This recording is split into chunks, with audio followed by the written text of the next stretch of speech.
Good evening, friends. Welcome. Hello. Another one of our non-Slant Alpha adventures underway. We are live from Studio 5 just outside of Ocean City, Maryland. Here in the sim, we are at Minneapolis, St. Paul's, near the site of 2026's FlySim Expo, just about 3 months away now. The advertisement flashes across the bottom of your screen once every minute. Taking place at the St. Paul River Center this coming June.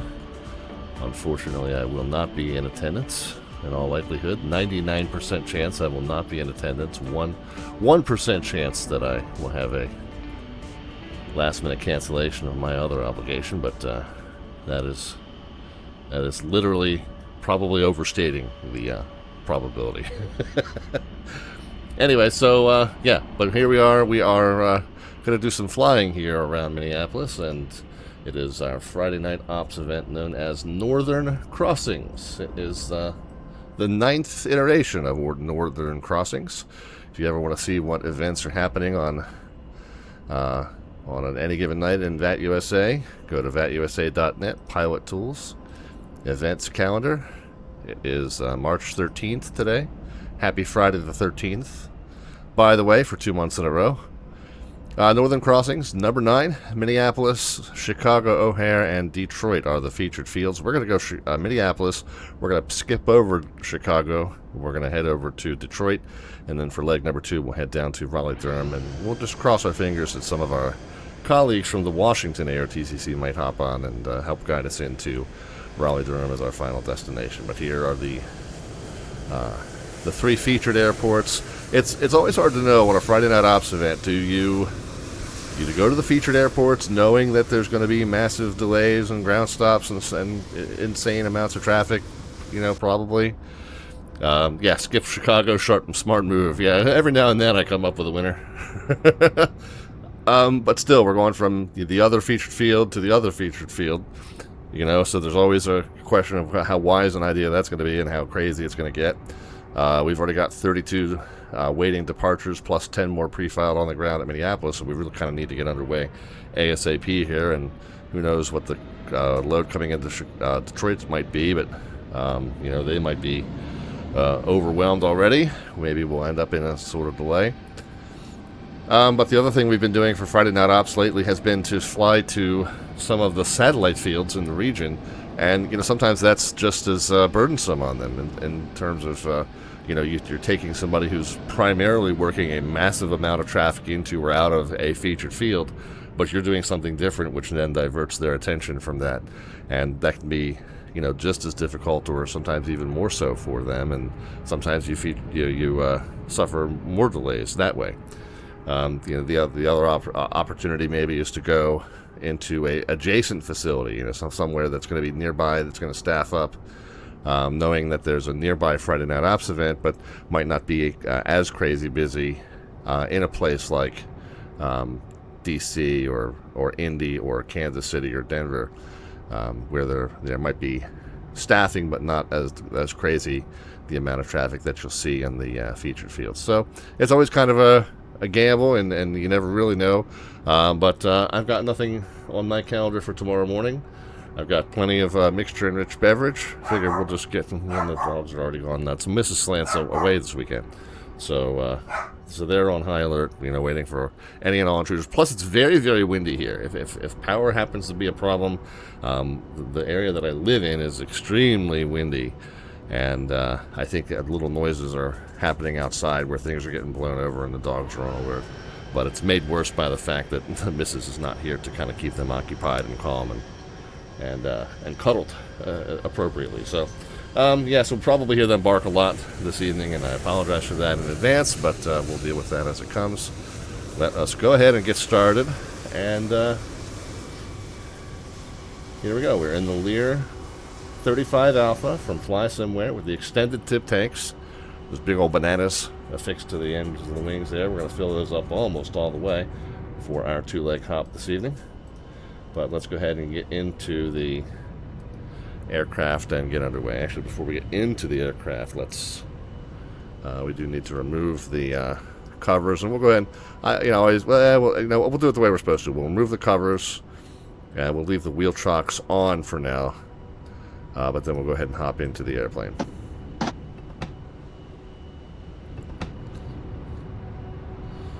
Alright, so there we are. And then getting inside. And okay, this time I remembered to start SPAD.next, which is good. I'm going to get the yokes out of the way just so I can see the switches and controls around them, but everything is good to go. Oh, I do need to sync these controls. That should be there. Okay, that's the spoiler. Parking brake is on, and then the levers go to cut off. Okay, so we're all set there and ready to get started.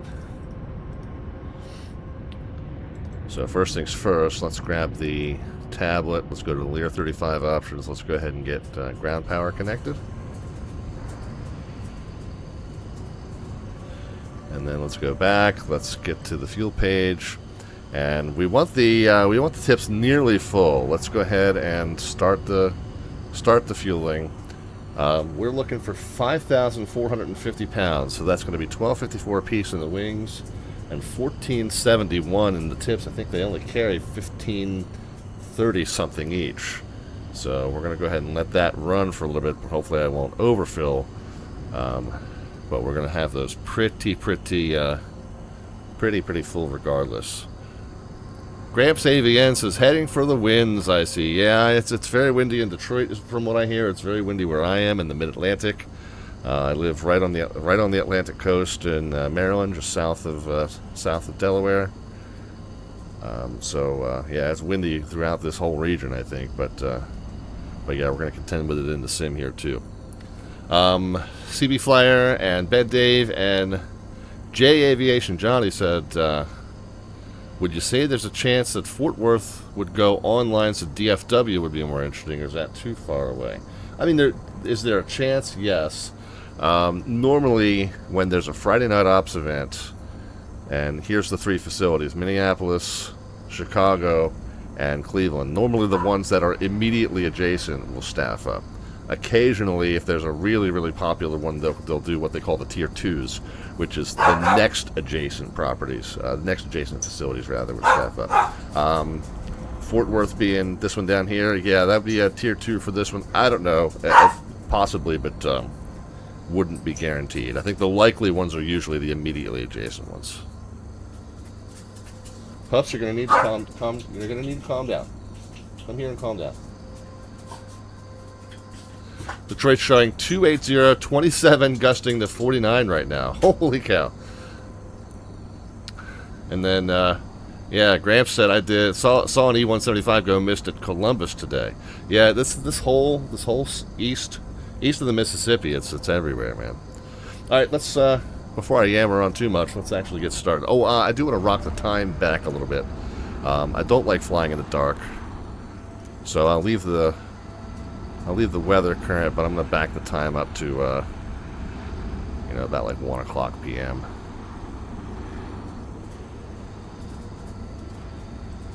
So there we go, leave it right there.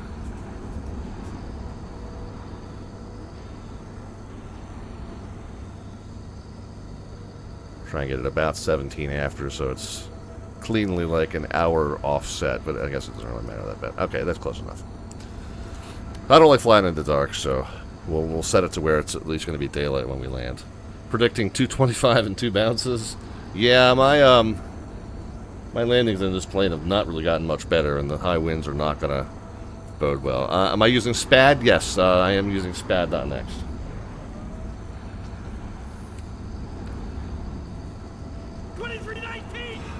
Candy Monster is here as well. All right, let's start getting the plane fired up, like I said. Let's go emergency battery in the first position. We got the power light. Emergency battery in the second position. We should have gear indicators. We do. Let's go ahead and get the main battery switches on. Let's go ahead and get the nav lights on. Let's go ahead and get inverters. Avionics master, autopilot master, anti-skid's already on. DME 1 is on nav 1 and knots. DME 2 is on nav 2 and knots. Yaw damper power can come on. That's down here, 1 and 2. And we can reset the master warning. And then as soon as the Garmin's boot up, we can hit enter twice on each of those. One undocumented checklist item to do while waiting on that.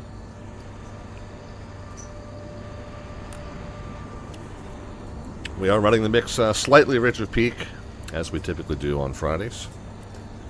If you follow, if you know what I'm saying. Alright. How we doing over here? So we wanted, what did we say, 14? Yeah, 1471. I know I'm gonna forget that and refer back to it 5 or 6 times.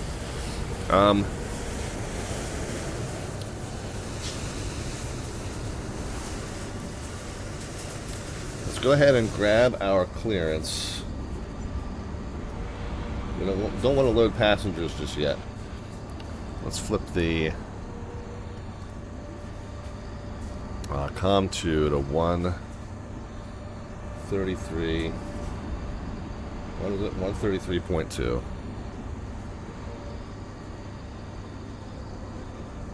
We wouldn't load passengers until the fueling is done, typically. Okay, so 133.2. Let's switch over to... there's a way to move that out of the way, I think.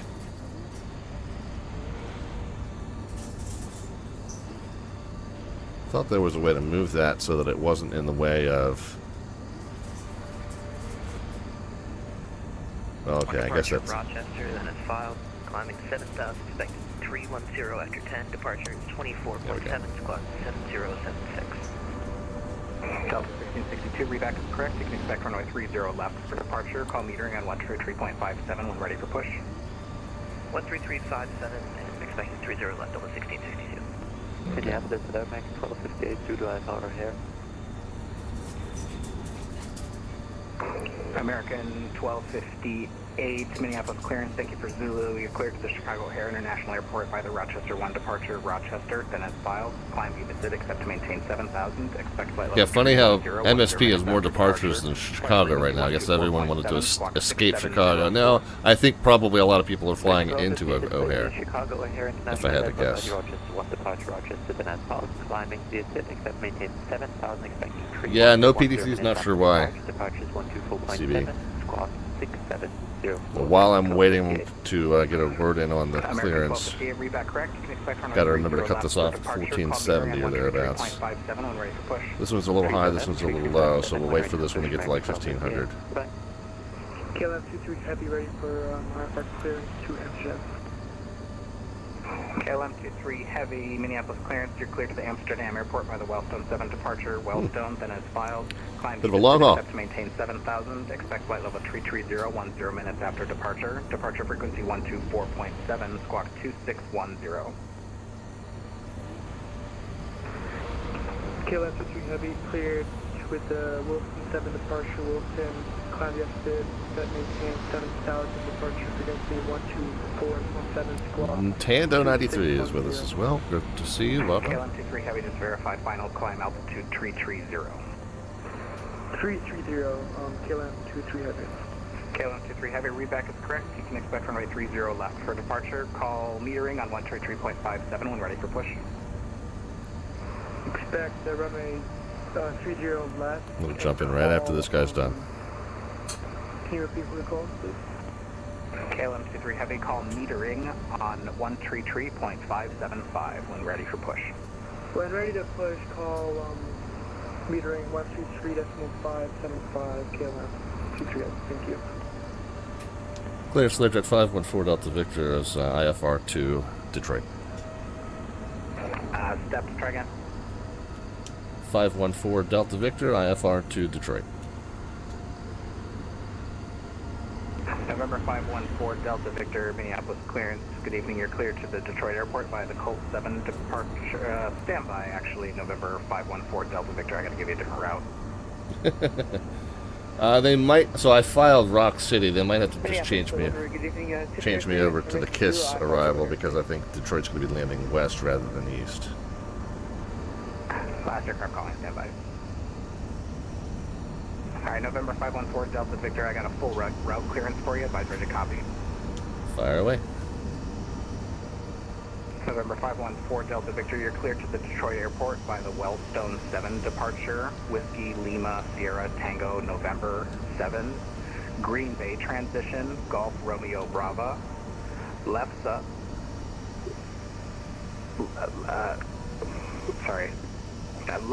Lima Echo Foxtrot Sierra Alpha, and the Great 2 arrival, Golf Romeo Alpha Yankee Tango 2 to Detroit.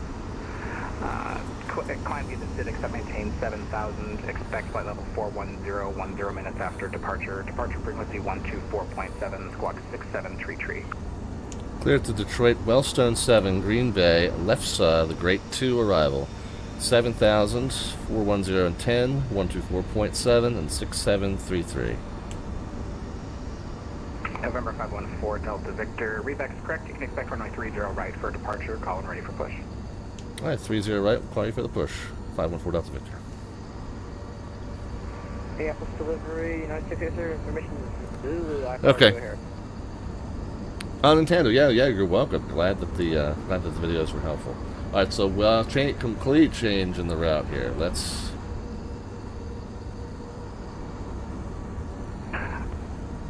Last aircraft calling, standby. I'm going to start sending PDCs, so all aircraft standby for just 1 Why haven't you been? That's the question.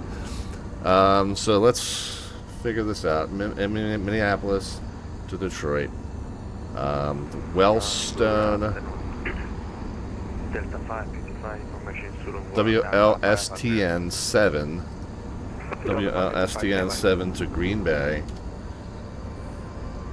And then, this is what I think he said. LEFSAGRAYT2.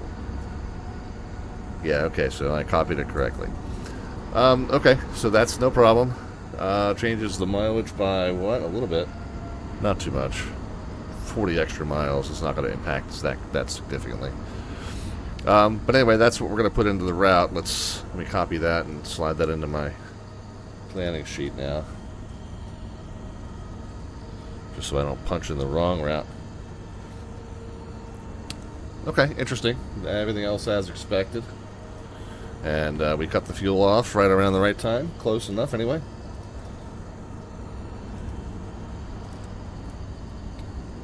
The departure frequency 124.7. Delivery Hello Delta 715. I believe he said call him for the push. So then we're going to call Delta 715 stand by. round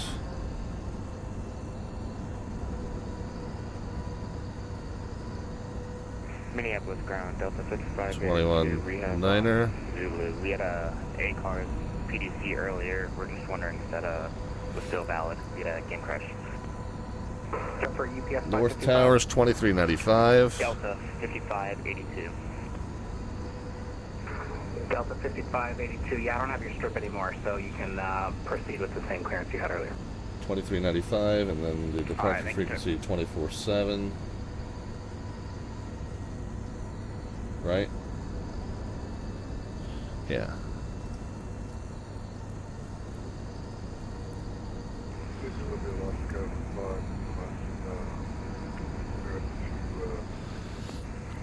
Okay, so got that all taken care of. Radios are set. Last aircraft calling. Altimeters. Some PDCs. Let me get over here to the ATIS information. Arrival ATIS, departure ATIS. 340 3001. Departing 30s. Okay. 3001 is key information there. Nothing else was too surprising. So we'll get that set. 3001. We got 3 places to put that in. 3001. 3001. And 3001. Let's go ahead and get our route punched in. So let's go flight plan. Push for cursor, K. And this is a good example of why it's Good evening. definitely prefer to get your clearance before you start fiddling around with the box, because otherwise we would have wasted all that time. Now, a lot of times it's metering on 133.575. fairly trivial to kind of assume that you're going to get something pretty close to what you filed, and then you kind of adjust from there. But in this case, it was For Delta 2147.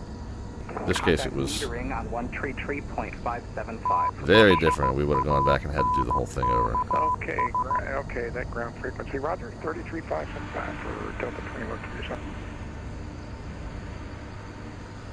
Okay, enter. Now let's go back and select the departure procedure.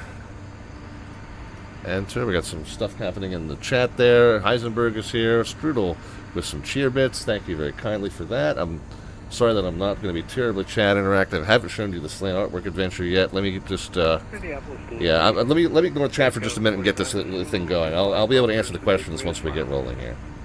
Last aircraft calling standby. We're sending out PDCs. So it is the Wellstone. So that's going to be down here. Wellstone, enter.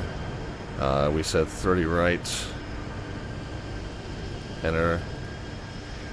Green Bay transition. Yes, we want to load that in. By the way, I can close up all those procedure pages I opened up earlier, because now they're not useful either.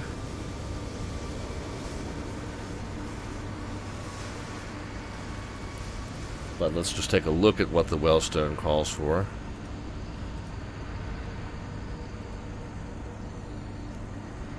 Okay, that's pretty easy. Assigned heading. And then, yeah, no, 7,000 will be the initial. We knew that already. Okay, so nothing too terribly complicated there. Points look like they're correct. FedEx 375 Heavy over at the West Cargo ramp requesting clearance to Detroit Metro Airport. Last aircraft calling standby. We're sending out PDCs. So after Green Bay, Chance we could take Lefsa and the Great 2. Unable.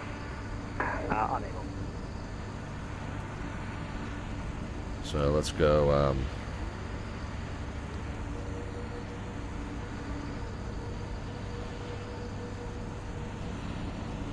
LE F SA.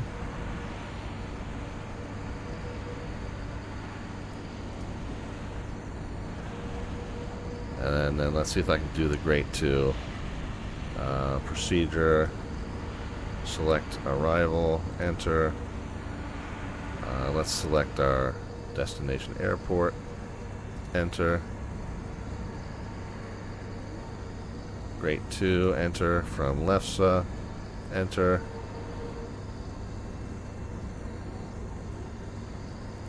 And I believe I hear they're landing west, so we're going to enter. We're just going to go 27 right for now.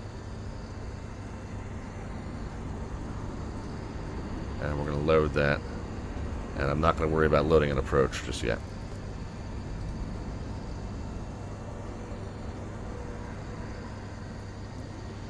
Okay, so we don't know 100% that that's the arrival plan, but close enough for now. We'll go ahead and back to flight plan. We can increase the range. Over here we can go to the data page, the nav data. And yeah, so it's going to be radar vectors to join R72 to S9. Okay, so that's all accurate. We are good to go. The initial altitude, 7,000. Let's arm that. Come on, altitude select. And then the initial heading. We're just going to put in the runway heading for now, and then if we get assigned something different, then we'll make that adjustment as we go. But for right now, runway heading is 302. And we may or may not get assigned, fly runway heading when we go, but we'll adjust from there. And we are in GPS mode, and we're all set. Okay. Starting in heading mode until we're vectored. All right. So that's all done, and then 6733 was our code. 6733, and we are already in altitude now. Alright, parking brake is indeed set. We can get the seatbelt signs on. Well, let's go ahead and get our plane loaded. We never did load our plane. So let's go to the aircraft page, flight performance. Let's load the cargo first, and then we'll fill the seats, and then we'll load the aircraft. Okay, we'll go back. Jack, do it again. Wheels turning round and round. Alright, everybody's in. Ooh, look at that guy. He's got some miles on him. Alright, we'll go ahead and pull the wheel chocks, get back in the aircraft, and let's go ahead and get the door closed and the GPU off.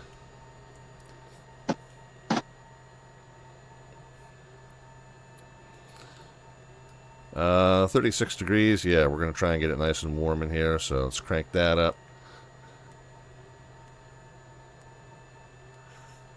Get it nice, get it toasty in here for as quickly as we can. Pressurization, we're going to be cruising at 41,000 feet for this first one.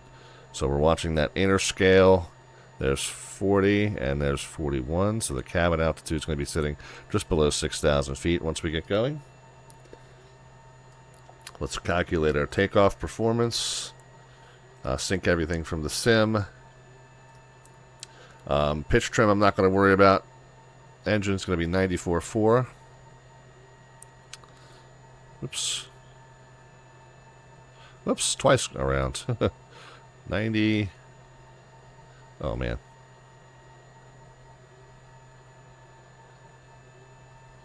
Okay, 94.4.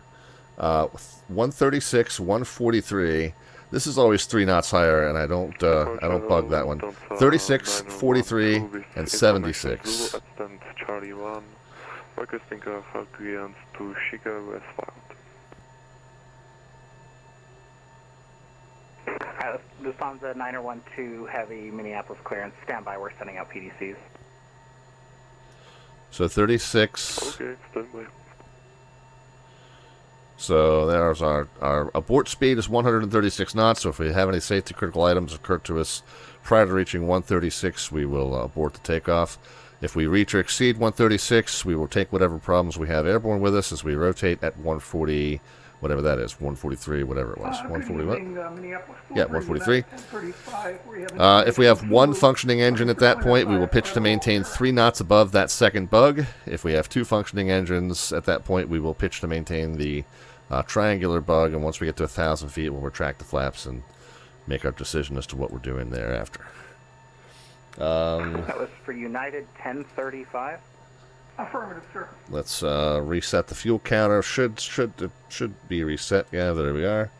Can never see it under the parking brake, which is kind of in a dumb position, but I will. United 1035. I'm not seeing a strip for you. Have you filed? So fuel counter, beacon light resets. We don't need to push back from here, so we can go ahead and start up the number 2. Love the sounds on this airplane.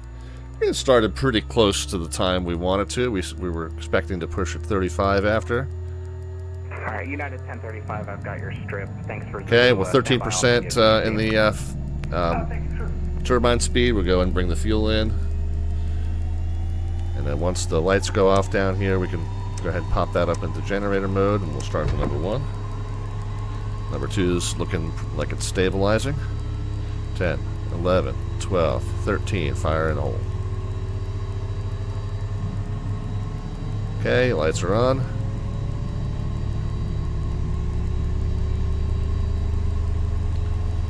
Okay, still watching temperatures and fan speeds come up.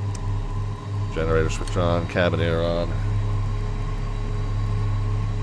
Do our control surface check. Obviously, we're not really checking the yoke movement. We would be checking the control surfaces outside the plane. But somebody out there will tell us thumbs up that everything is good. We'll go ahead and set flaps for takeoff. We'll go ahead and set trim for takeoff. This is where I ignore the book value trim, and I set it to just the very beginning of the range that turns the light off. So the first notch that turns the light off, that's good. plane likes to jump off the deck, so it's minimum amount of trim that makes it happy is fine with me. Let's go ahead and engage our nose wheel steering. And United 935, standby, I'll send you PDC. chronometer over to flight time. This is Air Canada 49. I just want to confirm you do have my flight plan waiting on PDC. Thinking of delivery, we called about 10 minutes ago, FedEx 375, just to confirm we're in the queue.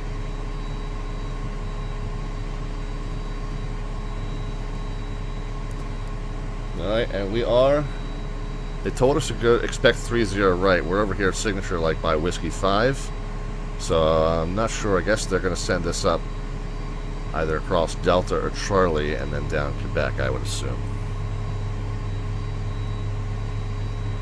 Yeah, FedEx 375, Conway.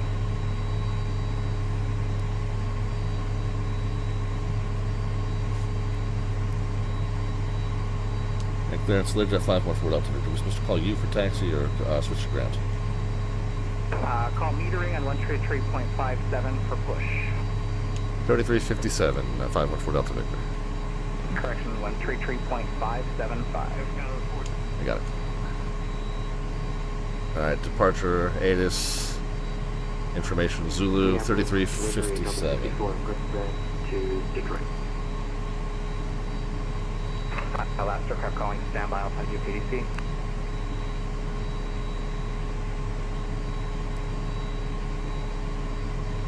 $33.57. 55, did ground give you pushback clearance? Yeah, I'm texting as well. Occupied, be with ground 121.8, please. The slick one, yes. These are the stock sounds that come with the plane. It is the Boris Audio Works sound pack, but they come with the installation. Maybe? And they are amazing. This is Delta 565, then. Yes. Alright, hold position right now. Give me 1 second. Yeah, J Aviation says, I'd like to do MSP to Detroit, but only have 21 hours on VATSIM. I would definitely wait until you have some more experience before jumping into something this intense. Ready to push. FedEx 375 heavy, metering hello, pushback, and the ramp is your own discretion. Contact ground 121.9 short of Lima for taxi. 219 short of Lima taxi, well with FedEx 375 heavy. That's the 555 airplane where we're touching to the 30 right. We should be touching to the 30 left on the plane. Are you with ground then? No, well, I'm on the system, but... Yeah, 121.8 please, thank you.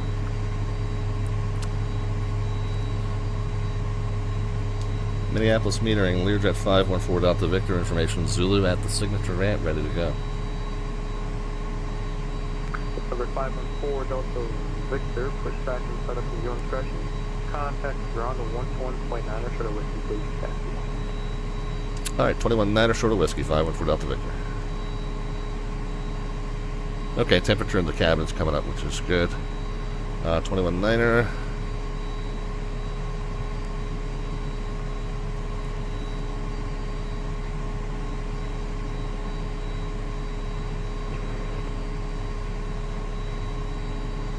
Minneapolis metering United 658 at gate. Ground FedEx 375 heavy short on Lima, ready to taxi. Go Jet 621 Minneapolis ground, you with me?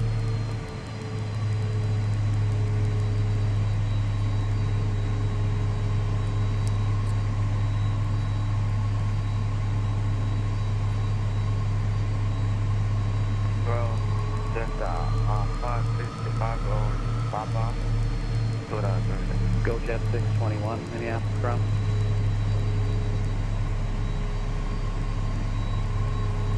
Cab temp, slick one down here, lower right. Might be obscured by my head. No, it's there. It's there where I'm circling the mouse there. 58 degrees Fahrenheit in the cabin.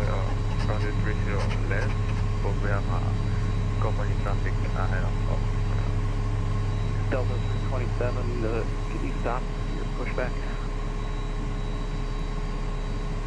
Roger that.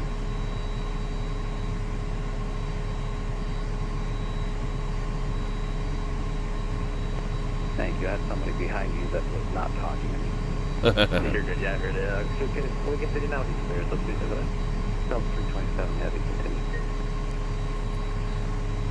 At ground, Lear 514 Delta Victor's coming off signature on Whiskey 5, ready to taxi. Get information, Zulu. I apologize. I think that was 4 at once. As Kennedy Steve said, that was really, really blocked. Was one of you go jet 621? Yeah, that was me in the first 6 when I was just saying that ding dong you're probably referring to as me. I forgot to switch over at the alley. I apologize. That's our very good friend, Cross Hyperoo, by the way. 126.7. And he's a ding dong, but he's a very lovable ding dong, and he does know what he's doing. KLM 23 has monitor tower 126.7. Easy to have a miscommunication at a big airport in a busy event like this. Ground Lear Jet 514 Delta Victor, information Zulu off signature, ready to go, Whiskey 5. Alright, well now we're down to 2 at once, I think. I heard Learjet 4 Delta Victor, Minneapolis ground, runway 30 left, taxi via Whiskey. At 30 left via Whiskey, 514 Delta Victor. The deep baritone works to my advantage sometimes. Yeah, I think I can probably say the same. Crowd FedEx 375 heavy, short of Lima, ready taxi. FedEx 375 heavy, Minneapolis ground. Okay, so he said 30 left. I was originally told 30 right. It doesn't bother me. Oh, I guess it doesn't matter, right? Because it's radar vectors. Radar vectors to that first point either way. So it doesn't change our departure at all. To launch off of the left side versus the right side, so we're good with that. We'll go ahead and get the taxi light on. I have one that's going to be coming out in front of you, and then I've got a heavy that's going to be going out next. What's the heavy path? I'll get you up. Thank you, sir. Air Canada 49, standing by. Okay, 66 degrees in the cabin now. I'm going to crank this down to about the midpoint so that we don't cook these guys. Delta 2033, runway 30 left, taxi via Bravo, Alpha 1. Let's do a spoiler check. Bravo, Alpha 1, 30 left, 2033. Reversal check. Amazon, good evening. The 4609, put the stand box 11, information Zulu, ready for push start. And weather radar on.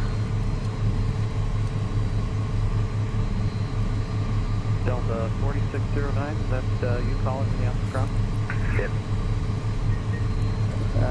Delta 4609, I've got one already pushed out that hasn't talked to me. Let me find out how long he's going to be. Okay. United 658, Minneapolis ground, you Okay, we're going to turn the, we're joining the back of the queue. You kind of go ahead and turn the taxi lights off. 375, short November 35. November 514 Delta Victor, monitor tower 126.7. Monitor 26.7, 514 Delta Victor. Okay, so it didn't change anything except 75 heavy, Roger, standby. Hold short runway 35. 26. 26.7. Yeah.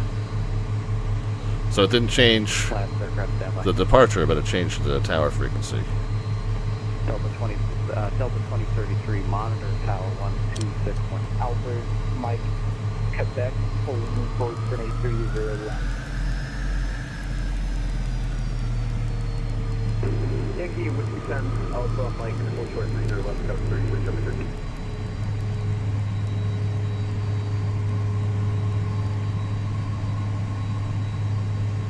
Alright, and I'm going to stop right here because just in case they're able to get us out ahead of the KLM, I want to be in a position where I can take the shortcut and go.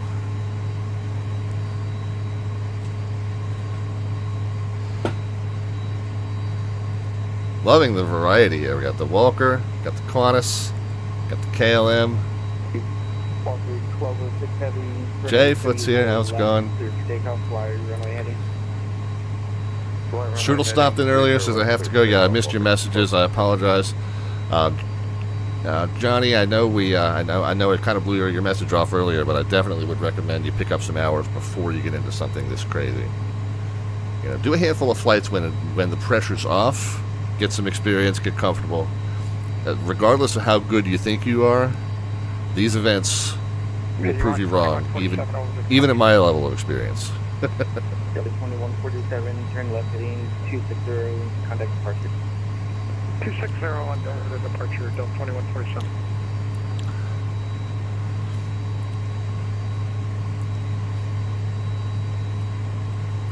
Then we got a lot of warning lights still on, but pitot heat, stall warnings, radio altimeter, Congress 9 uniform, Papa, Super, and 830 left. reverser arms, and continuous ignition are all things that you do kind of at the hold short. In this aircraft, at least. Radio altimeter, I was told, kind of like weather radar. You don't want to cook people on the ramp with that. Stall warnings, I'm told, in this aircraft, they tend to clack at you, especially on a gusty day. This is not simulated, but on a gusty day, it's the stall warnings will just clack at you the entire time you're taxiing around. So you'll typically leave them off until the whole short line. I don't think that's effect is simulated, but since that's the standard practice in the real aircraft, I've kind of adopted it here.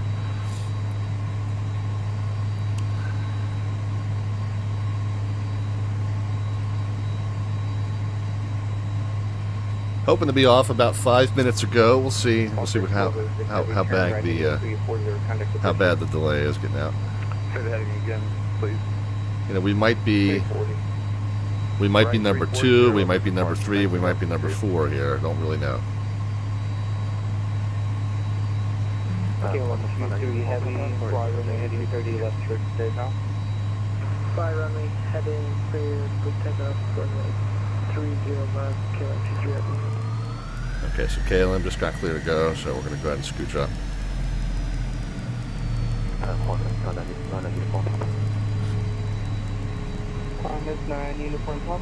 I was holding behind him with that other taxiway there, just in case there was some reason they were going to want to send us before the KLM. I wanted to make sure I was waiting somewhere where it would be easy for them to do that. But since he's going now, we'll go ahead and get in position here behind him.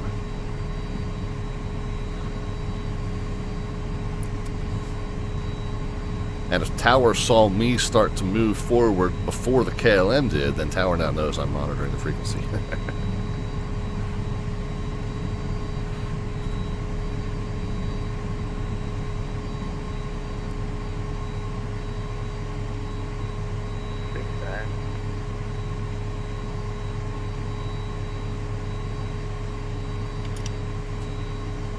Pop the parking brake off. Or on, rather. Long night of flying ahead. Yeah, Jay Foot, wife's out of town. Nothing on tap in the morning, so I'll wait to wake up until the dogs wake me up. So yeah, and little Rich Peak already. Mixture slightly enriched. Okay, so Qantas is going ahead of us.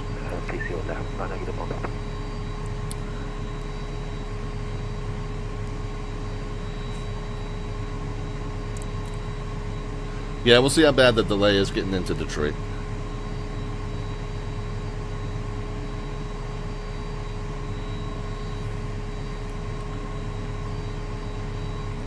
While we're waiting. Picked up the Wellstone. What the heck? Stop it.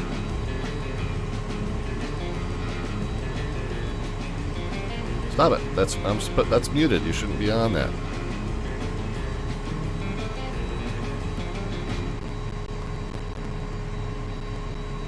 Johnson, you have the ground to disconnect. Our plane doesn't want to fly. We're going straight to the tree. Well, that's a good reason to disconnect. Oh, this is still the old route, too. Corner 9 uniform Papa Super, fly runway heading runway 30 left, takeoff. Flight corner heading, clear to take off, 9 uniform Papa.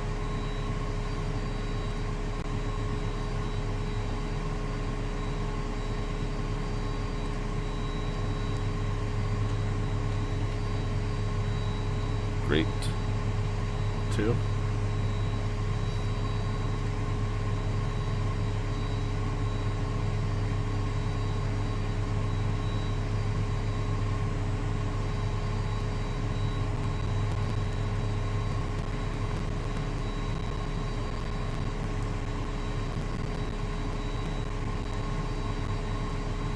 And then the airport diagram.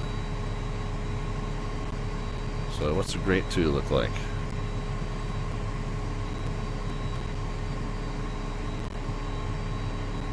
From left's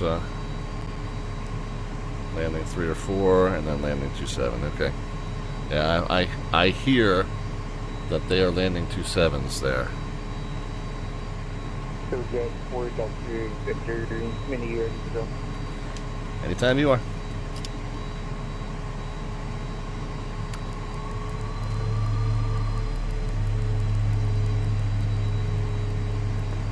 Delta 2033, runway 30 left, so take off by runway heading.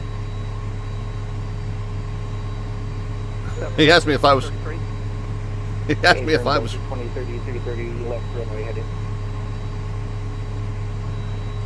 Plus 23, 33 getting in position. Clear to take off, fly runway heading 2033. He asked me if I was ready to go, and 9 uniform Tucker, super turn left heading. then gave somebody else a takeoff clearance. Nav 260, copy departure. Thank you so much. Have a good night. I wonder if he misinterpreted my response. Minneapolis Tower, good evening, Sun Country 906, 5 miles, visual 30 left. Sun Country 906, mini, good evening. Slow practical, and there's traffic on the road car chief. Going the final approach speed, Sun Country 906, Roger. Alright, so Delta's rolling, Sun Country's arriving, and fingers crossed we're next. Tower, FedEx 375 Heavy, short of 30 left behind the Lear 10.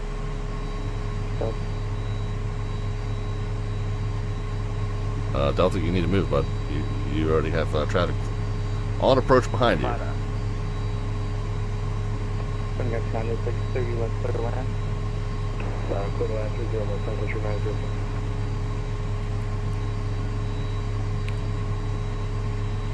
Yeah, this tower, low Delta 44 heavy on the island 30 left approach. Delta 4410, mini, good evening.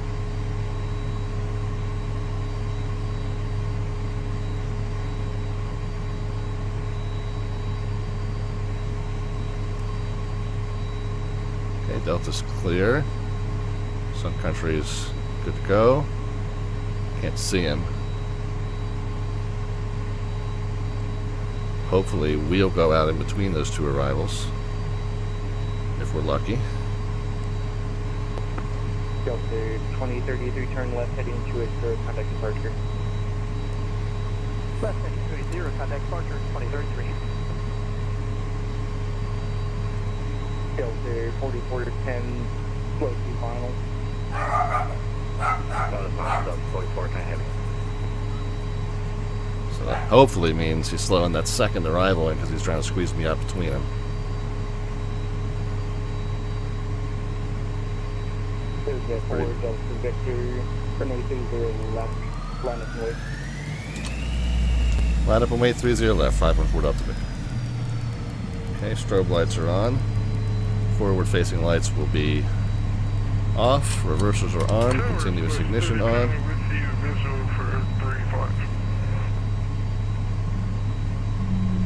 Pitot, stall warnings, and radio altimeter. 99 mini, good evening.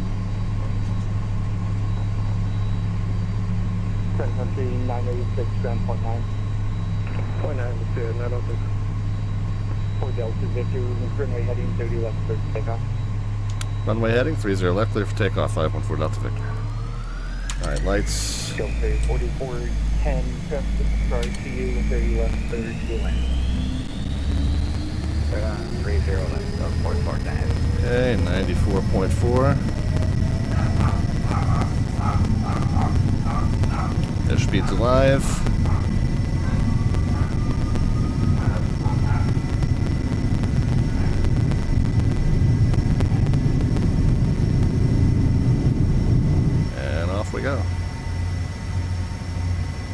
Okay, we'll pitch it to the triangle, gear coming up.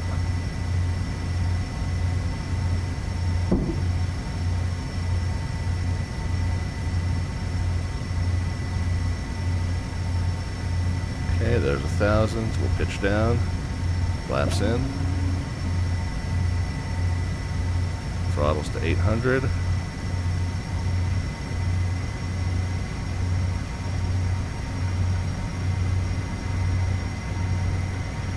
Okay, autopilot on. Capture 250 knots. Delta Victor, turn right in 340, kind of departure. 340 and departure, 514 Delta Victor. 340.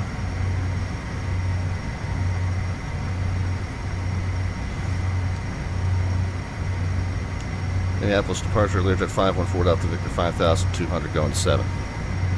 Normal 514 Delta Victor, Minneapolis departure, radar contact, climbing maintain 17,000, maintain 250 knots on the climb.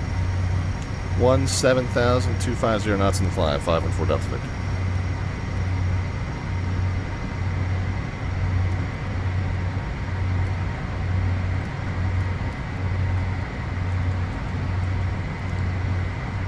Okay, it briefly captured, so we picked up a little bit of speed, so I'm pitching up pretty aggressively to get back to the 250 knots. November 514 Delta Victor, turn right, heading 020. 020, 514 Delta Victor. And Delta 2033, turn left, direct. Okay, now we're through 10,000. Forward-facing lights can come off. And I can pitch the nose down to pick up a little bit of speed and go to 270 now.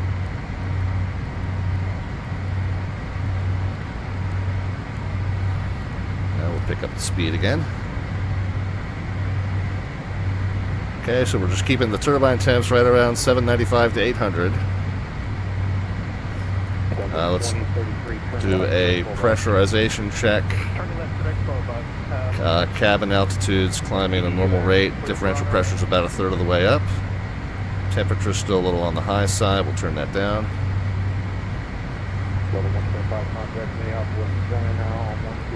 Yeah, climb rate in this plane always amazes me, says Jayfoot. Yeah, me too, and probably the controllers as well. 132.42.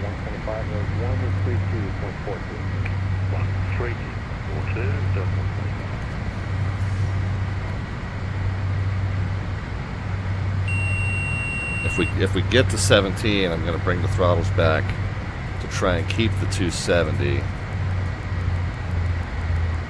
Ooh, and that's my bad. He said 250 in the climb. And I acknowledged that and then forgot all about it as soon as I passed 10,000. So we'll bring it actually back to the 250.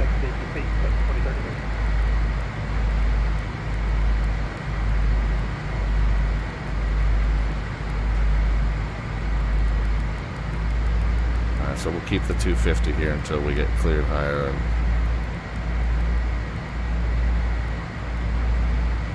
so hopefully that extra 20 knots didn't screw them up too badly in terms of the spacing they were trying to achieve there.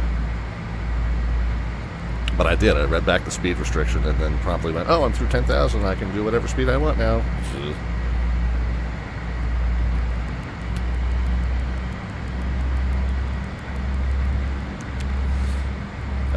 Yaw damper, by the way. That's one thing I forgot to do on departure, but that's now done. The continuous ignition and reversers can all be shut off as well.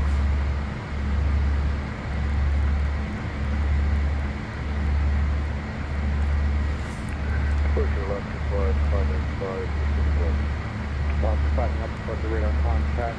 Climb and maintain 1 step back, turn right, heading 020, maintain 250 knots on the climb. 250 on the climb and 070 on the heading, you'd have to 17,000 knots. Right? That's about 8 knots.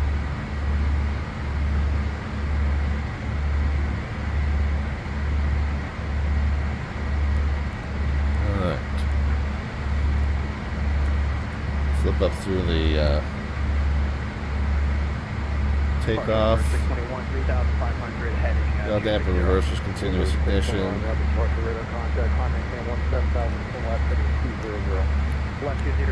Differential pressure now at about 2/3 of the way up, cabin altitude still climbing.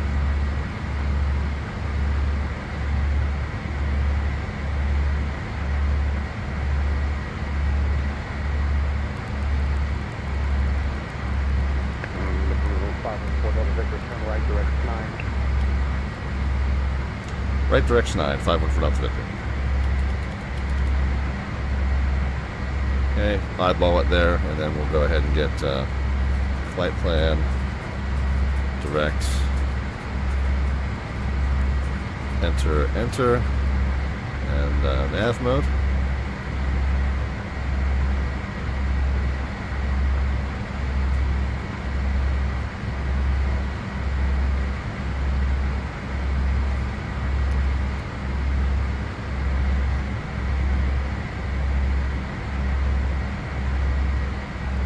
It's grabbing it.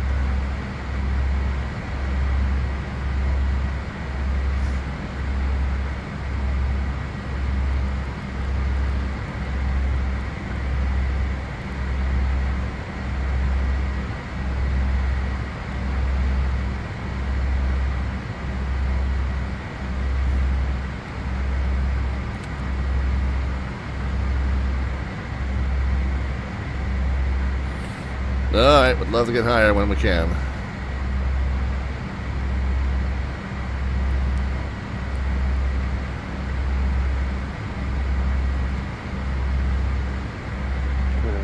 Limber 621, 10 left direct full well, left direct full Limber 621. And talking full Delta Victor, in case I didn't tell you, constantly up with center 132.42 every day. 3242, 514 Delta Victor, we'll see.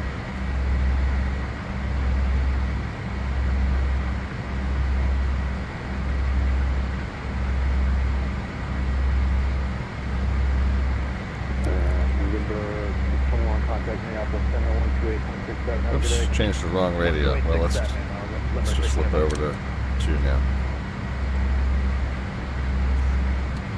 Minneapolis Center, Learjet 514 Delta Victor, 17,000.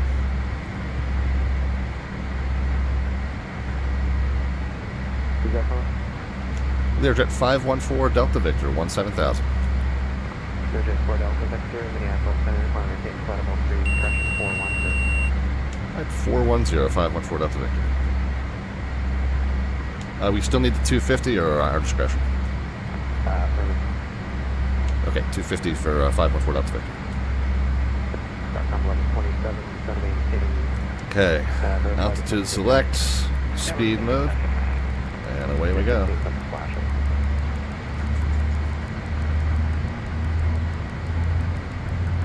Delta 125, the wake still have speed restriction. Delta 125, resume normal. Delta 125. Okay, so the turbine temps should be no more than 800, 795 to 800. Fleet 1 cross 10 still at a maintain flight level. Okay, we're through 18,000 now. We'll get down to our standard altimeter, 29902. We'll set that on 3 different gauges here. Yeah, we just noticed that we're saying.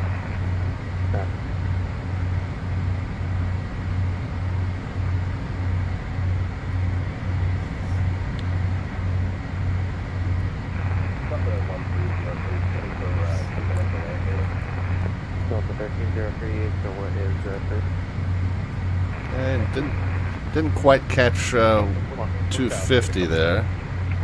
So I'm going to pitch down just a little bit. 1484. Delta 1484 is the cruise. Get back up to 250 knots and then we'll grab that. Delta 5, Minneapolis Center, fire date flight level 350. Oh, and we passed 250 there. No, there's 250 right there. That's good. That's it right there. Good 7 Charlie Echo, check in.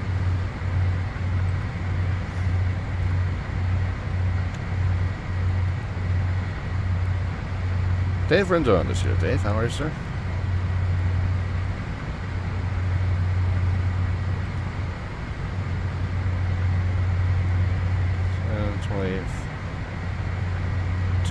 20, 30, 40. So we're at like 245. I don't know why I'm being this picky about it, but pitch down just a touch. Get it back to 250.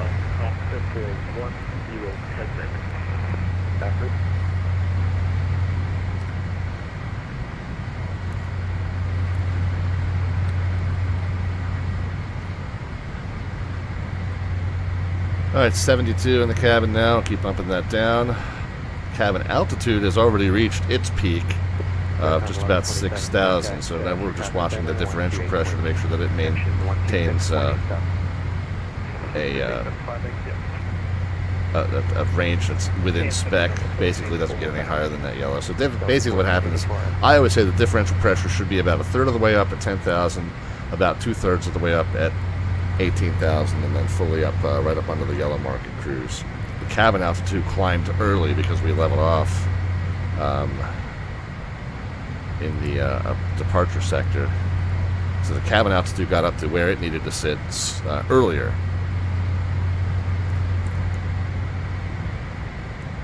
But that's all good, didn't hurt anything.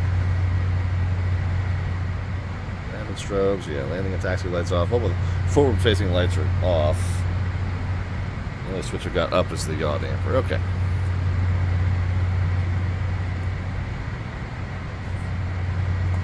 Minneapolis Center, November 700, Charlie Echo, flight level 380. Air 700, Charlie Echo, Minneapolis Center, descend via the Killer 0 Apple, runway 30 left transition, to Minneapolis altimeter 29er, correction 3001. Alright, descend via the Killer 330 left at 3001. Minneapolis Center, good evening, FedEx 375, Climate 15 for 17, direct taxi. FedEx 375, Minneapolis Center, Roger, climate change, flight level 370.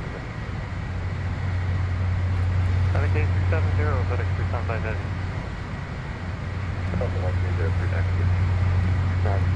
Fokker 577, descend via Alright, now, Muscle free arrival. the other thing that we haven't brought up, two things. The first thing that we haven't brought up, our slant artwork adventure. So this is a side activity that we do on the stream, every single stream. So the engines are cooling off. They're showing 780. Let's get them back up to 795. So a side project that we do every single stream. I feed a one-sentence description into ChatGPT that creates an image that's representative of what we're doing in our stream that night, and then I'll show it to you guys. You guys can then cash in 500 of the Twitch channel points, aka the Alphabets points, and then once I call your name out of the queue, you can suggest what you would like to do to add to that image or modify that image. So, you know, again, thinking of the fact that we're flying from Minneapolis today, this is me taking the puppies for a walk under the Stone Arch Bridge over the Mississippi River right there in downtown Minneapolis. So there I am. There's the pups, the furry co-pilots, the ones that have been making all that noise tonight. If you would like to make a modification to that image or an addition to that image, go ahead and cash in 500 of the Twitch channel points, aka the Alphabets points. They're at the bottom of the chat panel, and then once I call your name, you can let me know in the chat what you would like to do to add to that image or modify that image. Not a paragraph, sentence, couple words. We'll get the gist of it.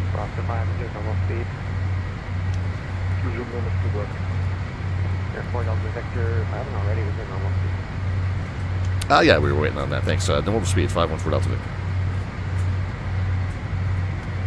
Alright, so now we can pitch down. Actually, we're going to want to pitch up now. We're going to want to maintain Mach 0.7.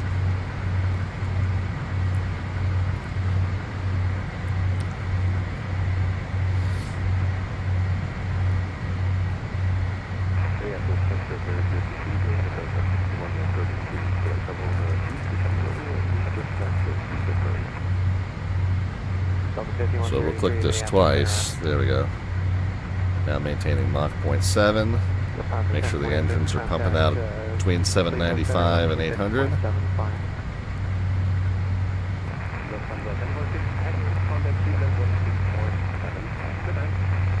Delta 332, contact Minneapolis Center 133.4.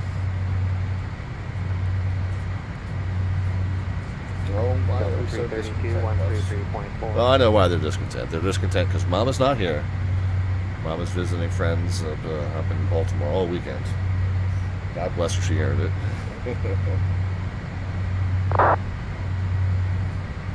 Keely, come here, darling. Stop torturing your brother. Oh, yeah, torture that one. He's a little more tolerant.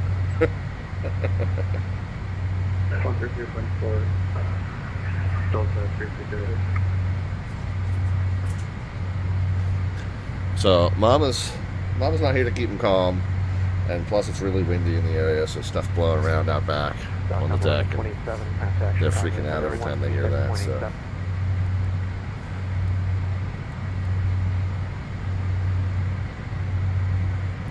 I'll see if I can grab the little one. The little one's hell bent on torturing her brothers right now. I'll see if I can bring her up here. Okay, just lay down, buddy. Guarantee 5416 heavy, maintain Mach point 76. And we're just about 2,000 to go. Where'd she go? Maintain 0.75, 8416 heavy. All right, hang on, guys. Let me see if I can grab her. I'm still here. In case they call me, I'm still here. 38 Foxtrot back to cockpit. Delta 38 Foxtrot 1, Minneapolis, right? Center, hello, Delta 327, what's your passing 10,000, you're on a climb position 2170. Delta 327, Minneapolis Center, climb and maintain flight level 410. 410, Delta 327. Delta 4609, resume normal speed.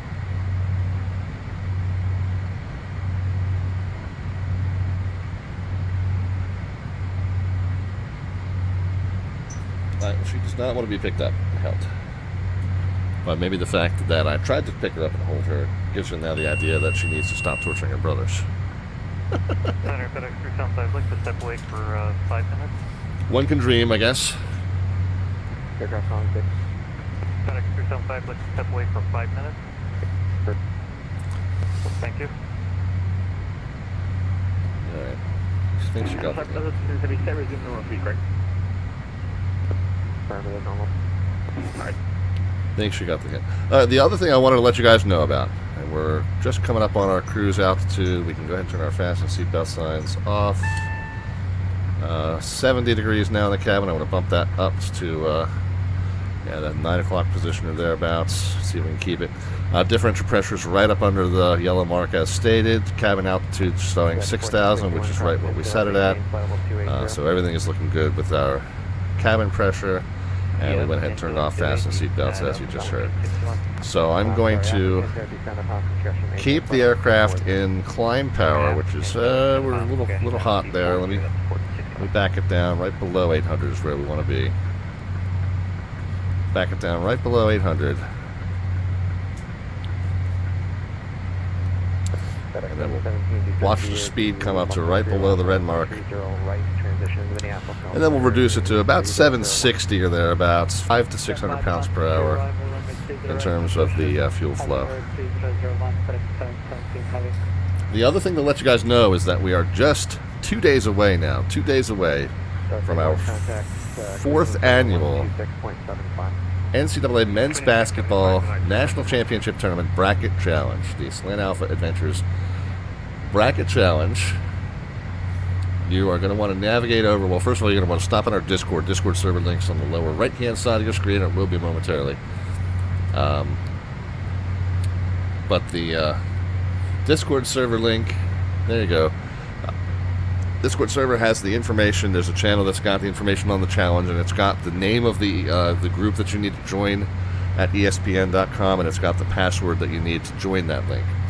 What you will do, Sunday night, they're announcing the 68-team seeding for that men's National Basketball Championship.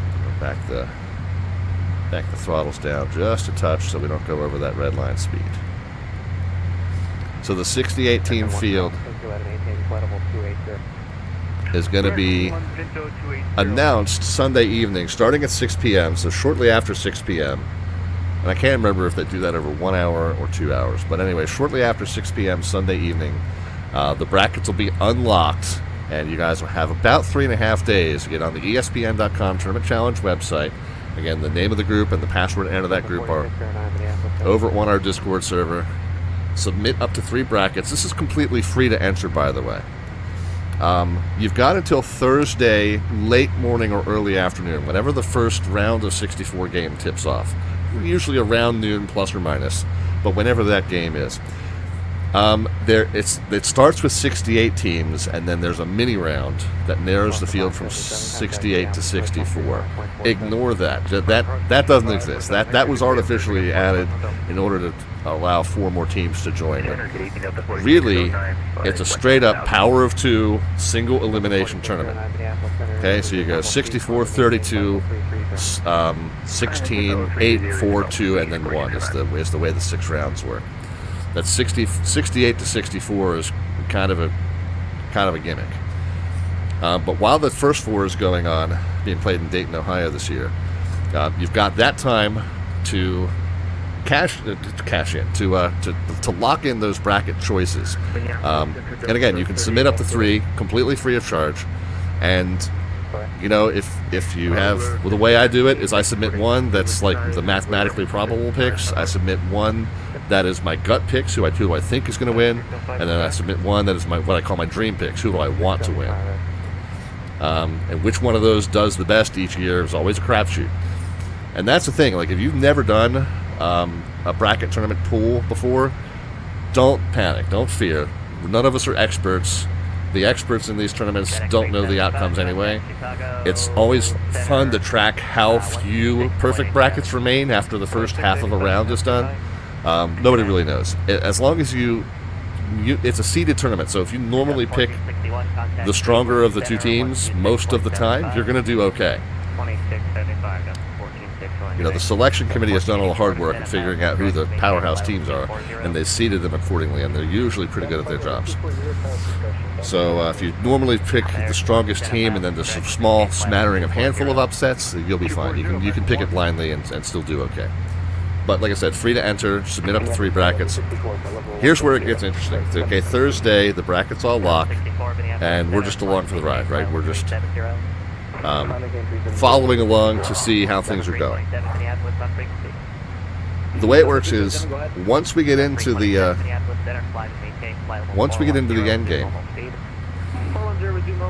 each participant's 1 best bracket will count, right? So if you're submitting up to 3, you don't have to choose which one you're counting. It'll get chosen for you based on whichever one is doing the best. Your 1 best bracket counts.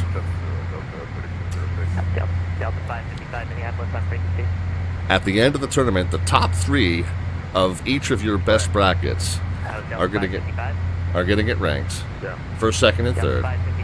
The first place finisher gets a $50 gift card. The second place finisher gets a $25 gift card. The third place finisher gets a $15 gift card. The gift cards are to your choice, winner's choice, Amazon or xplane.org store or simmarket.com. Here's the twist, though. I play also. And if your best bracket is in the top 3, and you've also beaten my best bracket, I will double that prize. So the prizes could be as big as 100, 50, and 30 if I place 4th or worse in my own tournament. So you're mostly competing against each other, but there's this little twist at the end. Like if you beat me, you get a little nudge, financial nudge as well. So each of your 1 best bracket will count. 50, 25, and 15 for the top 3, but if you also happen to beat mine, it's that times 2.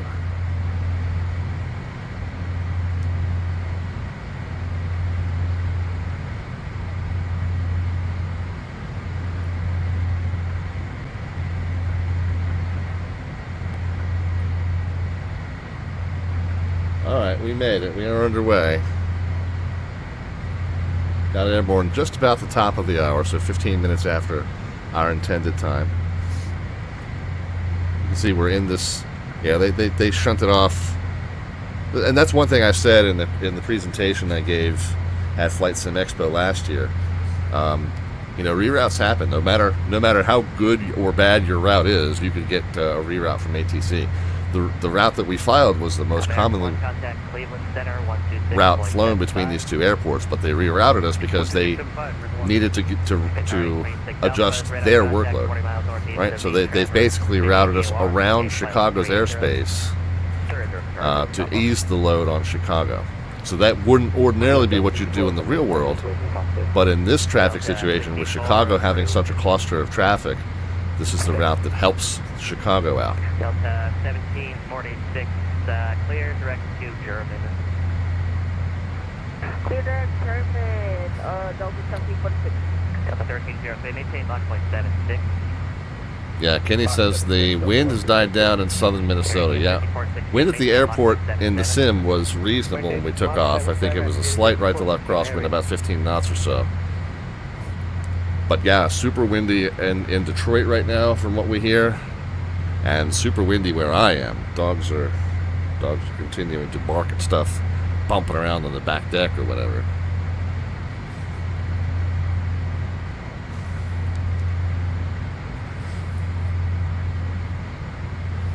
Let's take a look at our arrival and see if we can start doing some vertical planning. So we don't need that anymore. We don't really need that anymore. We're already on our way to Green Bay. So this is the Great 2 arrival. I think what we heard is that they're landing 27 left and right. Charlie Echo, contact Minneapolis approach 135.47, good day. 35.0, Charlie Echo, see it. Let's see if we can get verification on that. Minneapolis, good evening, Delta Crest 319, flight level 315, flight level 340, last flight 280, 27 gusting to 46. Holy cow. 2319 Minneapolis Center, roger. ILS 27 right, 27 left. Okay. So we'll get those prepared.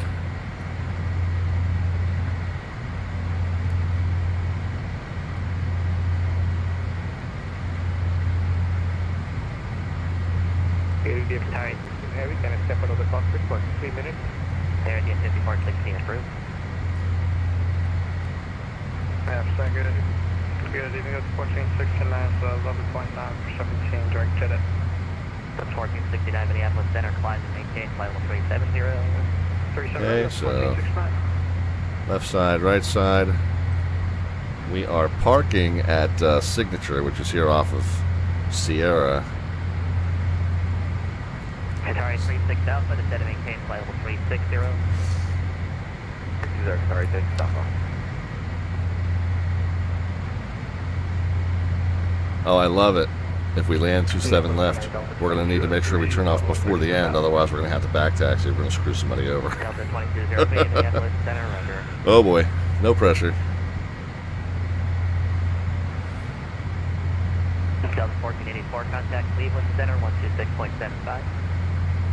Cleveland 26.75. Excuse me.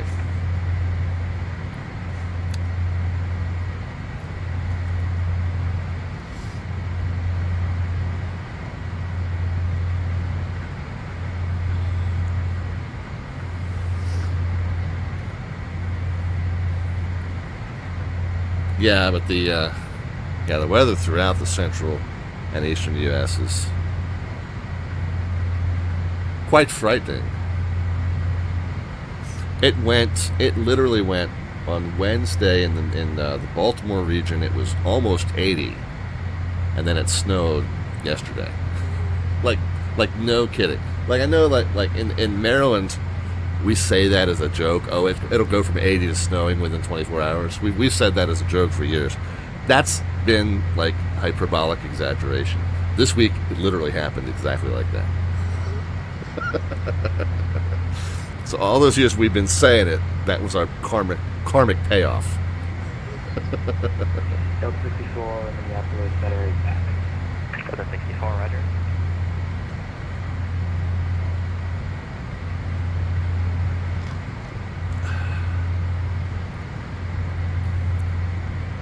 Minneapolis Center, Delta 151916, or pushing 670, clock 10 feet. 1519 Minneapolis Center, slide and maintain flight level 370. Well, 370, Delta 1519. Delta 4609, clear to direct left. Direct left, 4609.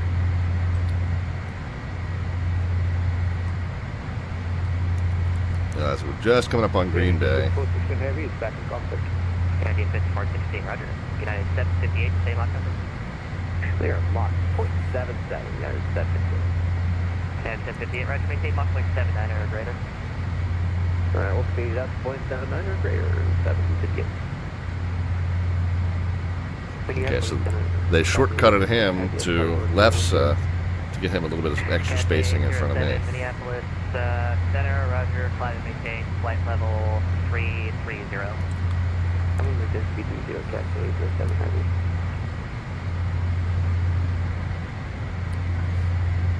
Delta 1746, stand by the Muscle 3 arrival, runway 30 right, transition to Minneapolis. Oh, anyway, so what I had started to say was, let's look at this great 2 arrival. So this is a pretty substantial profile descent. We don't have complex VNAV in this aircraft in order to maintain all these restrictions. This is going to be a pretty intense arrival in terms of hitting the altitude constraints all the way down. So I'll tell you, when we get to that point, I'm going to be pretty busy, continuously monitoring.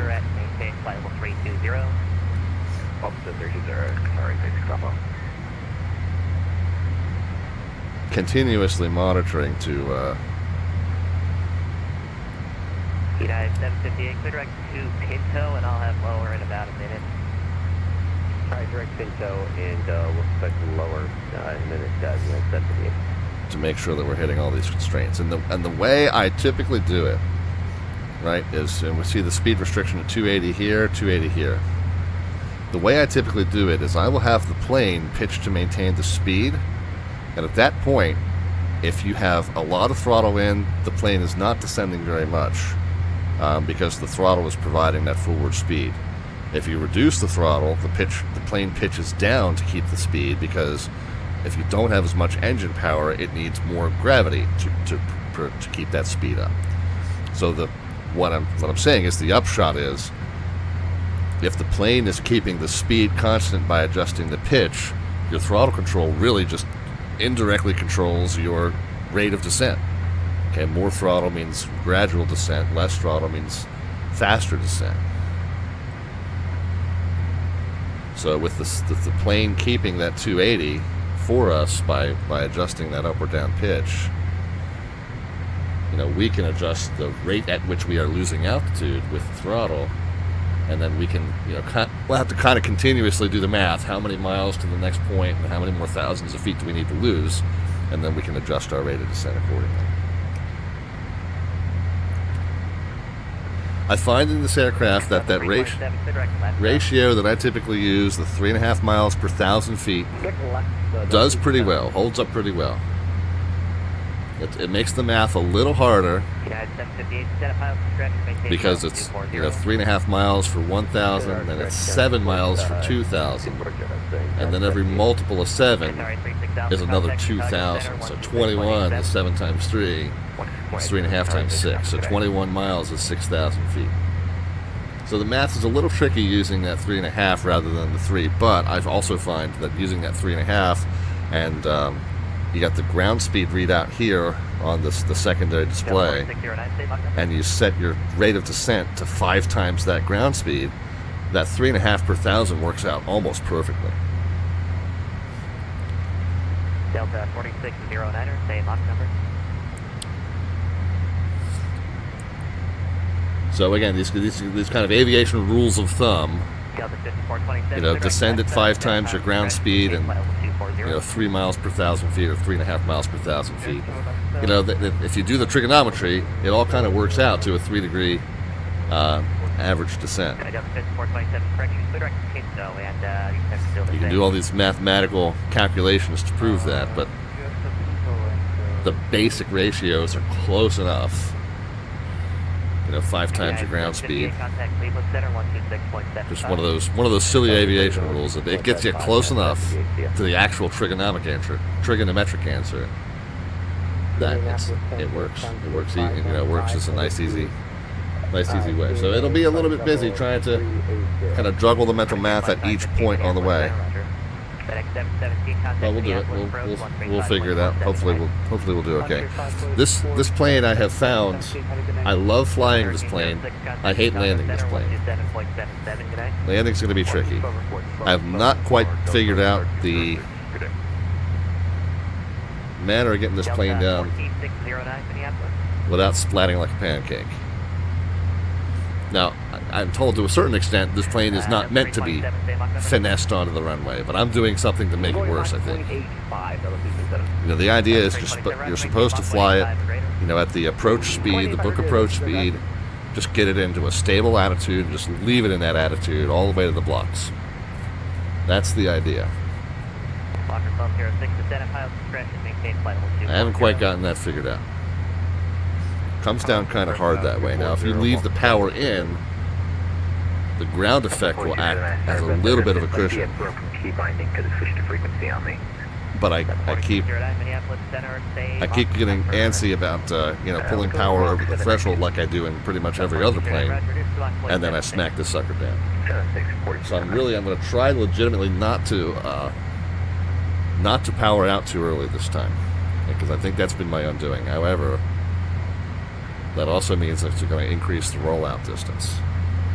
So it might just mean I have to be less aggressive on the power reduction prior to touchdown, but more aggressive on the brakes afterwards.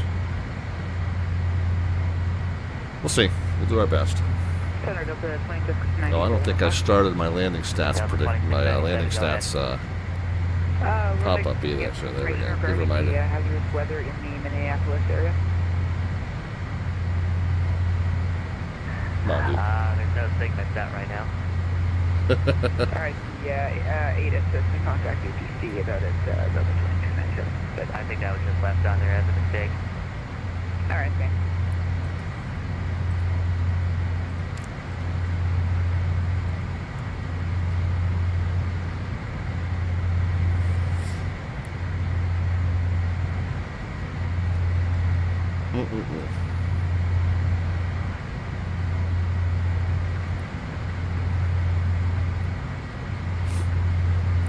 So anyway, I know I mentioned it recently, but for anybody who popped into the stream since then, don't forget, bracket challenge underway Sunday night. Joining information's in our Discord. Free of charge, up to 3 brackets. Prizes offered at the end. $50, $25, and $15 gift cards to the top 3. And if you're in the top 3 and you also beat my best bracket, then it doubles, so 150 and 30. And you got from Sunday night until Thursday late morning to get those brackets in. Delta 1303 descend via the Muscle 3 arrival, runway 30 right. This is my last scheduled stream before that tournament starts, so you're going to hear me say it a lot. However, I mentioned earlier, wife's out of town. There's also a possibility that you might see me on tomorrow. Possibility. Not probability. Not certainty. We'll call it a probability.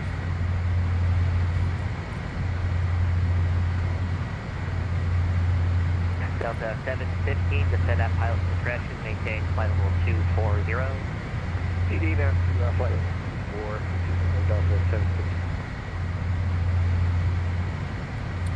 So now if we get a pilot's discretion to 240, and I don't know, it's possible that what we just heard was the aircraft ahead of us on the same arrival. Delta Victor, same Mach number? 514 Delta Victor, we're Mach 79, I believe. Delta 125, same Mach number? We're doing Mach 77, Delta 125. Delta 125, maintain Mach 0.79 or greater. 700 or greater, Delta 125. Minneapolis, Delta 1433, 10,000 to 17,000. Looks like it's actually 0.8 on the nose. 350. Level 350, Delta 1433. But anyways, so if we get pilot's discretion to 240, then we're going to aim for this point walleye. So we're at... 5133 approved. So I'll stop walking through my mic, my headset cord, dude. Never works out well. So if we get 41 down to 24, 17 to lose. 5019 for traffic, fly to maintain flight level 350. So we'll want 60 miles. 60 miles prior to walleye is when we'll want to start that descent. Where are we in relation to walleye now? 119. So another 60 miles to go probably before our top of descent.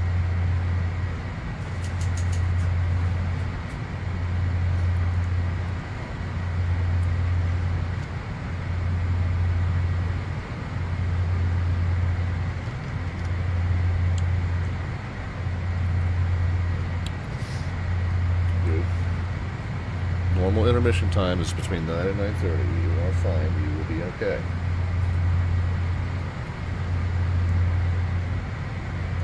Just lay down, though.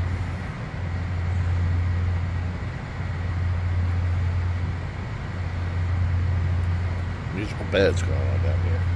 No gremlin, though. Yeah, she's the one behind me. Come on, son. Delta 125, direct Cape Tow, descend at pilot's discretion, maintain flight level 240. Direct Cape Tow, descend at pilot's discretion, Delta 125. Delta 125, descend at the altitude, flight level 240, pilot's discretion. Flight level 240, pilot's discretion, Delta 125. He's probably the one. 06, Cleveland Center 126.7. He's probably the one right in front of me. Cleveland 12675 to Walker 1206. He was the one that he was asking speed about. 1469, contact Chicago Center 127.77. Chicago Center 1277, 7 for Delta 1469, yeah. So we can expect that instruction real soon, but we don't really want to start down. What did I say? 60? I forgot already. Delta 1433, It was 17,000 times 3.5. Yeah, 60 miles per hour to walleye.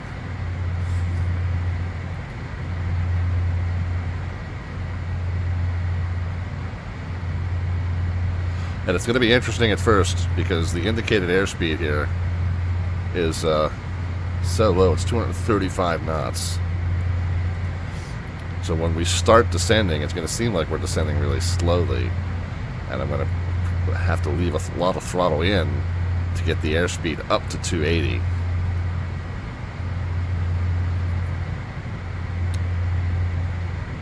Air India 5416, descend via the muscle free. Not really going to be accelerating. It's going to seem like it. We're not really accelerating. The indicated airspeed just reads, it underreports. The higher you go, the more the indicated airspeed underreports. But it's funny in this aircraft. You really, to keep the indicated airspeed up when you're descending out of the higher end flight levels, it really feels like you have to leave a lot of throttle in. Delta 125, just want to verify you're in the turn, direct Cape Tow, PNNTO. Direct Cape Tow, sorry about that, Delta 125. Yeah, he's shortcutting him to keep him in front of me.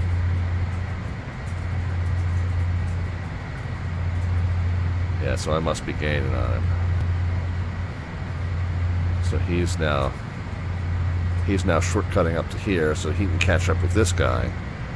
But it'll help me to not crawl up the butt of him if I have to go all the way out and he's taking the direct path there. 514 Delta Victor, descend at pilot's discretion, maintain flight level 240. Pilot's discretion down to flight level 240, 514 Delta Victor. Delta 5133, Woodman. Delta 5133, roger, next.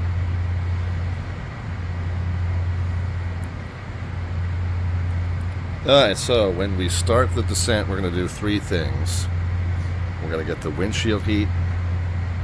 We're going to get the seatbelt lights. We're going to set the cabin pressure. Well, that's three. The fourth one is we're going to start descending, like I said. That one's kind of a given. The three other things that we're going to do. Windshield heat. Delta 715, contact Cleveland Center 126. Pressurization. 2675. And seatbelt signs. Destination elevation at Detroit, Wayne County, 645 feet. So when we set the cabin altitude, we're going to be looking at the outer ring We're going to set that to about 2/3 of the way up to the number 1 there. So again, 60 miles to Walleye is when we're going to start down. So that's 15 miles from now. Job there for that was for Delta 1959, Delta 1519, maintain flight level 350. Okay, so I'm going to set the altitude down to 240. That's what we've been cleared down to. Probably should have done that already. Air Canada 443, Minneapolis Center, roger. Minneapolis Center, good evening. Delta 1202 is leaving 360, descending 340. Delta 1202, Minneapolis Center, roger. Finley, buddy. Delta 5133, descend and maintain flight level 340 for traffic.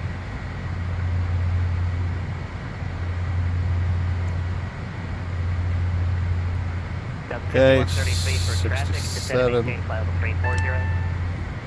Seatbelt signs on. Delta 1519, climb and maintain flight level 370. Windshield heat on. Climb, set up pilot discretion, maintain flight level 240. Go ahead and set the pressurization to about 2/3 of the way up.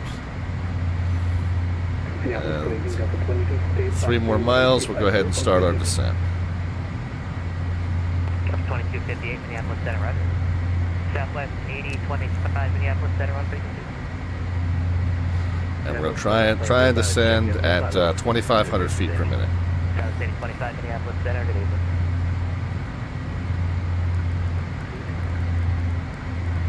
So actually, if I get that, we'll just hold the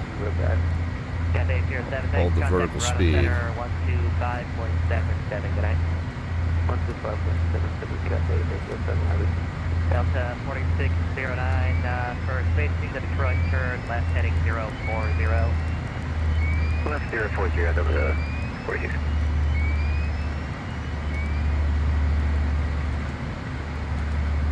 Delta 327, clear direct Cape Nose. Direct Delta 327.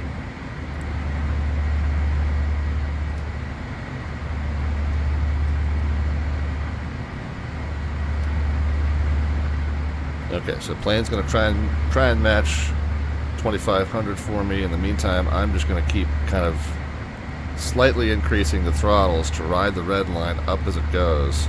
But then once we intercept 280, we'll just capture that indicated speed.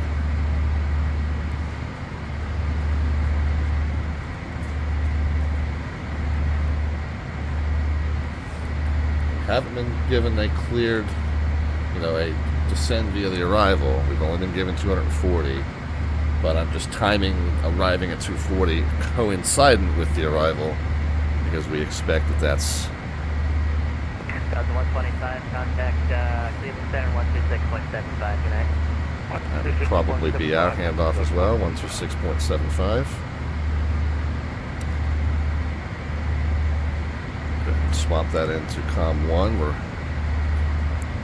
currently transmitting on COM 2.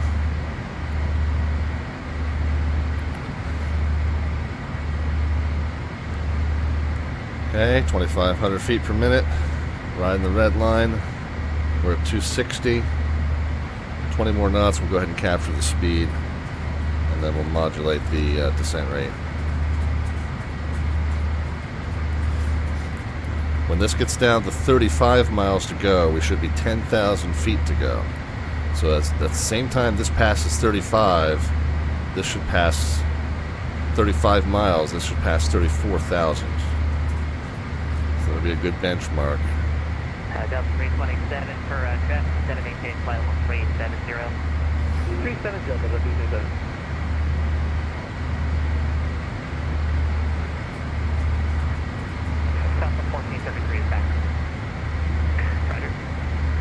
So 35 miles, we should be at 34,000.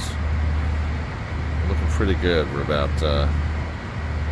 500 feet high, but that's not too bad at all here.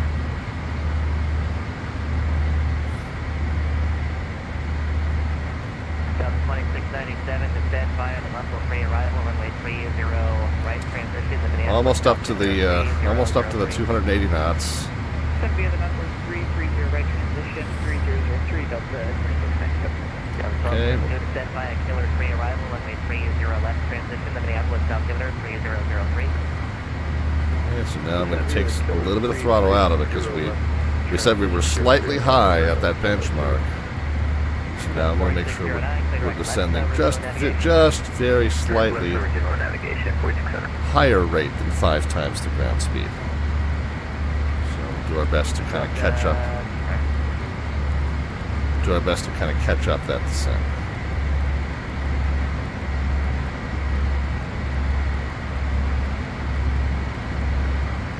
Southwest 8025, direct to German, visible navigation. Good, good. Southwest 8025.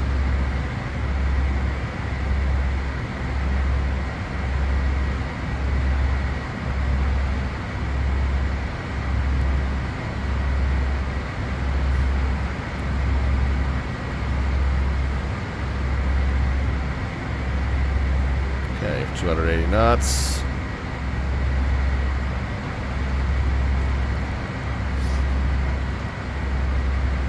We're going to be 6,000 to go, and what did I say earlier? 6,000 translates to 14 miles. Or no, 21 miles. So we're coming up on it a little bit quickly. That means, yeah, that means we need to descend a little bit faster than what I said. So instead of 2,500, let's aim for 3,000 feet per minute. 2675, 514 Delta Victor. Delta 125, resume public speed. Cleveland Center, Learjet 514 Delta Victor's 290, pilot's discretion to 240. For 514 Delta Victor, Cleveland Center, hello Rob, descend via the grade 2 arrival, metro altimeter 2965. Alright, 29065 down via the Great 2 arrival, 514 Delta Victor. So 29065, I'm going to pop up here into the standby altimeter. Oops.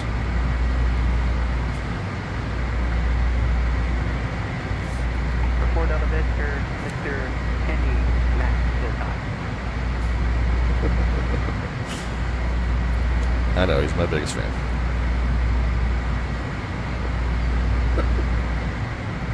Delta 67, climb and maintain flight level 340 and contact Cleveland Center 135.7 feet. I'm trying to think of something snappy to say in response.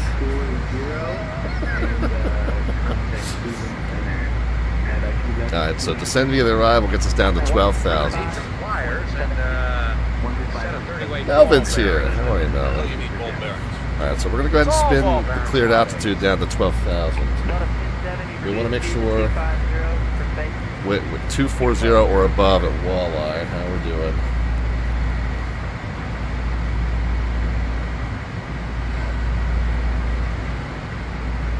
We're 4 miles from walleye.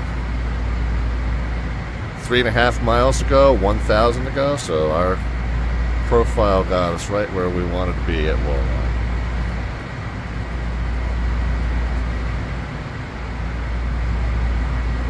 At Uber, out of below 230, we're going to be fine there. At Great, we want to be 17 to 20. And then 12 to 15 at height, and we got all kinds of time in between there. So let's try and aim for...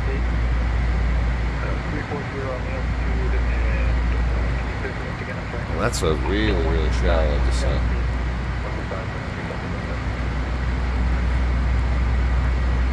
Yeah, because then we're going to stay at 12. Gosh, alright, well let's aim for the higher end of these ranges. 220 at Great. We only need another 1,000 feet to lose then in 45 miles.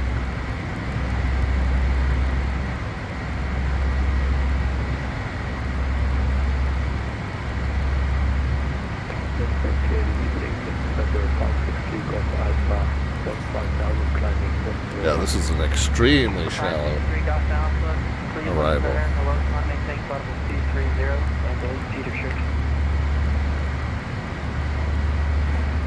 Well, we gotta just to make sure we don't go below 17 at grade. I'm gonna kick the altitude hold at 17. Detroit approach 126.22. We need to be 230 or below at Uper. We're already meeting that restriction, and we're 4 miles from Uper. B, there's no restriction. Grade, we want to be as close to 220 as possible because look what happens, guys. You got 23 miles to get from 12 to 15, but if you get to 12, then you're stuck at 12 for 7 miles, and then 10 more miles, and then 5 more miles. You're still stuck at 12. So I say hyped. We aim for 15, and then that gets us 7,000 to lose. At 23 miles to do it. Yeah, we're okay there. If we're a little below, so I like to do 6,000 in 23 miles. So if we're at 210 at grade, we're doing good. That's Romeo, Kilo, Charlie, Tango, Yankee to join the kit to arrival.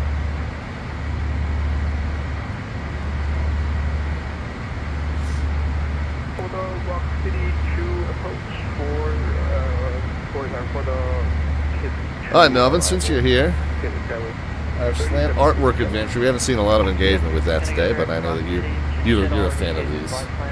So this is myself walking the ferry co-pilots under the Stone Arch Bridge over the Mississippi River in Minneapolis.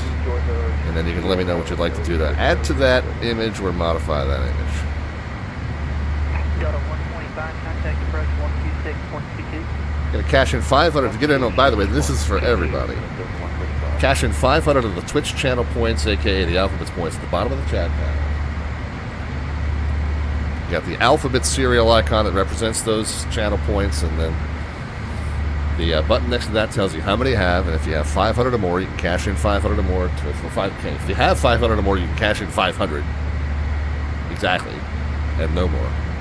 And that puts you in the queue. Once I call your name, then you let me know what you'd like to do to add to that image or modify that image. Again, we just throw a sentence in the chat GPT to create an image that's roughly representative of our stream this on a given night. And then you guys can kind of have at it. Cash in those channel points to get in the queue for that, and then let me know what you'd like to do to add to or modify that image. Our slant artwork adventure. So 27 left, 27 right. The course would be 276 either way. Kind of get ready to go with that.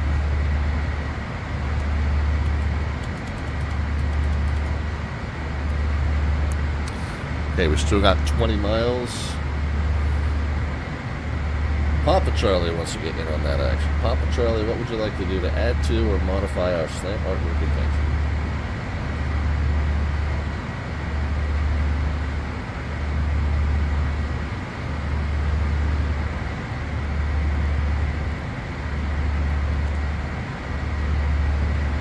So what do we say, 210 at rate?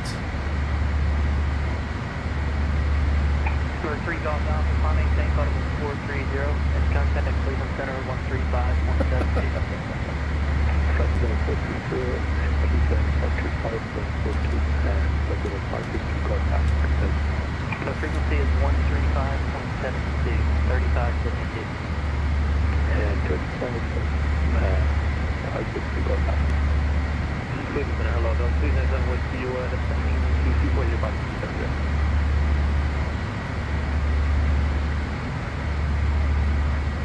Cleveland Center, American 5. Hi, Papa Charlie. We're working on that. 12 miles to great. We're still at 21 and a half. Cleveland Center, hello, contact St. Audible 230, release speed restriction. And then after great, we can go down to we're going to aim for 15 at height, although we're going to bottom end. We'll put the floor at 12,000, but at height we're going to want to be closer to 15. Got a 327, Roger, vicinity of the grade 2 arrival, the Metro altimeter 2968. Put them any grade 2 arrival, doesn't Cleveland Center.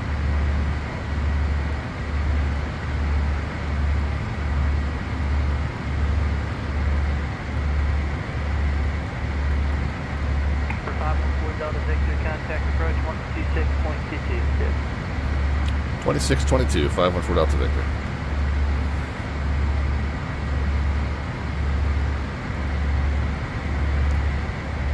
Alright, let's see if we can get an approach assignment here. Start working on that. Shallow 3757, radar contact call.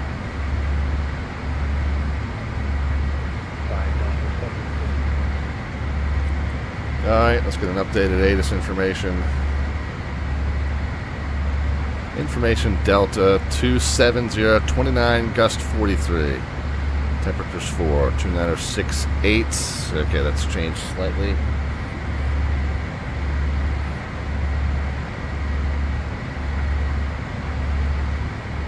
Landing 27 left, 27 right.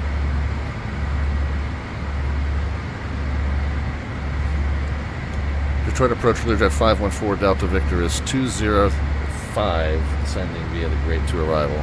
And we got information Delta. For the 514 Delta Victor, Detroit approach for my 27 right. 27 right, 514 Delta Victor.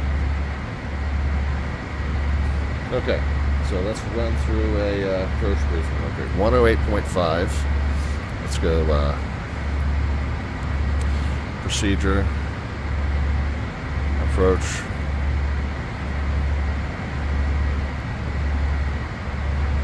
Two 7 right, enter. 125, you're not following the altitude on the chart, so we can 10 down. Friends, in case we need it. Load it.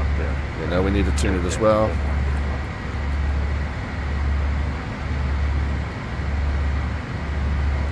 After tuber, we got a vector, and then we got friends. Nope, nope, nope.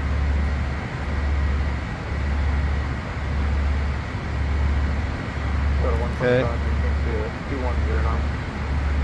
210. Company. Okay, very good. Everything is good.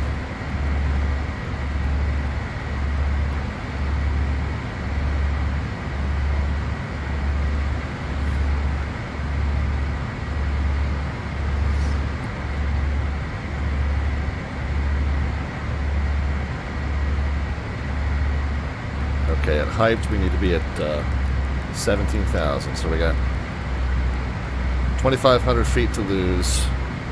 We also need to be at 250 knots there.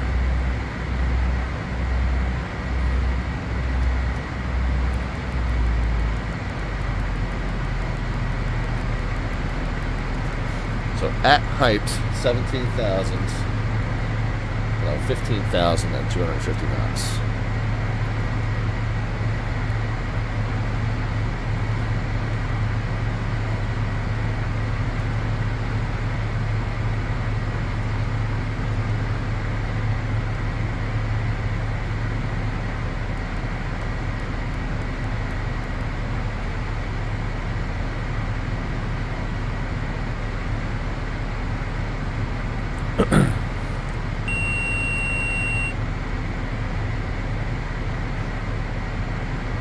For the 125, just to maintain 8,000. Like I said, 125. For the 375, ADD contact, Detroit approach 124.05. 12405, please. Approach left, plus,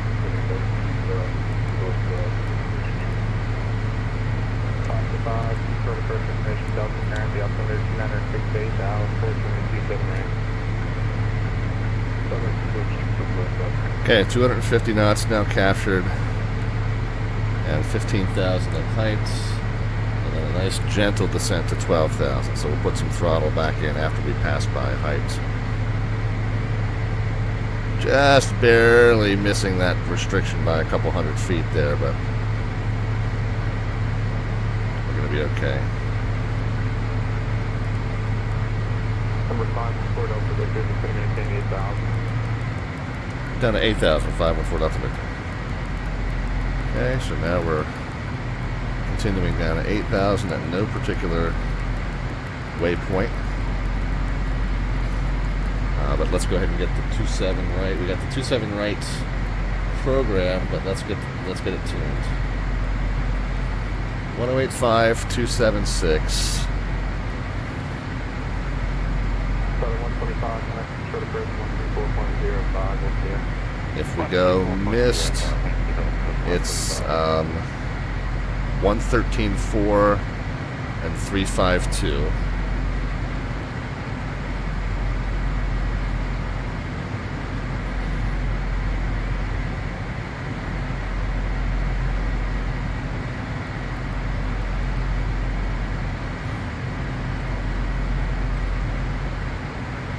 Papa Charlie got our loons.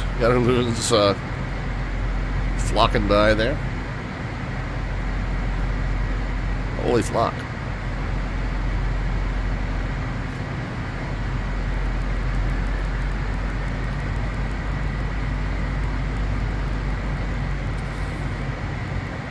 Minimums on the straight in ILS 27 is 835. We're going to say 900 round figures. It's 200 above ground level. I'm going to set it. I'm going to set it to 350 just to allow for a buffer, just in case there's a difference in ground elevation between missed approach point and threshold.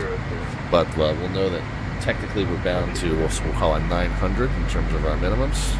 Number 514 Delta Victor, short approach 134.05, we'll see you. 2405 was it? Paper. All right, 2405, 5 for Delta Victor. We'll see it.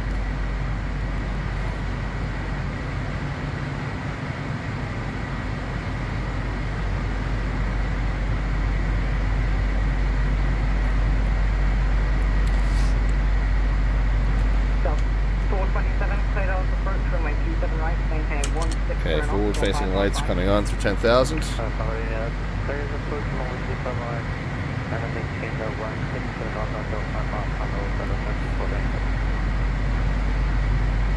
Okay, 0906. 375 is going to maintain 3,000. Did you expect the Allen approach runway 27 left? Okay, Allen 27 left, FedEx 375 heavy. And it's going to maintain 3,000. 3,000. It sounds right. This works better for us than the wrong FedEx round. If you could squeeze it, then it's not no worries. Alright, I'll see what I can do. If it's too much, don't worry about it. The envelope works as well. Thank you. Approach 514 Delta Victor, 9,200 going to 8. The 514 Delta Victor, future approach is going to maintain 4,000. 4,000, 514 Delta Victor. Southwest 3286 is going to maintain 3,000. Delta 3,000, Southwest 3286. Delta 5427, contact Metro Town 128.75. Okay. 128.75. Let's go ahead and do our V speeds. Field elevation 645. Temperature 4. Maintain 170 on 555. 227 right approach, maintain 17.5 miles. Walk is level Pacific. FedEx 375 heavy, turn right heading 2936. Right heading 220, FedEx 2 Southside heading. FedEx 275 heavy, continue that right turn heading 253. And 150 will be the final flap speed. 250 to next FedEx 2 Southside left low, FedEx 3 Southside heading. Over 1206 heavy, contact Metro Town 128.75. Car 128.75, strong work, man. Let's do it. Okay, we're headed away from the airport now, so I am going to slow it down to 210. Southwest 3286. Over just close approach runway 27 left, maintain 170 off 155. Carolina 27 left, 170.5, up to 3286.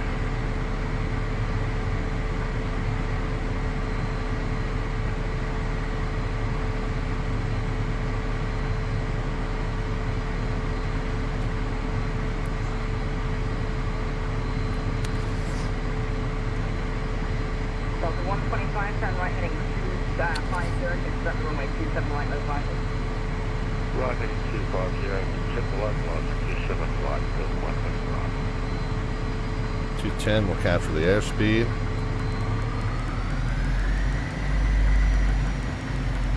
Delta 715, you're over on that, turn off approach runway 27 right, maintain 170 knots, 1555. Take the dial. right, and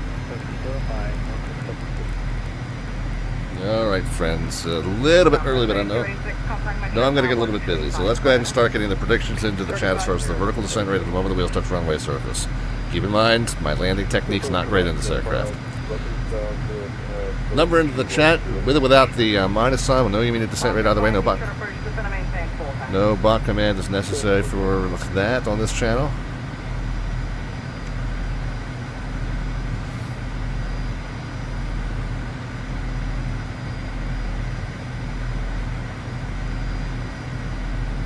And if we do 227 right, we are going to turn off to the left if we are able. General aviation will be over our left shoulder. So left-hand turn off if we make it down successfully. Oh shoot, didn't mean to get rid of the 27 right approach chart.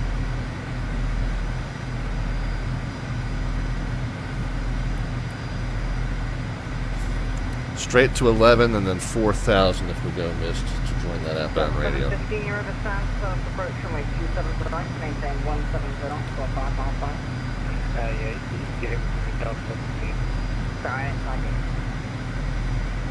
2875 and 21.8.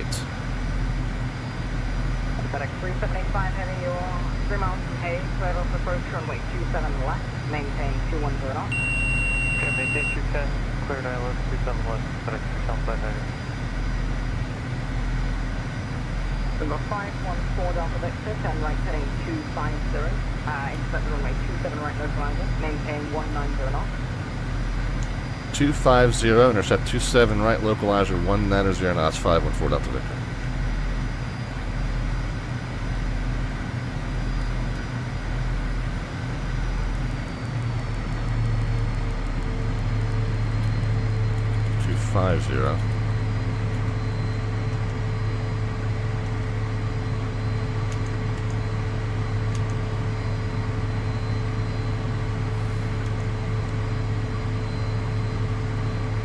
Delta 125, looks like you're a bit far, that's fine. Turn right heading 290, intercept the runway 27 right localizer. 290, Okay, altitude hold is on. Okay, good. 715, contact Metro Tower 128.75. And then what are we saying? 75, good job, Delta. Yeah, 2875 is going to be our tower frequency.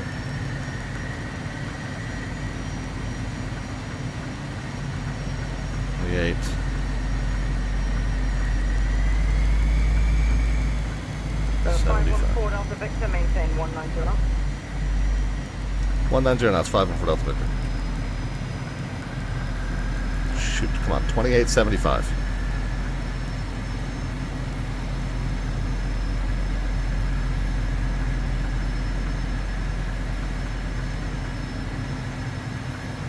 Okay, there's 190. 4,000. Slightly outside the localizer.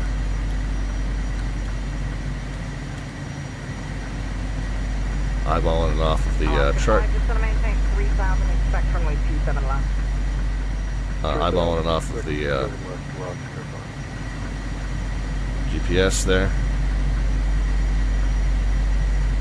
Approach FedEx 1387, turning to a 120 heading close out. FedEx 1387, engage with approach function.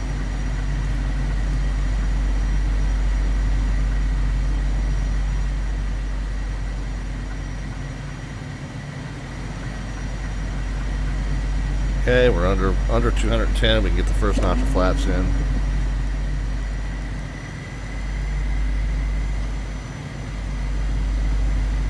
FedEx 3785 heading, you're overhead always, self approach runway 27 left, maintain 170 knots, 5 miles 5.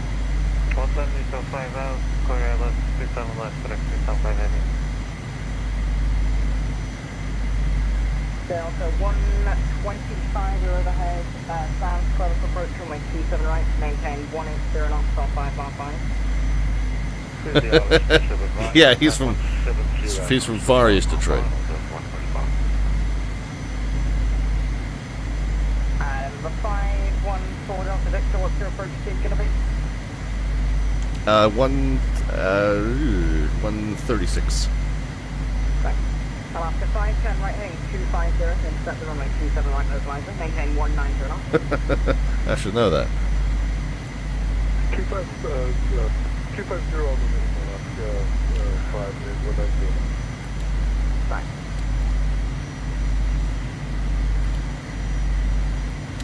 So if he's got a... 514 Delta Victor overhead friend, fast approach runway 27 right, maintain 160 knots till 5 mile final. Alright, clear for the ILS approach, runway 27 right, 160 to 5, 514 Delta Victor. Back 375 heavy contact Metro Tower 135.0. 35, nothing. Have a good evening. Okay, second notch of flaps coming in. And then as soon as we intercept the glide slope, we hit the gear. I know. Back 1387, turn right heading 180, expect knot runway 27 right. Alright, well, we'll get the gear now then.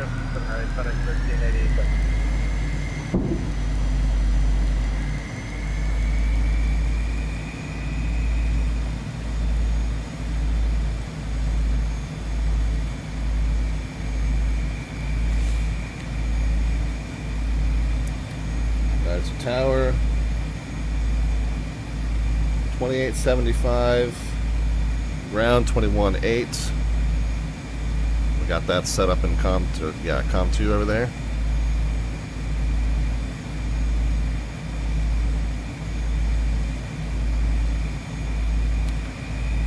Okay, supposed to be 160.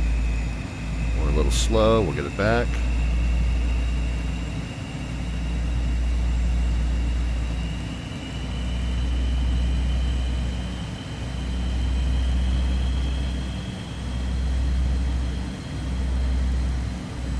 FedEx 1387, maintain 190 knots.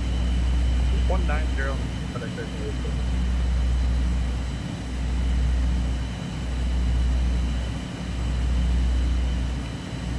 Alright, keep the predictions coming, guys. Last call, we'll call it the 500 call. It's just gotta appear in the chat prior to the touchdown, but So 327, Detroit approach, just gonna maintain 4,000. 4,000.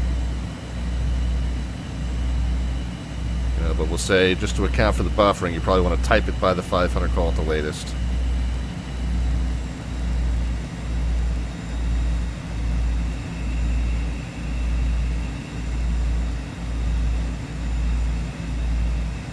FedEx 1387, turn right heading 250, intercept the runway 27 right localizer. Heading 250 on the 27 right, localizer, FedEx 1387.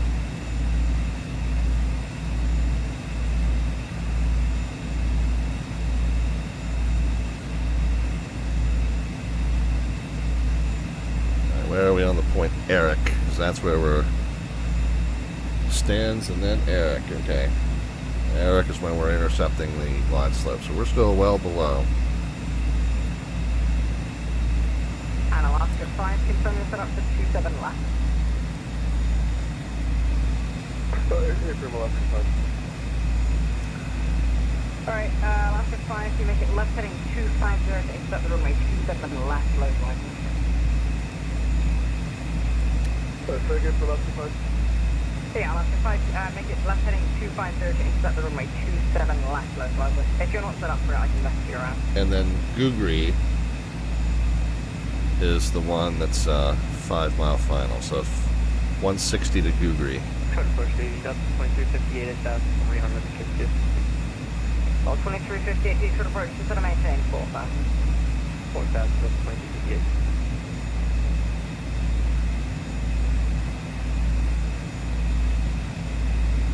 Delta 125, you're over Eric Cleveland, approach runway 27 right, contact Metro Tower 128.75.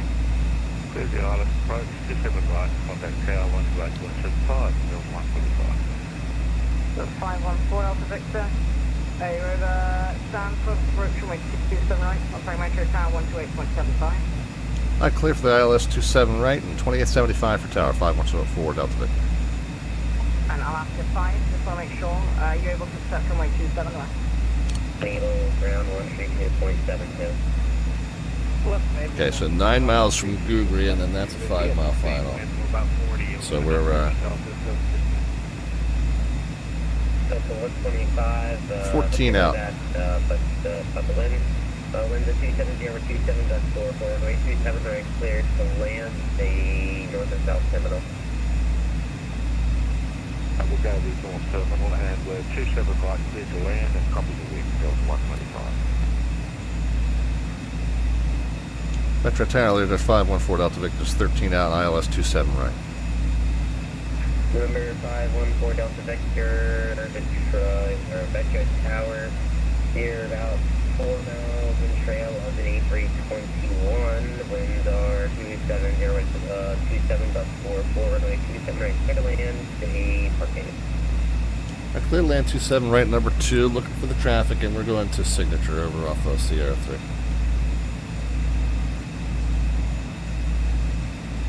Sierra 5, by the way, sorry.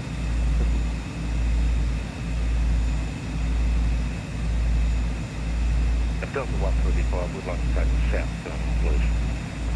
Roger.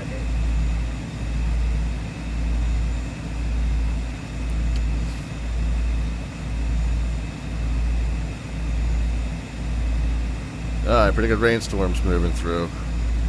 We can see some returns on the precipitation on the radar, weather radar.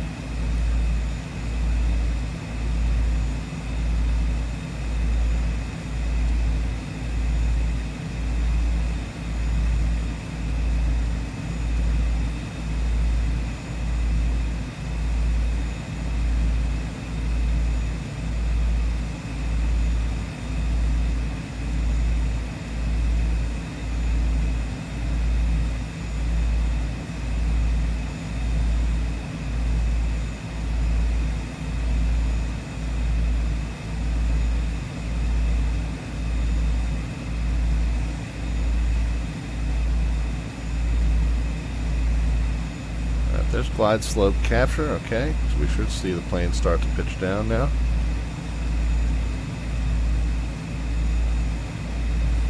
Missed approach altitude is indeed 4,000, so we already have that set, so that's good.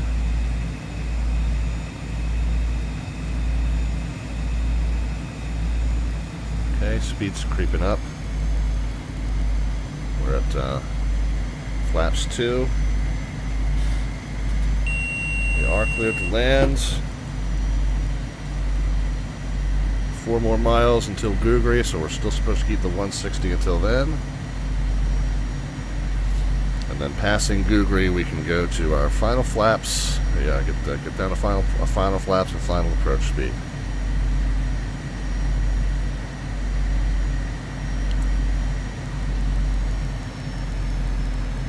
Ooh. Rainy.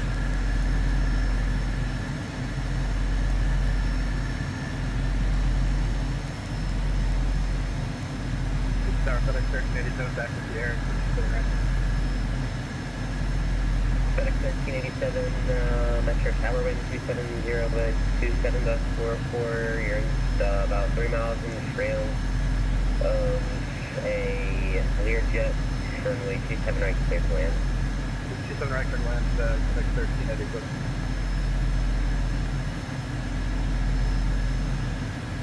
Okay, 2 miles from Googry, 7 miles from the runway.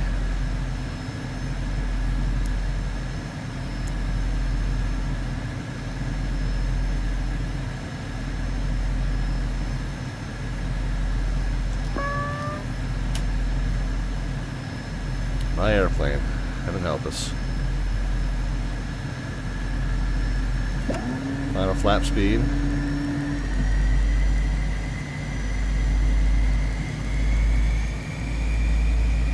I just want to tell you both, good luck. We're all counting on you.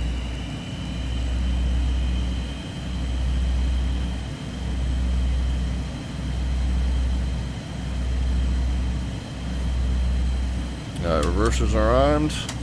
Continuous ignition on. Gears down and green. Landing flap set and checked. Missed approach altitude 4,000 set. Left hand turn off if we make it down. Straight to 11 and then right turn to 4 if we go missed. That's what I will agree on 136.7, thanks. Delta 145.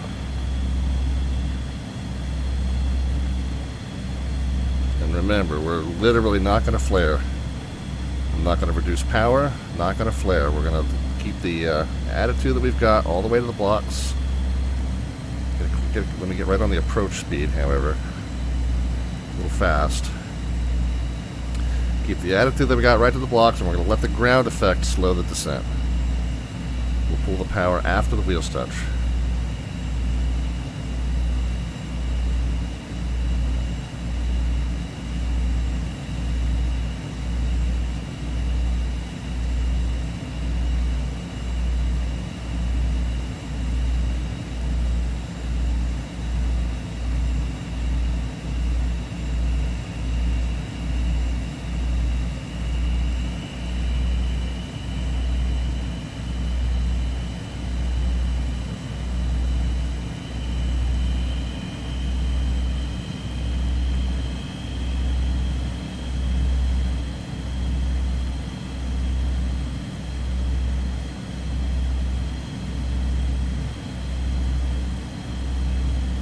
Make sure we keep the nose high enough.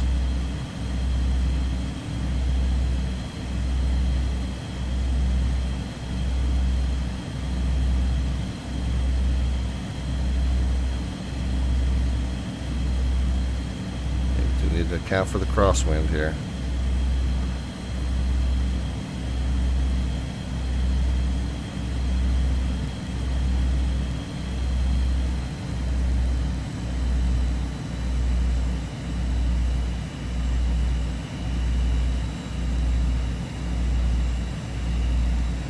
A little fast now. Hope I'm not going to end up just chasing this. Okay, correction small.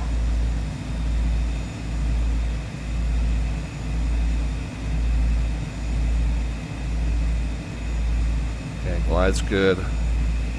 Speed's good. Just keep it just like this. Just like this. Perfect.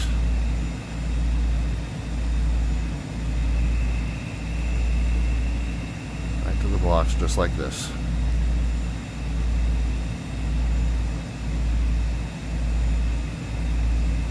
Ground effect will do the flare for us.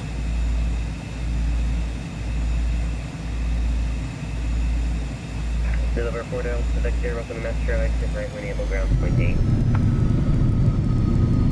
Alright, right when able, ground point 8, 514 Delta Victor. You let me touch down first, dude? Come on.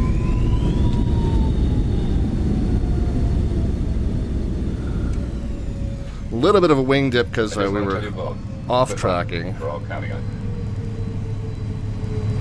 but not too bad.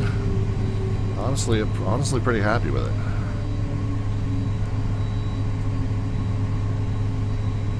Oh. Nose wheel steering, forgot. I'm gonna hold this button in.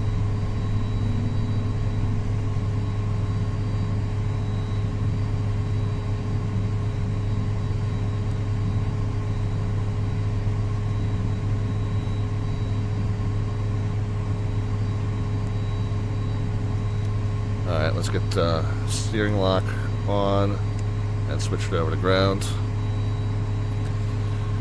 Metro ground leader 514 Delta Victor's off 27 right. I think I'm on golf or somewhere around there, but we're going to signature over off CR5. November 514 Delta Victor, Metro ground, low taxi to the ramp via Victor Mike. Okay, we're going to the signature ramp off Sierra 5. Oh, that means it's in the ramp, that's just a... Okay, in that case, taxi to the ramp via Victor, cross runway 21 right at Victor, hold short runway 21 left at Victor. Okay, via Victor, cross 21 right, short of 21 left, 514 Delta Victor. Just a heads up, the Sierra 5 ramp is not the... It's not Signature ramp, Signature ramp is the ramp off Mike. Oh, alright, I was looking at an outdated map then, but yeah, we're going over to Sierra 5. Alright, no worries. Okay, Metro ground United 1222. Okay, so forward-facing lights off, taxi light we can leave on, strobe off, United recognition, 1222. continuous ignition, Runway 22 right, taxi via... reversers, windshield heat off, PTO, stall warnings, and radio altimeter. Cross 22 left by on Victor, United 1242. Looks like I beat yours. Kenny, I forget what you said yours was.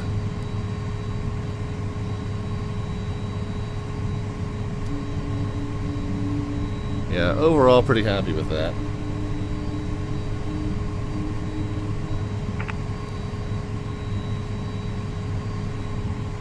Ground 514 Delta Victor. I'm sorry, we're going to Olympia. That makes more sense. Alright. No, 514 Delta Victor, continue taxi via Victor 1. Cross runway 21 left at Victor, hold short runway 27 right at Victor 1. Okay, we'll continue via Victor, cross 27, or correction, cross 21 left, then Victor 1, hold short 27 right, 514 Delta Victor.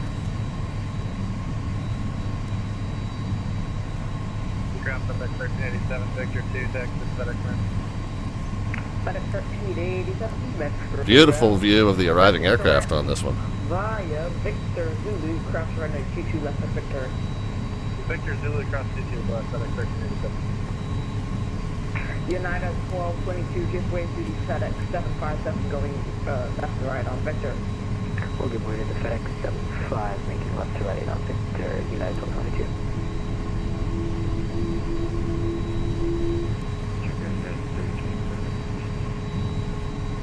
United 1322, Metro ground to rapid for common taxi.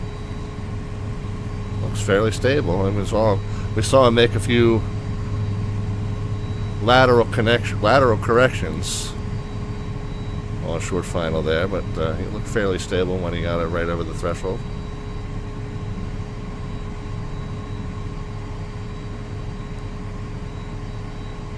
Yeah, signature's where we're going for our second arrival.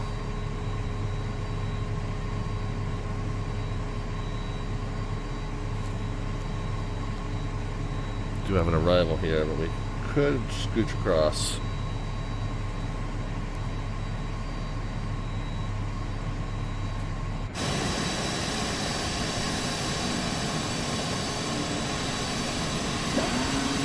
I now realize I forgot to. Sierra, cross the runway 2 right at Victor 1 at Victor 1. Alright, we'll continue CR7 and Sierra, cross runway 27 right, 514 Delta Victor. We'll talk to you soon.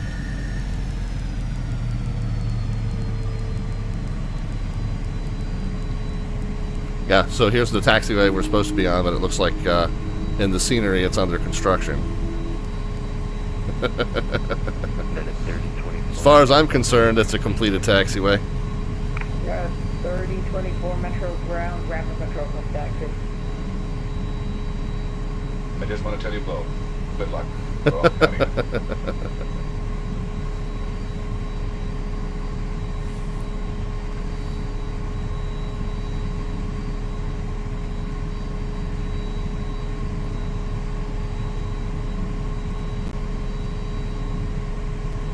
And then let me make sure that I don't do anything dumb here. Ground, United 578 Delta 12, ready for push and start.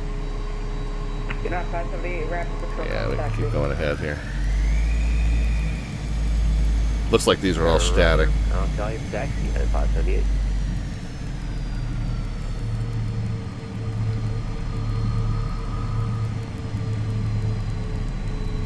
So at this point, I'm basically just taxiing via VATSIM radar.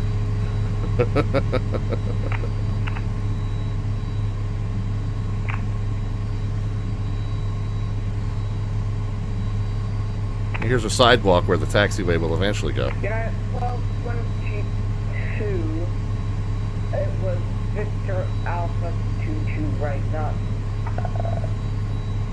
There we go. Sorry about that, we made a wrong turn. Yes, CP Flyer. I got what you were doing. It's all good. The sounds are there to be played with. It's all good. On the entry point to the cargo area. alright, yeah. The front ground is pretty much empty right now. I wish you guys would play with those sounds more, actually. Victor Alpha 22. Continue on Victor right now.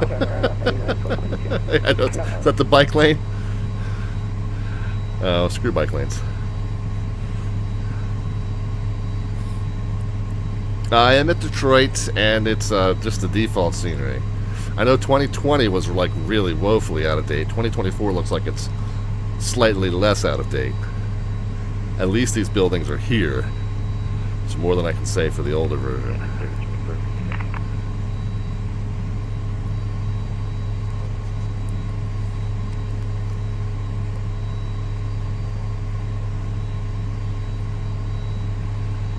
Yeah, there is a really good freeware option on the TO. So I had tried that, Melvin. I had tried it for FlightSim 2020, and it was extremely frame heavy, and I had all kinds of connection issues with it.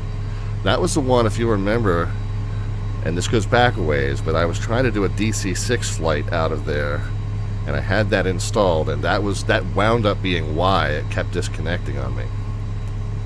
That scenery was just very frame heavy. So I don't know if it's the same one, or if there's now a better one. I'm not sure.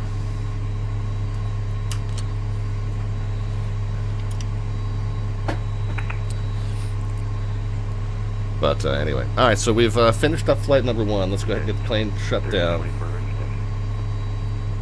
Yeah, nice spot for plane spotting, indeed. Zoom the view out a little bit. 7426 remote Charlie, please.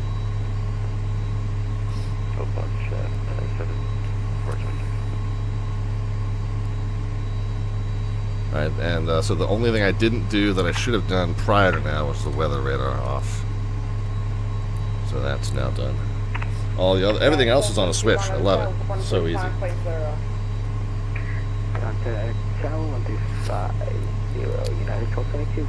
Let's go ahead and get the cabin air, engine gens, throttles to cutoff, seatbelt signs, transponder mode and code.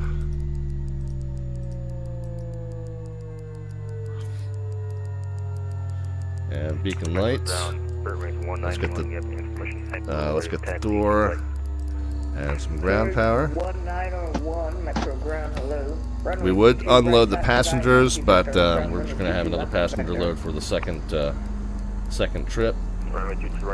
And then let's see where we were with the fuel prediction.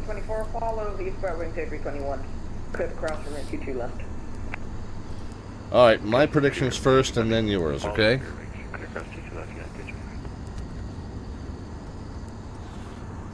$12.54 plus $12.54 plus $5.36 plus $4.59. We're ending with $35.03. Ooh, we're slightly short, but I have a feeling that's because of that really long vectoring around. Slightly longer route than we had originally planned for, and, you know, fairly long vector on final at low altitude and slow speed. So I think that had a bunch to do with fuel consumption. I don't think I need to adjust the consumption numbers, and even then we were only 185 pounds short after all that. Expecting to be down at 9:14. I know we got off about 15 minutes late, and then on top of that we're another 7 minutes late getting down. So I think we're going to be kind of tight getting out of here at 9:50, or off block at 9:50. We're going to maybe push that back to 10:05, wheels up at 10:15 probably. Let's see how you guys did with your predictions, and cancel the master warning, I suppose. Let's see how I did with your predictions. I had been kind of struggling with the landings of this plane. Tonight I feel like I did fairly well. Really, honestly, overall happy with it. And grab the advised by native or the clearance. 160 was what registered. We'll take that any day of the week. How did you guys come in with predictions? 118, 215, 138, 150, 145, 173. So the 173 is pretty close. That's 13 away. However, on the bottom end, it looks like CB Flyer was 10 away with the 150. I didn't see anybody else in that range. CB Flyer. If there's anybody closer than 10 away, let me know if I missed it. Right now, it looks like CB Flyer is the winner. At KDTW.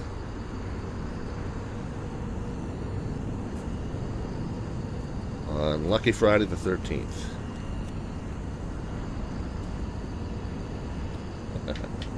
All right. Well, if I'm missing anybody, closer Detroit than Metro Ground, United 578, ready to protect. closer than well, yeah. The grass is blowing in the wind. Yeah, isn't that 578, crazy? Victor, 2024 is crazy in terms of the Crossing runway 22 Victor. environment rendering, isn't it? Cross, Love it. Taxi 22 right by Yankee Victor, cross 22 left on Victor United 5. Okay, so let's add another 15 minutes to that. 36, well, that's 51.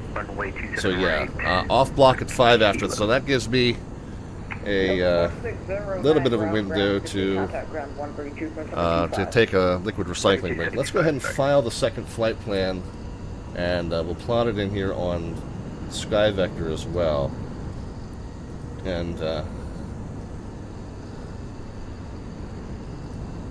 at the very least, we'll be able to take a look at it. We're going to go DTW, that route to KRDU. We're hopefully see some of our friends down at Raleigh-Durham. Another fairly long flight, but you know, again, like I got nowhere to be tomorrow. But let's get that filed on VATSIM here. Flight plan. Drag this over here. Let's make it just slightly smaller. I mean, you guys know my information, so there's nothing on the screen you shouldn't see. Let's go flight planning and file a flight plan. Number 514. 514 Delta Victor, IFR, Learjet 35 for a medium S BDFG RWY L Detroit. Off block we said revised is going to be 0205, altitude 45,000 this time at 480 knots. KRDU. ILM, Industrial Light and Magic, 0126 and 0311. There's the route. PBN is a B1C1D1. Nope, 2. B2. Well, I was saying 1 and typing 2, so it was good. B2C2D2 S2. Performance is Charlie. And remark is twitch.tv/slant alpha adventure TU. Did I spell that right? Adventurers. Okay, good. Okay. So let's get you guys a spot to do a little plane spotting.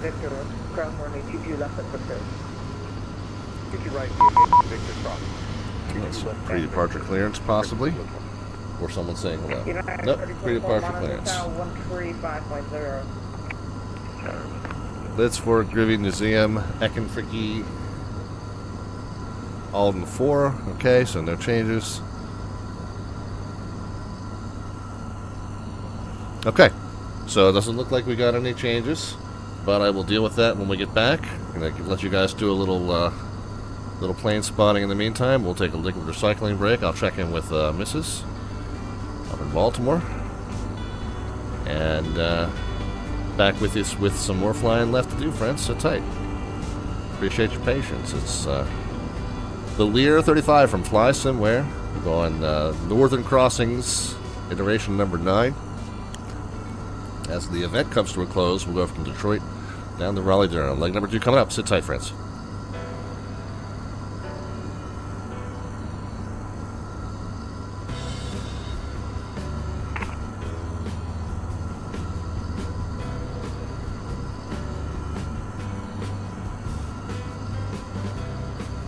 United 578, monitor tower 135.0.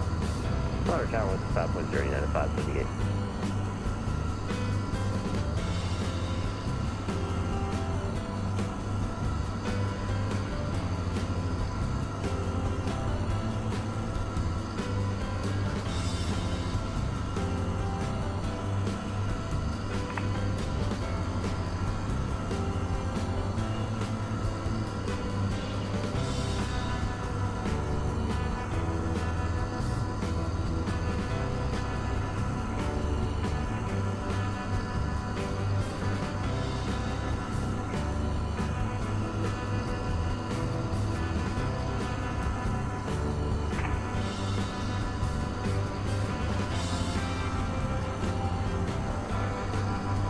Metro Grand, good evening, Southwest 1422 with November, request taxi please. Southwest 1122, thank you, November, Metro Ground, runway 22 right taxi by Yankee Victor, cross runway 22 left of Victor. 22 right via Yankee Victor, cross 22 left as Victor for Southwest 1422.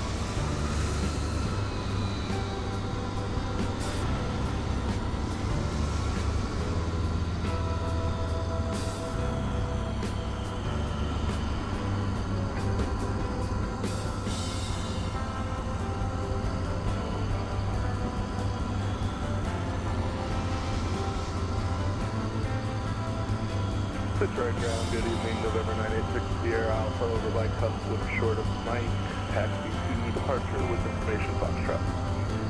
November 986 Sierra Alpha, Metro Ground, runway 22 right taxi by Mike Victor, cross runway 22 left of Victor. Runway 22 right by Mike Victor, across 21 left by, I'm sorry, yeah, 21 left by Mike, outside Victor. 986 Sierra Alpha.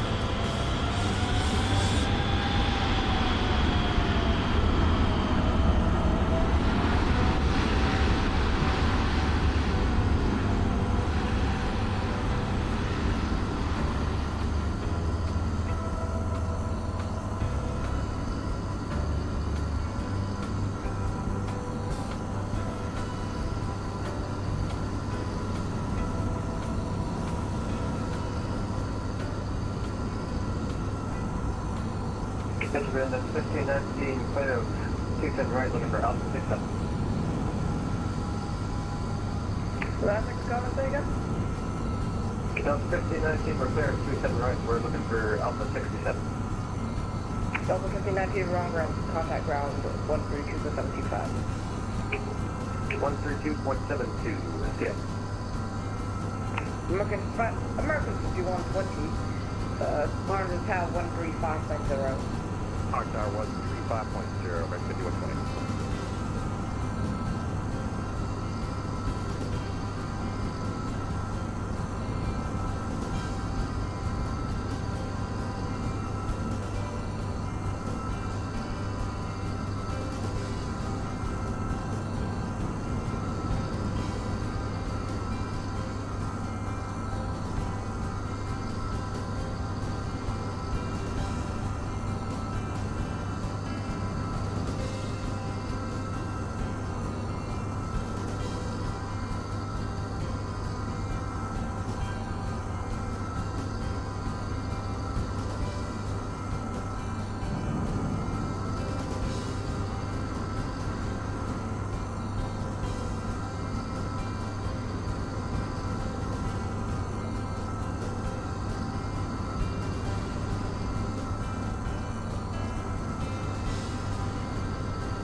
Metro Ground, good evening, American 571, ready to push at Delta 20.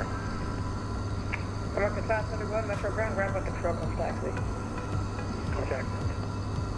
Ground FedEx 675 Heavy with you on Victor. FedEx 375, taxi to right by Victor Zulu. Ramp to Victor Zulu, FedEx 675 Heavy. Southwest 1422, hold.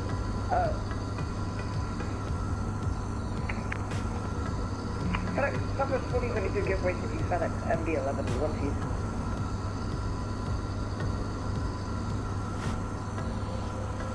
I'm sorry, I stepped on you there for 1422. 1422, did you go to continue taxi? Continue taxi 1422. November 986 here, Alpha give way to the Southwest 737 on Yankee. Good way to the southwest on Yankee, 986 here, Alpha. Ground, Delta 64 with you on Victor. 64, state parking? Yes, Delta Gate. Originally planning on Alpha, but I'm not read it wrong, no. Okay, Delta 64, keep direct by Victor Foxtrot. Victor Foxtrot to the ramp, Delta 64.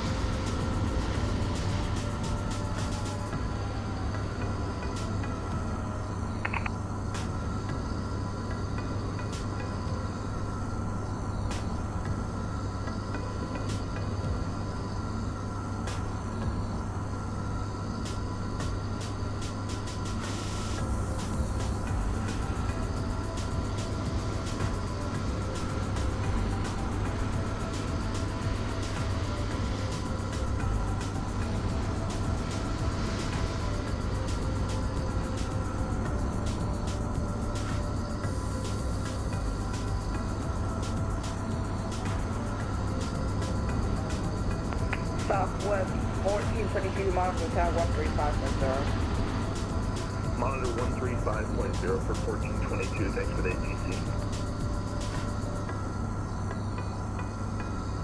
Customer 986 Sierra Alpha, monitor from tower 135.0. Over to tower 350, 6 Sierra Alpha. Have a good night. We're back with you, and I don't know if you can see this. This headphone on this side is kind of dangling off. I do have a backup headset, but I'm not going to be able to get to it right now. I want to get the plane underway. Once we get up to cruise, I can probably swap those out if that doesn't cause any weird device issues in the middle of the stream. We'll do our best. Maybe I'll tell you what, I'll just wait until after the stream. But yeah, it's going to kind of dangle there. That's going to annoy the heck out of me. It's been slowly breaking over the past few weeks, but I do have a backup set. Just can't get to it right now. Anyway. We'll put it on the MIL list, right? MEL? MIL. I'm thinking NIL. We'll put it on the MEL list, and we'll roll on. Alright, back into the airplane we go. Let's go ahead and get ready for. Every time I turn, it's gonna drive me nuts. Let's get ready for leg number 2.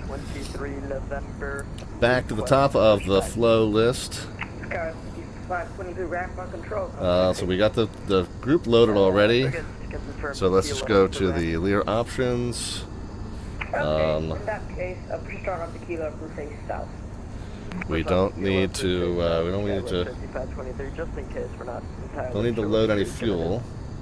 So let's go here. Let's punch in the parameters of our departure. It's the lids for departure. I don't think I pulled up the charts for this yet.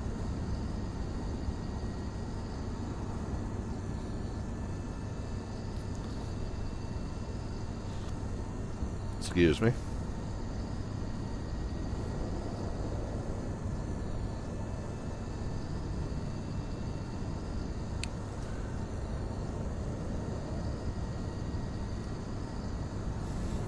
Okay, so lid's going to be 276 and then radar vectors.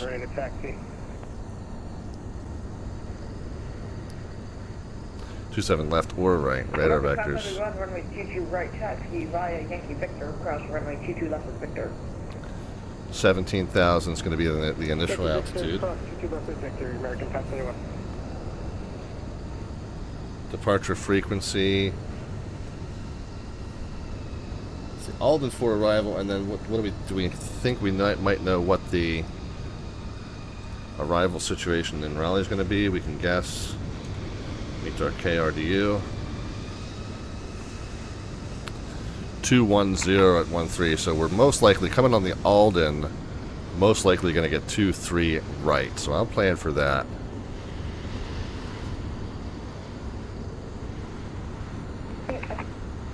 Oh, but anyway, the departure frequency was that in here? 132.02. Negative 22 right. And the squawk was 6376. Oh, they're saying departure's 2 right. Landing on the 27 departing 22 right. Okay, so we'll check the arrival or check the departure procedure with that in mind. Expect runway 22 right, says that there also. Departure runway 22 right.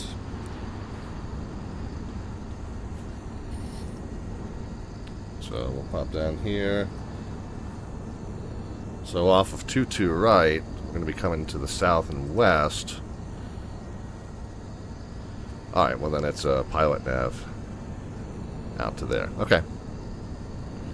Easy enough. 216 is the initial heading.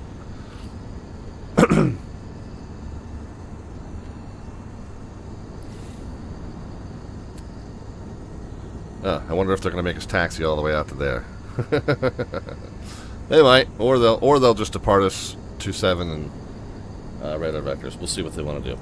It's up to them. It's going to be a very busy event for them. So if we have to taxi all the way across the airport and get in a queue, that's fine. We'll do that.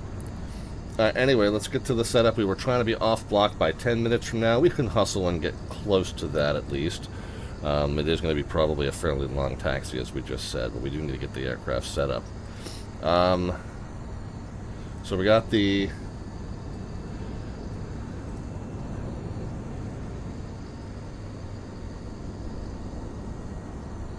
ATIS information updated November. Temperatures 4, tune outer 7-1.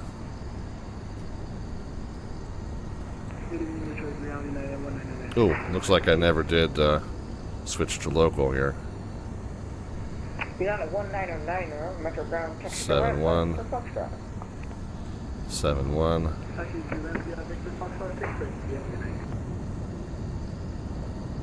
7-1.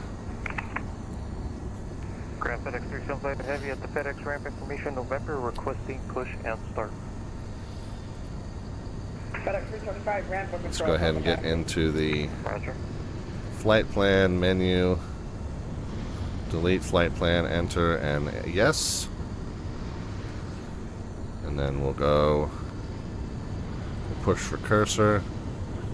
Dial in K, D, and I found that especially on the second leg,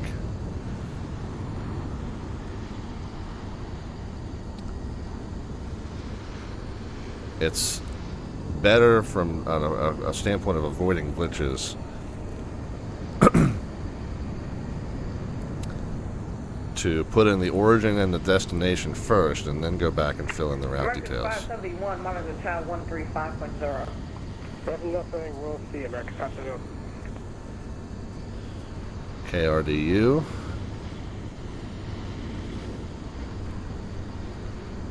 Okay, so then it puts in the route information, but then we can go back. Let's go to the procedures. Select the departure. We set it as the lids. Enter. Runway 22 right. Enter. Transition is indeed Grivy. Enter, and we'll load that. We'll push for the cursor at the bottom of Grivy, but above RDU. It's going to be NUSMM, N-U-S-M-M.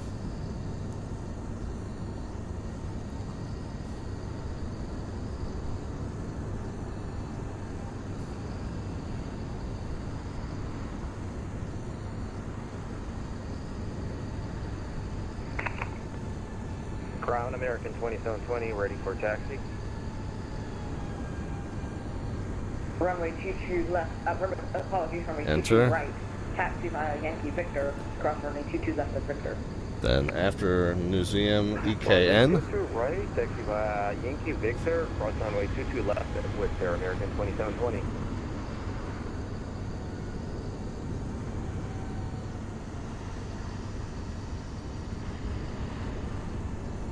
Enter. Enter. Have a great night. Good night. And then Fricky. And then the Alden 4. Actually, we can get Fricky off of the arrival. Select arrival. Enter. Let's go menu. And select destination airport. Enter. And let's select the Alden 4. Enter. From Fricky. Enter. To runway 23. We assume 23 right. Enter. And we'll load. Now we'll push for the cursor. Oh, we are gonna. Everybody's gonna love it. We're gonna touch butts on the way in. Everyone loves it when we touch butts at Raleigh. Because you all are Fricky. And then McDon, Favco, Alden, Gazer, Harsh, Butts.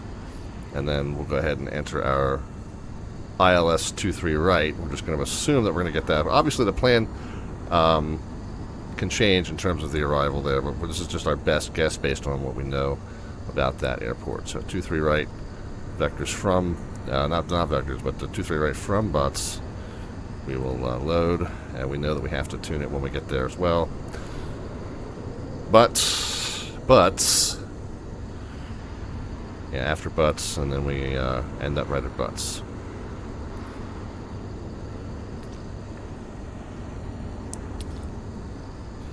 Alright, so that's all good to go. We can up the range. we can go to our flight plan.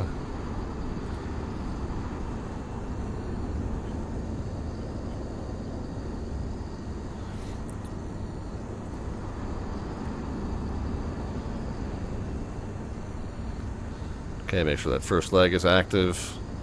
Jolu, and then on we go. So then we'll go back to out of our flight plan page into our nav page. And yeah, we'll keep the range nice and low so we can see that we're direct to Jolu.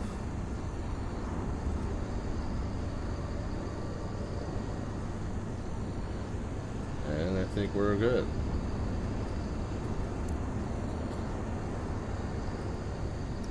Alright, comm radios. We got the ground frequency set up here. I don't know actually which tower.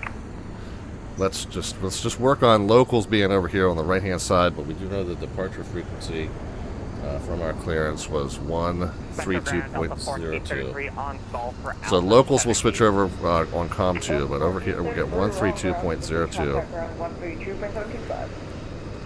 Of course, we'll go to the other line, Delta 1433.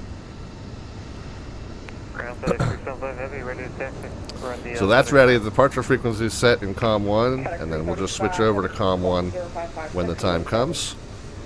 0556, no Charlie. And let's go ahead and reset the fuel flow. Ground Delta 22, November, off uniform for taxi. Alright, Kenny Lester's heading out. Very good. Good to have you along. Thank you very kindly, man. Alright, we got the clearance obtained, comm radios are set, altimeter is set, autopilot, route set up, the initial altitude 17,000. We can go ahead and get that up there, and the third button is our altitude arm. The initial heading, even though it's pilot and nav, the initial heading is 216, and then we will turn direct to Jolu. So we'll get the 216 kind of dialed in and ready to go. American 2720. Can you repeat the frequency for me? And I'm just going to turn the course. 13510 American 2720. Thank you. Well, the course of 176 should be. Yeah, let's just turn it to due north, just to not confuse myself. FedEx 37. With you, short of Zulu, ready taxi. FedEx 375, runway 22, okay. taxi via Zulu Victor. So we will start in heading mode, but we will switch it over to nav mode pretty much as soon as we get airborne. Transponder code mode 6376. And altitude mode. 2467, short of 27 right, golf. Confirm our parking brake is set. Seatbelt signs can come on. Wheel trocks have been removed. Let's go over back to the utilities page. GPU off and door closed. Cabin temp kind of dipped while we had the door open up here in nice chilly Detroit, but we'll put this up and then we'll get it nice and warm in here again. Pressurization, we're going to be cruising at 45,000 feet down the Raleigh, so we'll get this nice and cranked up high. There's 40, okay, there's 45, so the cabin altitude is going to be sitting right there shy of 7,000 feet once we get all the way up. Let's go ahead and calculate our takeoff performance. We'll go back, performance, sync everything from the sim, and numbers. We're not going to worry about the pitch. 95.0 is going to be the initial fan speed. 28, 38, 71. 28, 38, 71.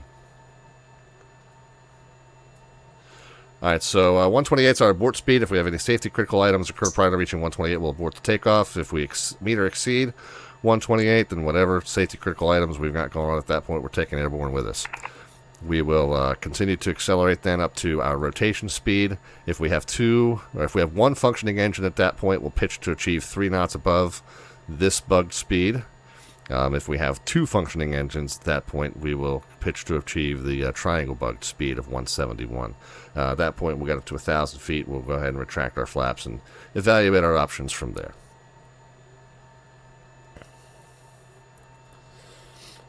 Let's go ahead and get the beacon light on. We'd hope to be pushing back right about now, so we're pretty close to that. We can go ahead and get our pushback. Skywest 5523, monitor Set tower up. 135.0. 35 nothing, Skywest 5523. Pre-plan. We'll just push straight back. I don't think there's anybody. I think this is all static aircraft over here. So we'll just push straight back. Enter. Request our pushback. Yeah, there's nobody behind us. Okay, so we release the parking brake, release the hold. And the plane might tip up. This just, or maybe that's been fixed now, I don't know. If it does tip up, it's not a big deal. It's just a little bit of a singlage, but it doesn't look like it's happening. It looks like we're okay. Alright, engine comes up through 13% turbine speed. We'll get the fuel cutoff disengaged, so fuel is now into the engine.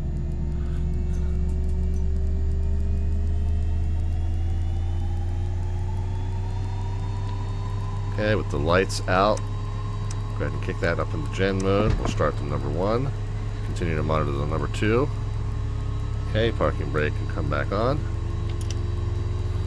Pushback is done. 13%, fuel comes in.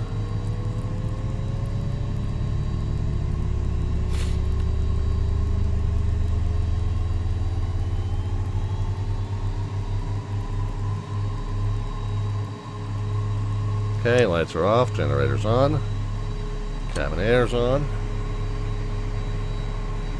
Ground over 46.3 heavies over here near Fox. Control surface check. Obviously, we're checking the movement of the outside control surfaces, but of course in the sim you want to make sure your sim controls are connected as well. Flaps 5 set. Let's set the trim right to the beginning of that range, so that it's the minimum amount of trim that we need. Okay, that's good.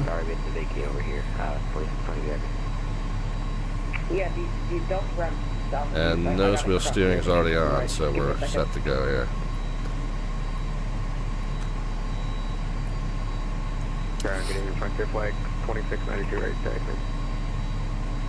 Frontier flag 2692, runway 22 right, taxi by Yankee Victor. Cross runway 22 left at Victor. 22 right by Yankee Victor, cross runway 22 left at Victor, frontier flag 2692. Ground leader 514 Delta Victor, we are ready to taxi as well. November 514 Delta Victor, wrong ground, take contact ground 142 to 725. 32, 725, 514 Delta Victor. Cross Delta 26, 1 or second. Delta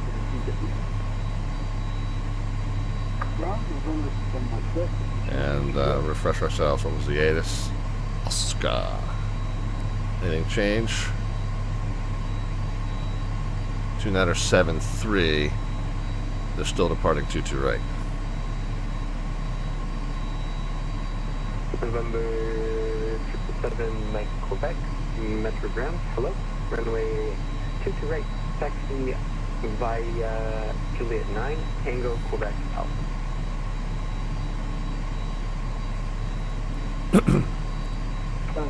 Two right, Juliet 9, Tango, Quebec, Alpha. Sorry, was it turning 22 right or 27 right? You want to Metro? Runway 22 right. Oh, right, you want to Metro? Metro Ground, Lear 514 Delta Victor, information Oscar, we're over at Olympia, we're ready to taxi. November 514 Delta Victor, Metro Ground, hello. Runway 22 right, taxi via Sierra 5, Sierra 01, backtrack runway 21 left, exit Whiskey 2, Whiskey Tango, Quebec, Alpha. 22 right, we'll taxi to Sierra 5, Sierra, Sierra 1. We'll back taxi to 1 left, then Whiskey 2, Whiskey Tango, Quebec, Alpha.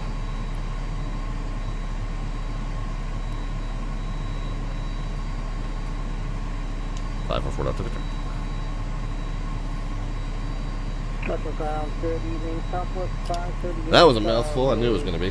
Trigger 5, So Sierra 5, Sierra, Sierra 1. Okay, so that means southbound. Metro Ground.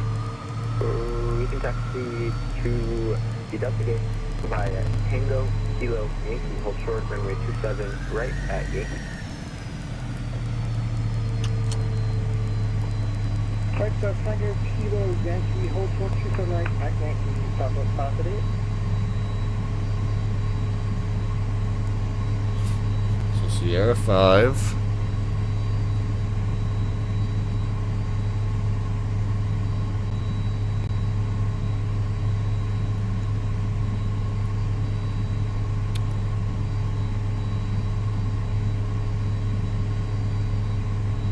Left on Sierra, right? Left.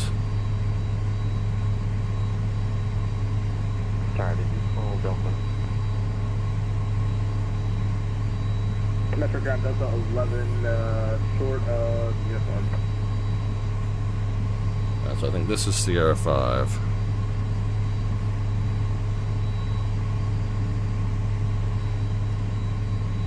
So is that going to be Sierra there? 4623 heavy Metro Ground. No, I think we got to go a little bit further. 7 right on Yankee.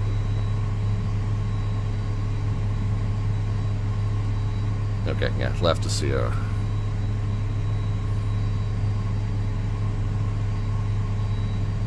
Metro Ground, Southwest 2861, we're in front of Delta 8, red tech.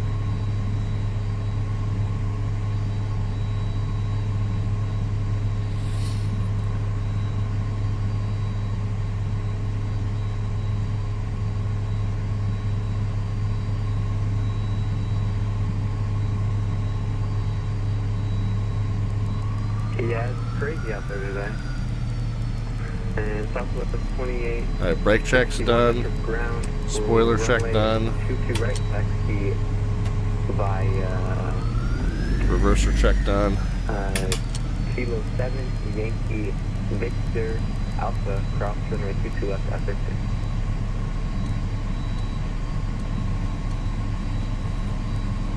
Weather radar on. Ah!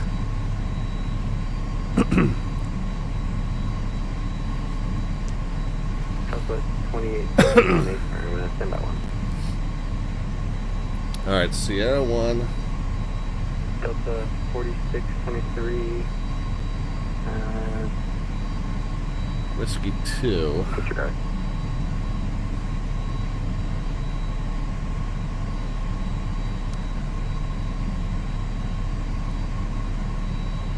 Okay, so that means he wants us to turn south. Yeah, Delta 4623 is heavy. I wasn't sure what gate you're going to since we just switched ground controllers, but I'll have you come south. So continue on Yankee, and you can enter the ramp on Romeo. Because this is not actually a back taxi, this is a taxi in the direction of runway 21 left, so he said back taxi, not quite correct, but we know what he means. Taxi in the direction of Whiskey 2. 92, hold short of Alpha on Victor. And Whiskey 2 will be the next high speed.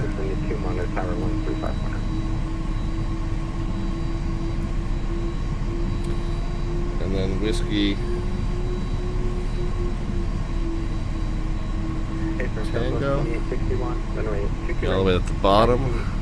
Via Kilo, Kilo 5, Yankee, Victor, Alpha, cross runway 22 left at Victor.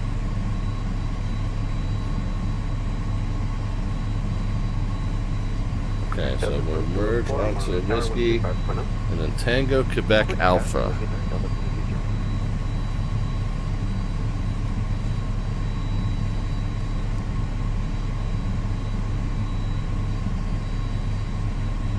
Detroit ground, Delta 8328, ready to taxi runway 22 right. Delta 8328, metric ground, runway 22 right, taxi via Juliet 9, Tango, Quebec Alpha. So Juliet would be the next right. Right here, Juliet 9, Tango will be the next one after that. Ground Ever 5271 is clear on Tango. We'll enter via Uniform 9. Endeavor 5271, metric ground, stand by. So that should be Juliet. And then this should be Tango.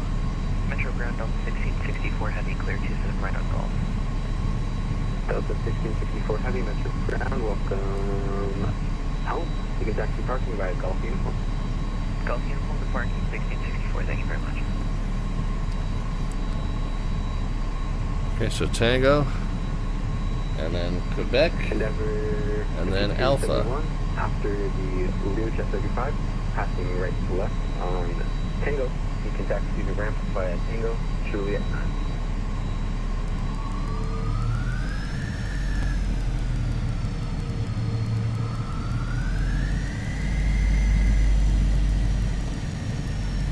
Wait, was that for Delta 4623? Negative. Sorry.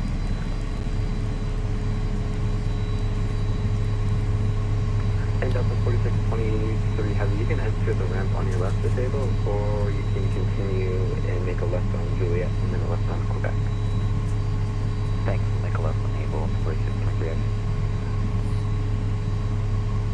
Okay, so Quebec's just after where that Delta's coming out, it looks like. Endeavor 5271, that's your ground. You can taxi to the ramp via Tango, Juliet 9. Alright, Tango's 39 behind us by now, so Lear Jet Endeavor 5271. Can't hide anywhere, man. Hey, right. Ground up 4623, do you want us to enter via Uniform 9? So this should be a dead end that goes up between the terminals, yeah. Yeah, so it looks like the... Not this next one, but the one after that. Yeah, I see one. Roger that.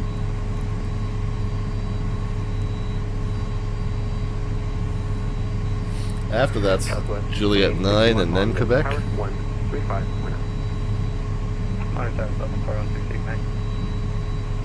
Detroit ground, all the ports ready off to 7 right for parking 8 Alpha 64.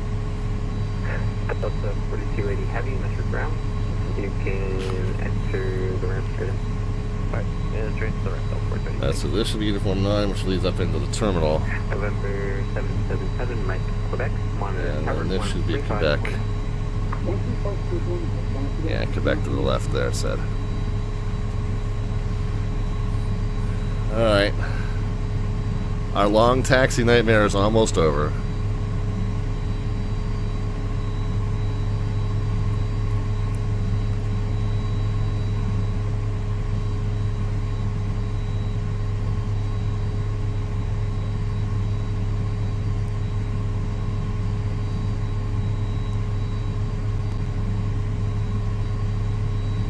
So this should be northbound Quebec.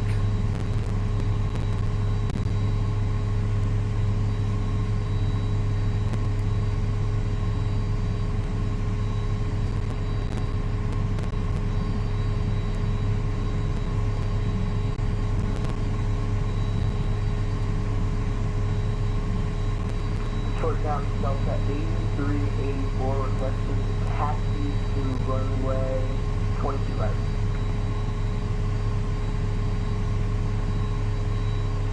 Delta 8384, Metro ground. Are you able to make a right onto Quebec?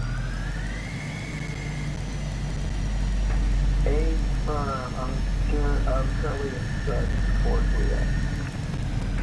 Endeavor 5271, we can merge on a comeback and then take us to the left side of that, okay? I think it was Quebec Victor Alpha. 2271, if you'd be able to do that, that'd be great. We can do it at 5271. Copy. And ground 514 Delta Victor with a question.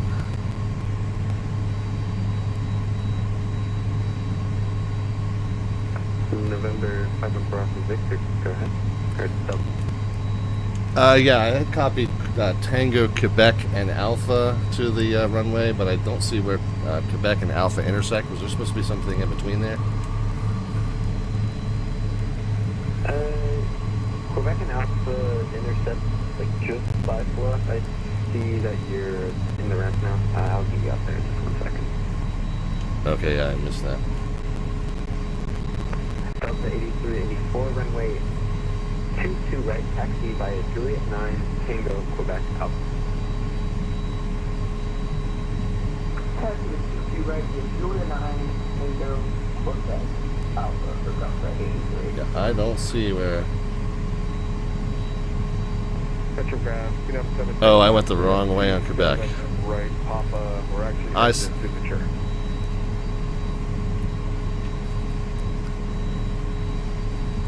If I turn left on Quebec and going around the bottom end.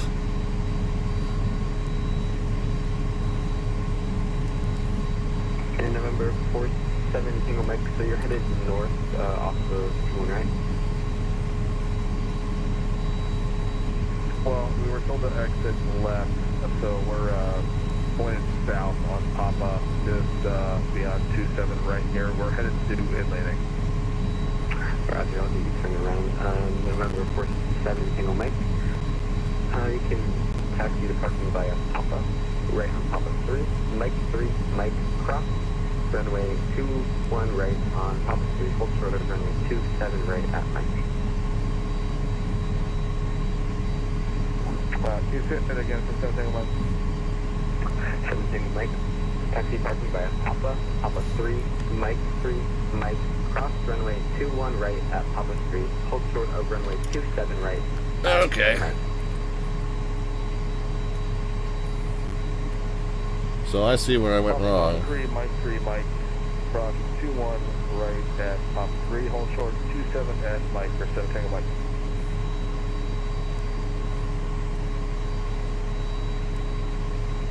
So, Tango, Quebec, and then I'm expecting Alpha to connect somewhere up here to get to 22 right, which it doesn't.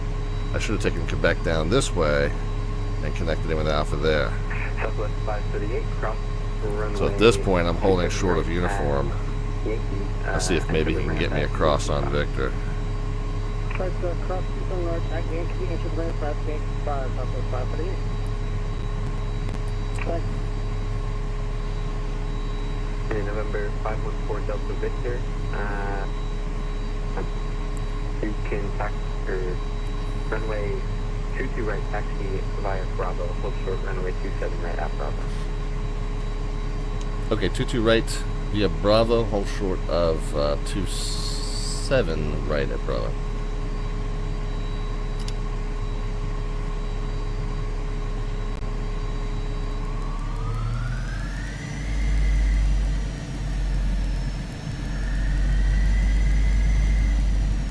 Okay, so straight ahead-ish.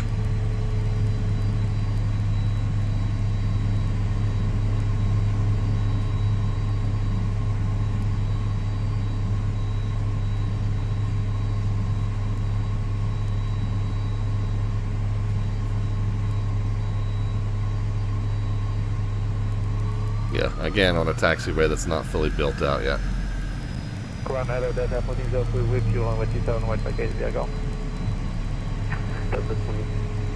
Delta 1403 Metro Ground, you can taxi parking via Golf Uniform. Taxi parking at Golf Uniform, Delta 1403, have a buddy, bye. You can see where it's supposed to be.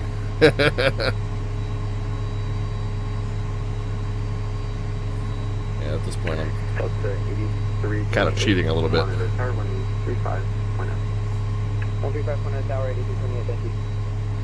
So you can see right across there's a lighter brown area. That's where it's supposed to be.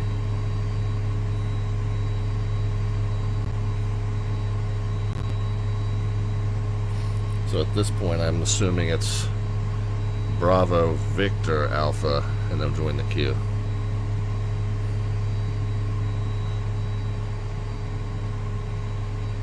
Looks like someone just touched down there.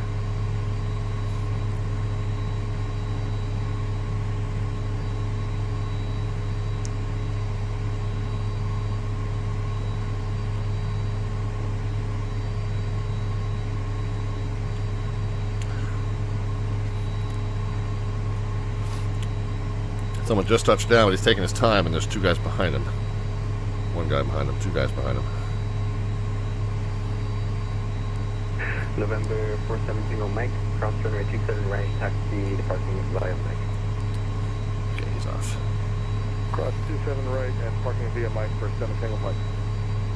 November 514 Delta Victor, runway 22 right, taxi via Bravo. Victor, cross runway 27 right at Bravo. At 22 right via Bravo, and Victor will cross 27 right at Bravo, 514 Delta Victor.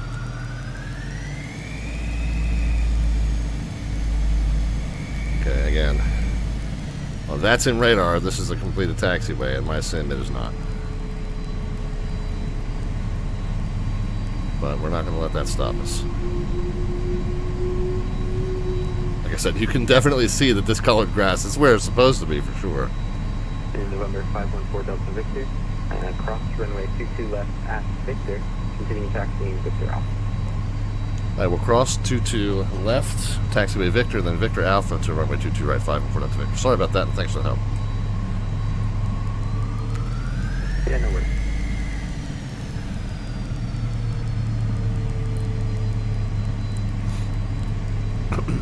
Delta 326, request taxi to gate Alpha 60. Alright, so a slight right on Victor, and then Alpha to the end. Taxi by Golf Unicorn, Delta 326.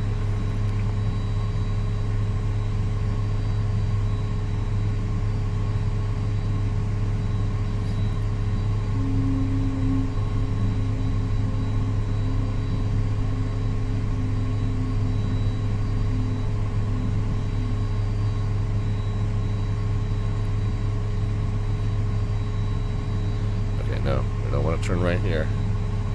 That is Zulu. Yeah, we want to make the slight right. In November 514 Delta Victor, monitor tower 135.0. Have a good flight. Alright, 35-0, 514 Delta Victor, thanks.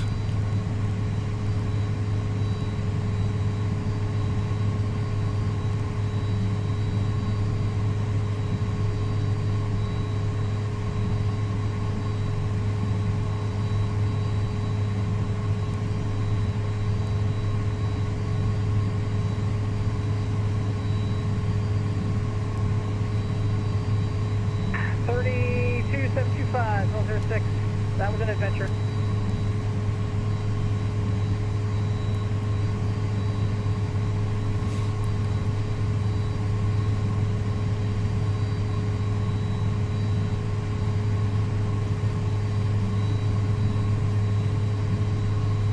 Alright. 8328, get ready for an immediate takeoff. I'm going to try to shoot you between two arrivals on 27 left. Alright, we'll try for an immediate takeoff 8228. Departure flight 2692, contact departure, safe flight. For departure, flight 2692, 0. Okay.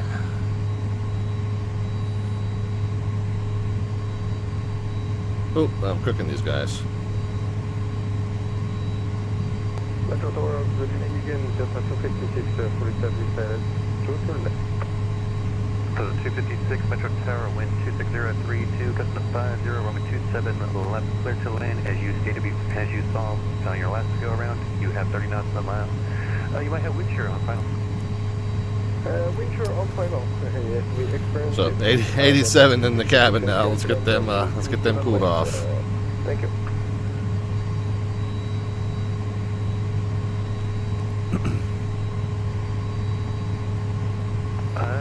Delta 8328, did I clear you for takeoff? Oh, you did. You said you were going to try to go for an immediate takeoff. He said try to go. Yeah, no, that's. I said I was going to get ready to shoot it, but it worked somehow. Contact departure. Whoops. Yeah, taxi lights are off.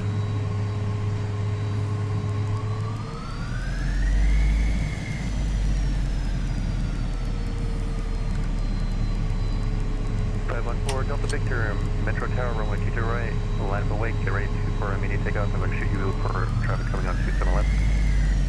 Alright, it's 22 right, line up and wait, 514 Delta Victor.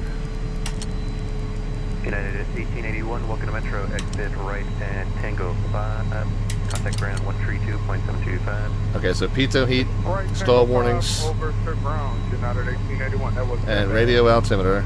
Reversers are armed, and continuous ignition's on. We got our strobe lights on because we're entering the runway. And then we got our forward-facing lights on, and then we'll rock and roll. 7 right, clear to land, I'll have further for you shortly. Delta 14 Whiskey, Foxtrot, welcome to Metro. Continue tap down to the high speeds on the left or right.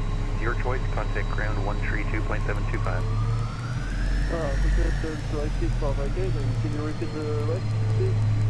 Ground 132.725. 132, the left to side, the 3272. Okay. Ready when able. Ready when told. 782.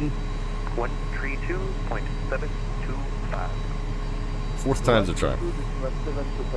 There we go.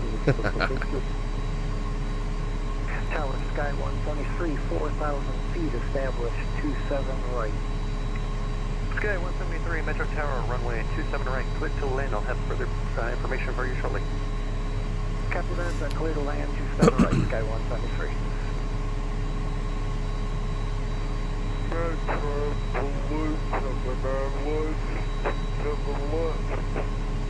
Subject 514 Delta Victor, RNAV Julie, runway 22 right, clear for takeoff. Clear for takeoff, runway 22 right, RNAV to Julie, 514 Delta Victor, we're rolling. Delta 8384, Metro Tower, runway 22 right, line up away. Okay. Blue 7, Metro Tower, wind is 95. 260 at tree 2, gust of 50, runway 27 left, clear to land. Earlier traffic reported up to 30 knots wind shear on final. Some reported Whoa. 2,000 feet, some shorted, especially on your runway, about that's a short final. Can you say that again, you broke up? Blue 7, runway 27 left, clear to land, wind 260 at tree 2, gust of 50. I'll have to get back to you shortly.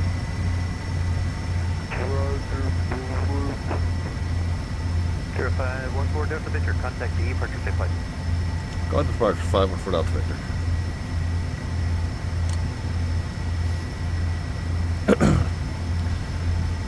Detroit departure, Learjet 514 Delta Victor, 4,500 going on 17,000 via the SID. 514 Delta Victor, Detroit departure radar contact, climb unrestricted 17,000. Unrestricted at 17,000, 514 Delta Victor. Okay. Throttle up to 800. RNAV to Jolu. Let's correct our path there. Flight plan. Push. Direct. Enter. Enter. And nav.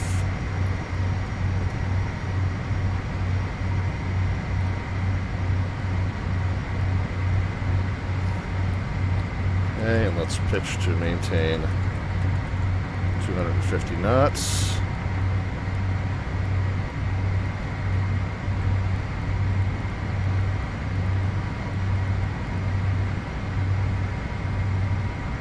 Okay, well now we're above 10,000. Let's pitch to maintain 270 knots. Forward facing lights can come off. Yaw damper can come on. Continuous ignition off. 514 Delta Victor, contact 135, 3572, 514 Delta Victor.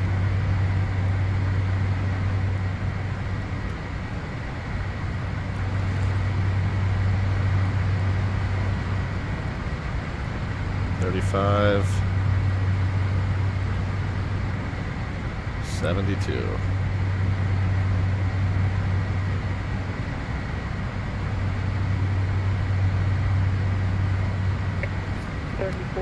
Contact Toronto, then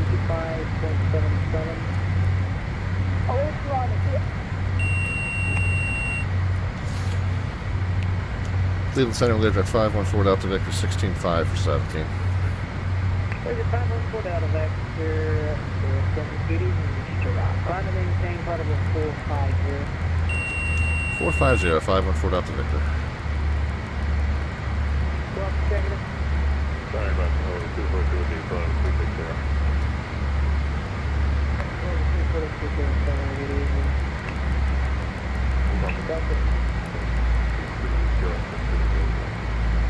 Delta 136, maintain flight level 350. Okay, we're kind of off our procedure here. Let's just eyeball that via the heading for now. 31, correction, 850. Let's get climbing. Cleveland Center, 400, restricted to Mach 0.7. Set up 57, Cleveland Center, hello. You said you're Mach 70? Hey, sir, Mach 70. Man, I get you, right? Fly down, I'll just spit up here short. Thanks, appreciate you. Okay, let's get up to 270 in the climb. Level 2204, check-in, 250. Having a little trouble getting on that route. I'll do that in a minute. Let's get the climb going first of all. 270 knots captured. And let's make sure the engines are up to 800. Okay, we're above standard, so I mean above transition level. Let's get 292. 292. And 242 traffic. 292. 12 o'clock, 5 miles northbound. Okay, pressurization check. Okay, we're starting to get them cooled off a little bit. Pressurization check about 2/3 of the way up, cabin altitude climbing to, we know it's going to about 7. So we're good. Pressurization is good. Let's figure out what's going on with our route here. Let's get direct to Kislov, I assume, and then we'll rejoin the route from there. Yeah, that's fine. You've got all the things you can do right now.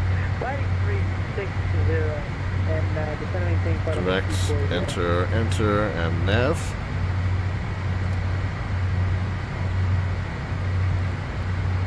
United 1995, 360, descending thing, following 240.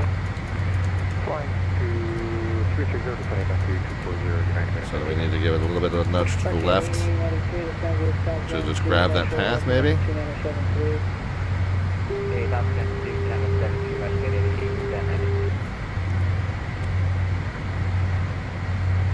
Get the forward facing lights off. I think we did. Maintain flight level 390, contact Toronto. Toronto, 125.77. Alright, so we're climbing at 270. We need to get ready to capture Mach 0.7. Engines are looking good, just slightly under 800. Let's make sure that it captures lids. It doesn't look like it wants to. Okay, now it looks like it has. No, it really doesn't want to do that.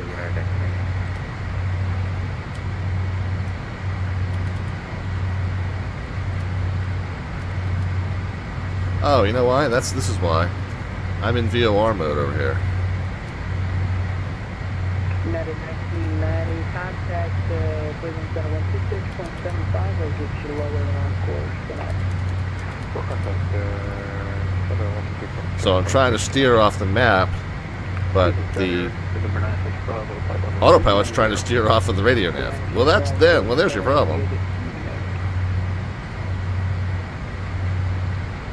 Well, there's your problem.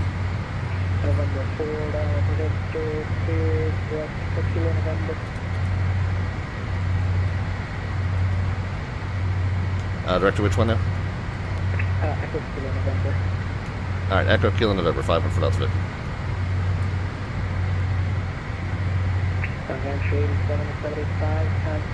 Okay. Direct to enter nav mode, and it's captured it, and we're in GPS mode. And so now,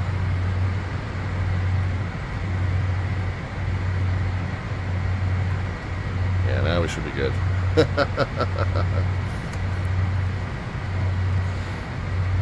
Just Gigs is here. Yeah, null pointer. I know 7,000 feet per minute. This plane is just insane. I love it though. It's my favorite plane to fly. It's my least favorite plane to land.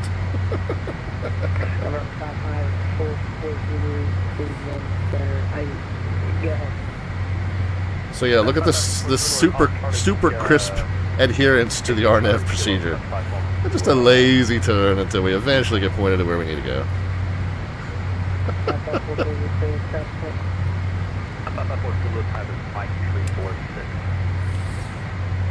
Yeah, oh well. We were close enough. Yeah, VATSIM radar. So VATSIM radar, what you're seeing mostly, this is what staffing looks like on a Friday night ops when they are showing all of the sectorization. If we turn that off, you can see just the ground level staffing.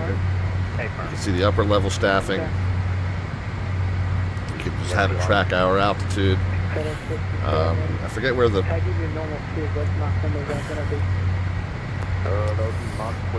Yeah, but it's you're seeing all the colors because they have different center controllers on covering different portions of the airspace, and so VATSIM radar represents which center controller is covering which piece. Used to use VATtastic. Yeah, VATSIM radar's come a long way.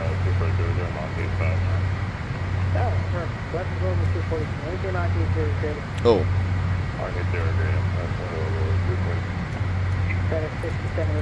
I had said we needed to capture Mach 0.7 on the way up, and I missed that.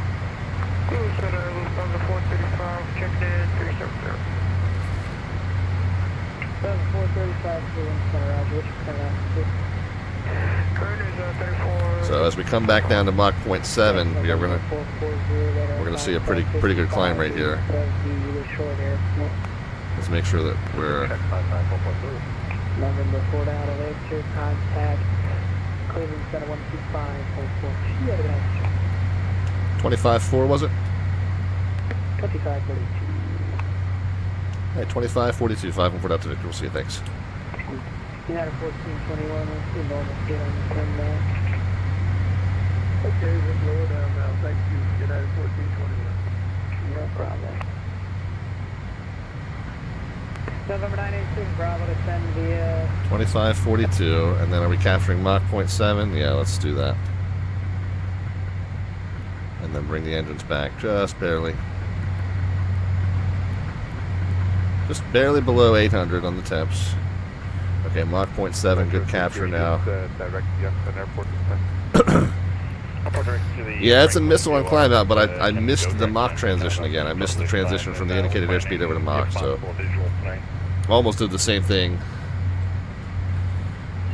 that I did the other night, and then you did the same thing I did the other night, and then the same thing you did last night, I think. You might make it there actually. We got it now, though. Alright, we'll keep the pace up and we'll expect a visual nitro 3. Cabin altitude's leveled off at 7. Differential pressure still underneath the yellow mark, and we still got 5,000 feet to go, so we'll check it one final time. Temp 73 now, so got the cabin temp closer to comfortable. Yeah, you gotta pay attention, which is not my strong suit, says Melvin. Yeah, it usually is mine, but occasionally not. Cleveland Center, good evening. American 3002. We're checking in 360. We're getting 3002, Cleveland Center, reset transponder, squawk 2226. Alright, 2226 in the box for American 3002. Delta 8328, Indianapolis Center is offline. Your ATC is terminated and your frequency change is approved. Officer advisory 8228, thanks for the ATC. Who's in the box? What's in the box? What's in the box? Change my DZ altitude from 370 to 320 for Delta 834. Delta 8384. checking with this guy. Amend altitude, maintain level 320. 320, Dr. Jones, Cleveland Center, Learjet 514 Delta Victors through 420, going to 450.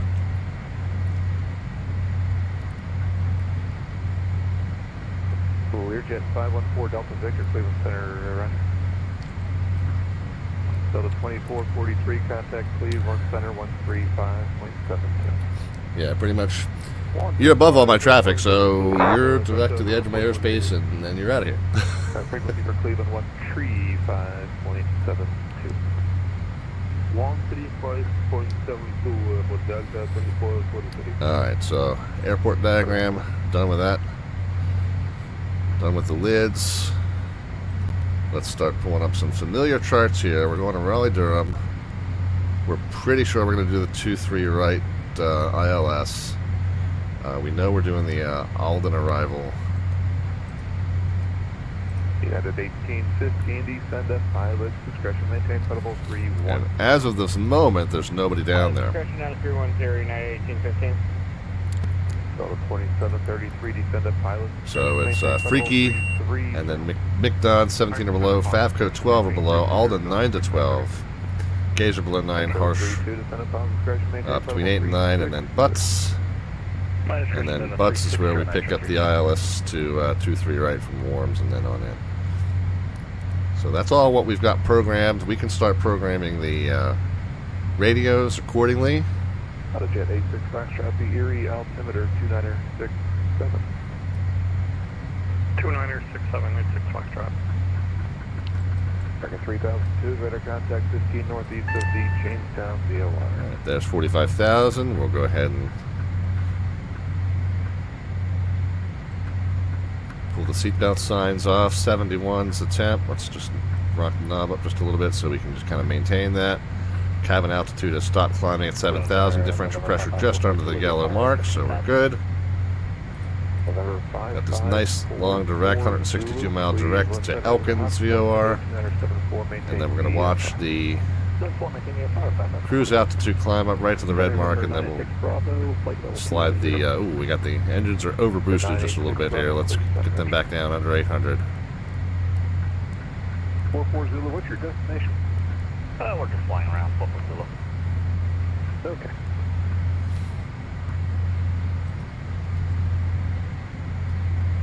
One 3572, just gigs, right? Delta 2733 traffic, 12 o'clock, 15 miles westbound of level 360 is F15. We have inside first 2733. Metro 32 traffic, 12 o'clock, 15 miles eastbound of level 340 descending, main 320. Visual and ADSB, Nitro 32. Do you guys use VATSIM? I'm cheating, I'm using 4-flight.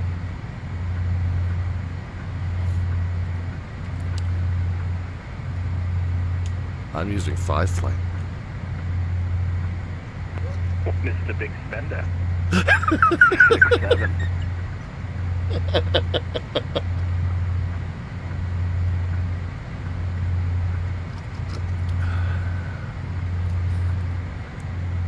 Just gigs, would y'all ever do a group flight? Yeah, I tell you what, man. Anything that I put on the itinerary, and I put my schedule out by the middle of March. I've got my schedule posted on the Discord all the way out through April. Anytime anyone wants to join along, please do. You see anything that looks interesting and you want to join along? Absolutely, have at it. I don't typically organize big group flights. However, I always invite anyone to tag along on anything that I'm doing. So I know that's not quite the same thing. We normally get a handful of folks, 2, 3, 4 people flying along with us on any given night sometimes. But yeah, I mean, we post the schedule pretty well in advance. Anytime you want to kind of peek in on that, it's over on the Discord. It's under the About tab, but I think you only get about 3 weeks out under the About tab, and then you got the entire rest of this month and then next month under the show schedule channel on our Discord. So yeah, anytime, man. And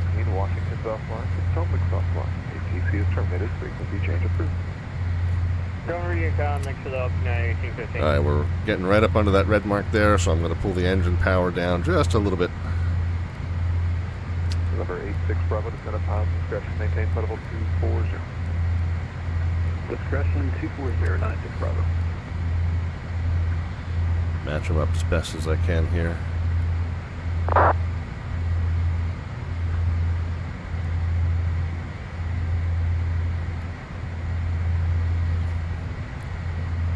Okay, and then we'll just kind of keep an eye on that, make sure that it stays under the red mark, but not too far under. We want it as close to that red mark as possible. But yeah, Just Gigs, anytime, man. Nobody tagged along tonight, but it's not uncommon to have anywhere between 1 and 4 or 5 tagging along sometimes. Never a bother.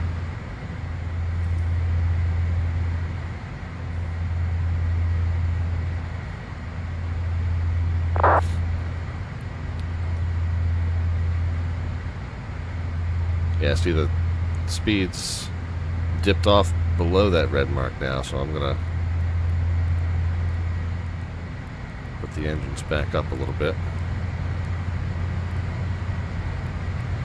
Have I tried X-Plane 12? No, I used to be an X-Plane 11 person until FlightSim 2020 came out. When FlightSim 2020 first came out, I was switching between both X-Plane 11 and FlightSim 2020. Once FlightSim 2020 had about a year under its belt, and the major add-on developers started to release their stuff, and it took that long, if you remember.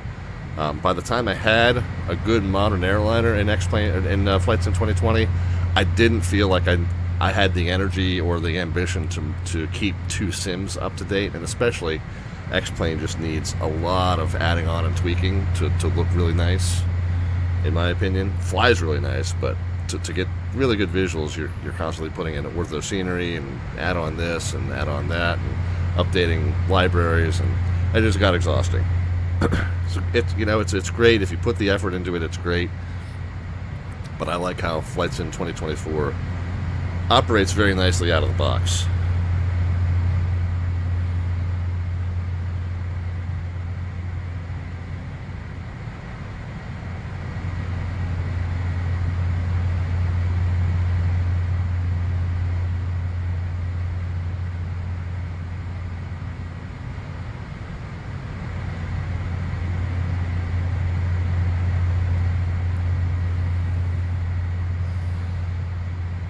You're running on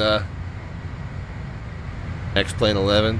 See, I've tried running 2024 and 2020. Couldn't get my stick to work. Yeah, so for 2020,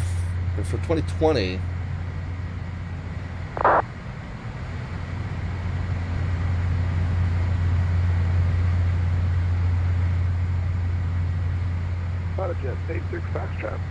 Excuse me. Traffic is at your 11:12 o'clock. For 2020, I was using FSU and PC7 in order to assign controls. For 2024, I'm using SPAD.next, and man, it really makes control assignment very, very easy. So we haven't had a lot of engagement with our slant artwork adventure tonight. However, in honor of the extreme marathon that we ran down the various taxiways in Detroit, I went ahead and changed our walk to being down the world's longest taxiway with the loons flying over. So, you want to get in on the slant artwork adventure, you can cash in 500 of the Twitch channel points, aka the Alphabets points, there at the bottom of the chat panel. You got the alphabet serial icon that tells you how many of those you have. And you can, alphabet serial icon, next to that's a button that tells you how many of those you have. And then you can cash in 500 for getting yourself in the queue to modify or add to our slant artwork adventure. Again, just a sentence we throw in the chat GPT at the beginning of the stream. We kind of generate a thumbnail image representative of what we're doing that night. And then you guys can add to or modify that image however you see fit if you cash in the Twitch channel points.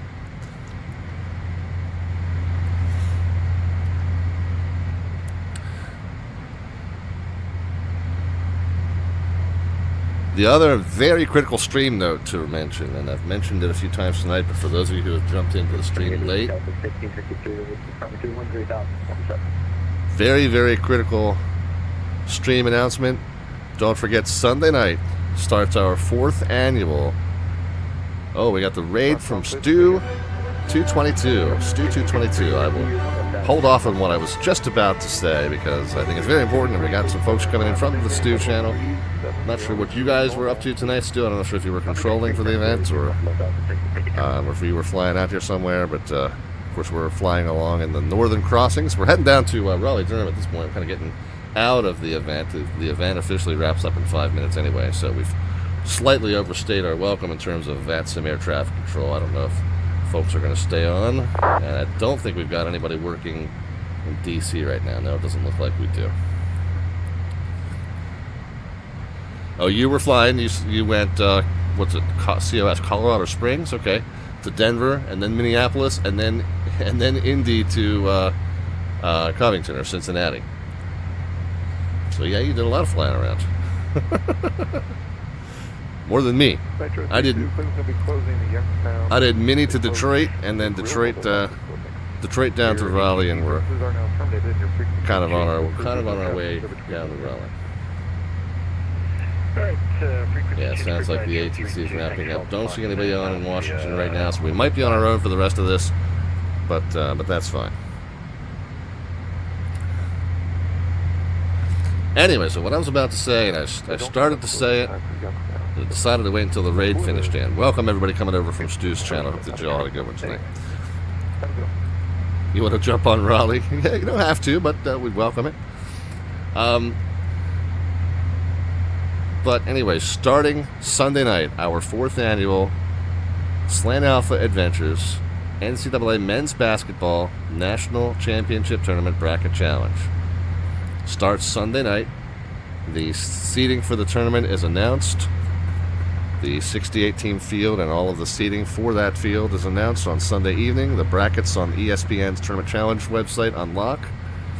The information on the name of the group that you need to join and the password to join that group on the ESPN Tournament Challenge website is over on our Discord server. It is completely, 100%, absolutely free to enter. 100% free. Submit up to 3 brackets between Sunday night and Thursday late morning or early afternoon. Whenever that first round of 64 game tips off, that's when the brackets lock, and that's of course that's all according to ESPN's Tournament Challenge website. That's not my rule, that's theirs.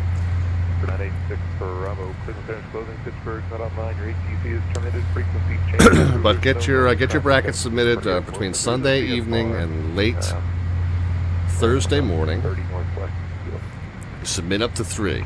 Keep an eye out. Thanks for the ATC. Okay, they get locked at that point, and then as the tournament progresses, you get points for every game that you predicted correctly. Washington Center's offline. ATC is terminated. Frequency change is approved.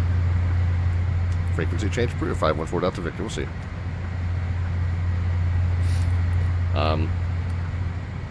Submit up to 3 brackets. They lock Thursday late morning when the first round of 64 game tips off. From that point forward, and you've got 3 brackets. From that point forward, you get points for every correct prediction that you made. The deeper you go into the rounds, the more points those are worth. At the very end of the contest, each person's one best scoring bracket will count. Okay? Toss out the other 2. Doesn't matter which one. You don't have to tell me which one. It's just whichever one scores the most points, that's the one that counts for you.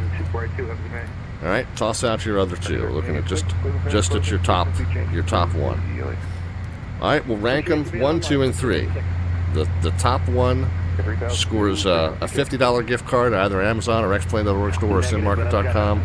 The second one gets a $25 gift card. The third one gets a $15 gift card. Here's the catch, though, the twist. I've got brackets in there, too.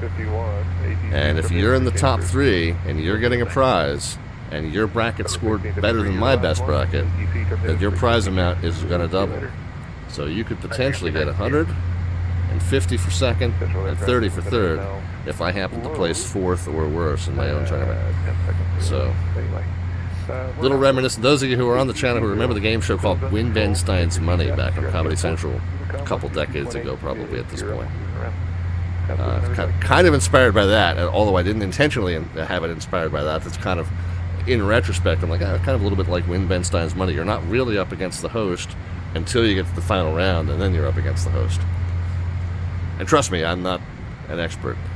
The other thing I like to say is if you've never been in on a basketball pool, first of all, this isn't technically a pool because you're not contributing to the prize money.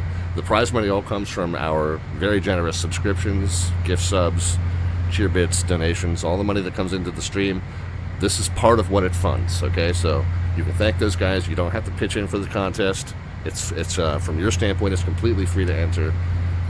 So we thank everybody that contributes to the channel for the prizes that this contest garners. I had a point I was driving to. But anyway, oh yeah, so if you have never done a basketball pool, even though you're not paying to enter this one, this is a very casual one, guys. This is not a pool among basketball experts. Jump on in, it's fine. If you know, all the experts think they know which powerhouse teams are going to go all the way. Very few of them get it right. Very few. Nobody gets it perfect. Very few of them get the big predictions right. Even the tournament can go any which way.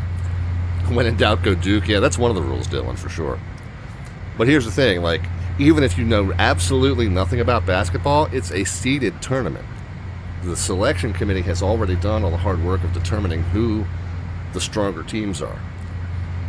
So as long as you don't go crazy picking very highly improbable upsets, you're probably going to be able to put forth a fairly competitive bracket just picking blindly off of the seed numbers. Right? In a 1-16 matchup, don't pick the 16. In a 2-15, maybe pick the 15, but probably not. As you get closer, the strongest team plays the weakest team, right on down to the middle. So once you get to the 8-9, that's pretty much a toss-up. Matter of fact, 9 actually technically wins slightly more often than half of that matchup. But every other matchup, if you look at the statistics over the course of the decades that this tournament's run, the selection committee is very, very good at its job. The 1-16 almost never upsets, and the 8-9 is pretty much a 50-50. And on down in between, like almost linearly. So yeah, just pick the stronger team most of the time. Pick a small number of upset wins. For the most part, pick the higher ranked team in each contest, and you'll probably do okay. Even if you do it blind, even if you know nothing about the teams involved.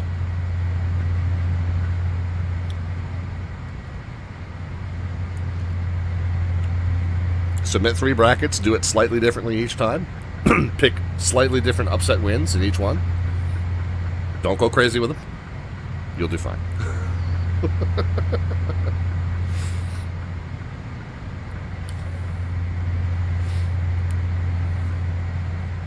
Yeah, we are starting to think about... Oh, Mango, hello from Detroit Tower. Yeah, how are you, man? Good event tonight. Good job. So how would I partake? Yeah, get the information. It's the ESPN Tournament Challenge website. The name of the group you need to join and the password to join that group is over on our Discord server. So our Discord server is on the lower right-hand side of your screen. The invite link's on the lower right-hand side of your screen. I know it's a little hard to read, but I have the chart there. But it's there. You can also do !Discord, and it pops up in the chat for you. So the information you need in terms of which group to join and what the password is to join that group is on our Discord server. You'll find a channel for Tournament Challenge info, and then just submit 3 brackets. The only catch is you have to make sure that when you submit the brackets, either your ESPN username or the name of the bracket you're submitting has to correlate to who you are. I need to know who's submitting which bracket, so that if all you submit's a jumble of numbers, and then you place in the top 3, and 14 different people message me going, yeah, that was mine. That 3rd place one, yeah, that was mine. Like, I don't know whose it is or isn't, so make sure that either the username or the bracket name make some semblance of sense as to who you are, so I can correlate who's is who's. That's really the only rule.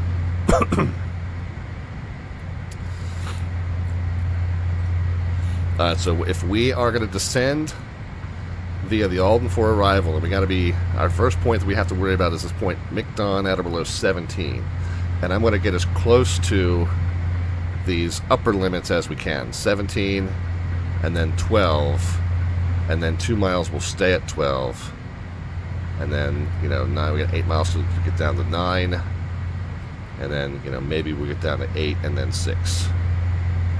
But 17 at McDon is fine, so let's see. If we're going from 45 to 17, how far before McDon do we need to start descending? 45 minus 17, so 28,000 feet to lose. If we need 3.5 miles for every 1,000, 98 miles prior to McDon is where we're going to start. So let's go under our flight plan. We're at 160. I can't remember. My brain is mush. 45 minus 17, so 28 times 3.5, 98 miles. Okay, so we got 68 miles before we need to start descending. We're okay. Mango says, I got tired of saying wind shear on final plus or minus 30 knots on short final. Yeah. We didn't experience... I mean, we had the wind. Obviously, the wind was significant, but it didn't come off as too gusty in our sim, at least. My landing technique in this aircraft has been very, very suspect, but tonight I kind of pulled it together. We'll see if we can pull it together here at Raleigh as well. This is the taxi instruction I got. Runway 22 right, taxi via Sierra 5, Sierra 1. He said back taxi runway 21 left. We was actually taxi forward on 21 left. Whiskey 2, Whiskey Tango, Quebec Alpha. And then I went the wrong way on Quebec, so then I went Quebec Bravo Victory Alpha. But yeah, that was our taxi instruction. Holy cow, man. I'm glad I was ready to start typing because I knew it was going to be a mouthful. We're done with the ACARS tab. Let's just kind of take a peek. Oh, we got Raleigh approach on. Look at that. So, information Tango, 22014, 3001. ILS or visual 23 left and right. So, yeah, so no surprises there. Well, the surprise is we've got approach on, but I think I know who that is. Yeah, and then only run right 22 right for departure. We had to taxi clear across the airport, and then I made a wrong turn. But anyway, 3001 is the local altimeter. I'm going to put that in the standby altimeter for now, just to have a reference back to it. And then everything else was as expected. I mean, coming from the north, you kind of expect the right-hand approach. If there's nobody else in the airspace, we could do, you know, from the north we could cover the right-hand or the left-hand approach. Really, it doesn't really matter. The left side actually would be the shorter taxi. So I'll tell you what we'll do is we're set up in the FMC, or the GPS rather, for 23 right, but we'll have the chart for 23 left handy just in case we need it. We'll set up for the right side. If Stu feels very, very strongly that he wants me to land on the left-hand side, he can tell me that once we contact him. Other than that, I will plan for the right. 111.7 and 234. You know, you brief what you expect, but be ready to change. Expect runway 32, yeah. Unable, we'll divert. We can divert faster than you can change positions.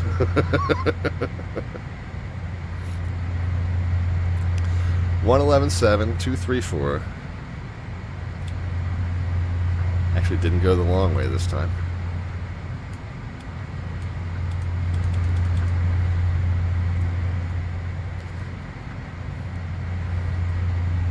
If we go missed, it's a 1,000 and then 22.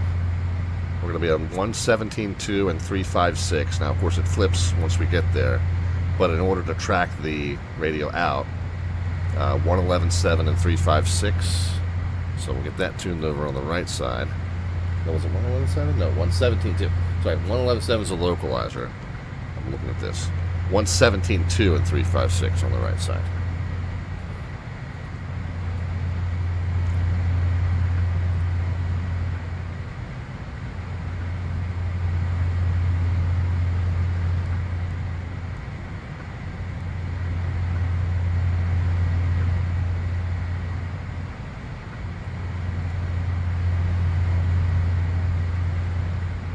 One 17.2. What did I say? 356. Yeah. Mr. Portatu, we said was 2200.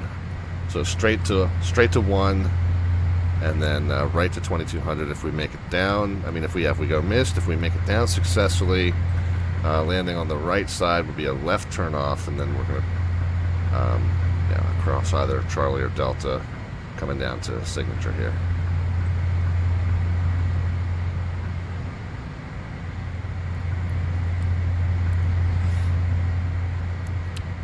Field elevation 435. So we'll set that pressurization when we get ready to start down.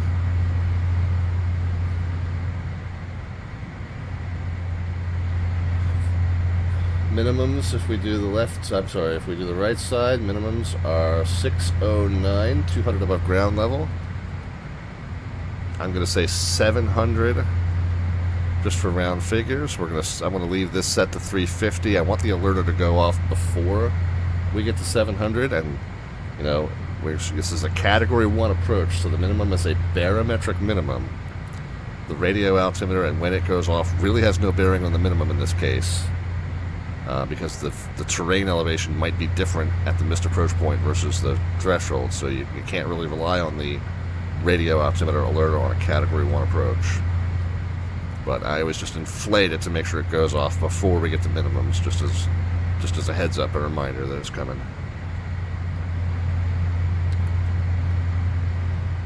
So then we'll do the performance. We'll do the performance once we start the descent, but that's just going to be here in a few minutes. So approach frequency and course set, missed approach frequency and course set, missed approach altitude is going to be 2200, and minimums are set, we're going to call it 700 feet.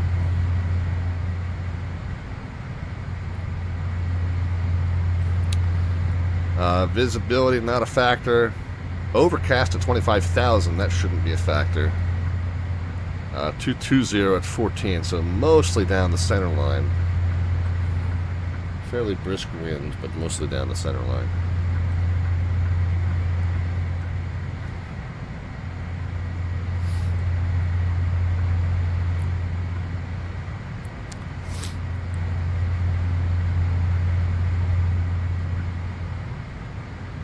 Ruby the Juice says, how's your event gone? It was my first time flying an event airspace, and it was a blast. If you're smart about being prepared, you know, you get a handful of flights in under your belt in less intense airspace first, and you really kind of gain some comfort with your aircraft and some comfort with the communications and all the juggling that you have to do.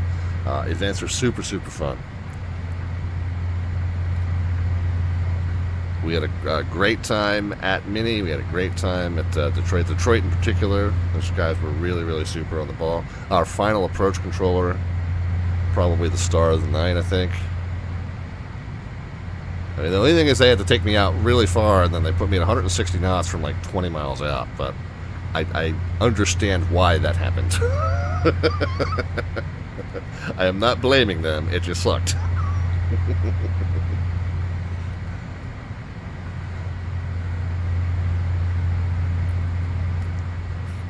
So McDonald, 104 miles. We said 98, something like that. So we'll just call it basically 100 miles. So let's get ready.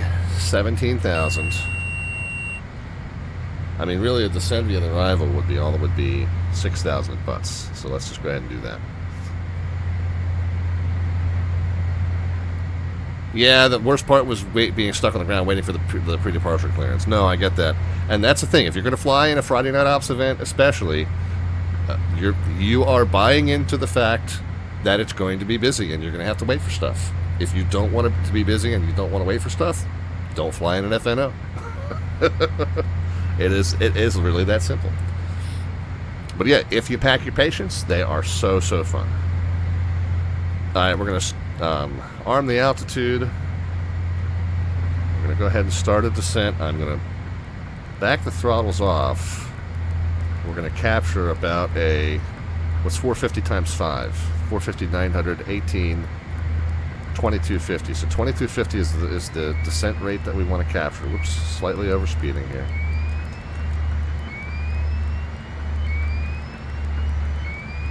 So 2250, vertical speed capture. Throttle back to break the overspeed. Okay. But we do want to keep the throttles up. It's very strange. Like, it ends up feeling very much like your seatbelts, windshield heat, and pressurization, by the way.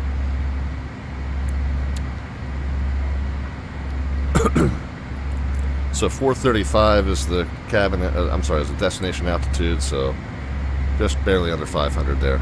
Good.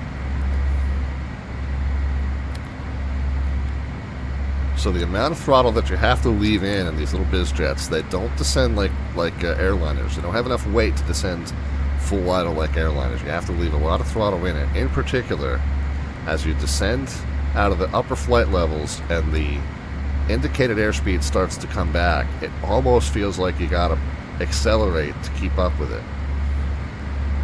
As the indicated airspeed comes up, we're going to add throttle until we get to 280, and then we're going to capture that, and then we're going to take the 280 all the way down. Stu says, I was in the Citation X. It can go Mach 91. Center gave me best forward and deleted a few speed restrictions on the arrival. Nice. I was 100 knots faster than the company in front of me at one point. It's nice. Yeah, this Lear, I mean, you know, we can keep up with the big jets in the Lear, but we can't blow past them like that. The place where we blow past everybody, it's in the climb. I mean, we were hitting 7,000 feet per minute in the climb at one point, leaving Detroit.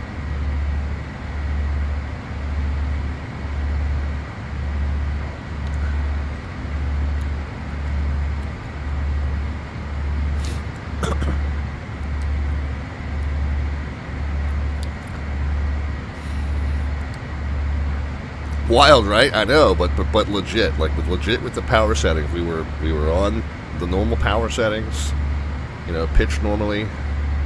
It was just rocketing up, man.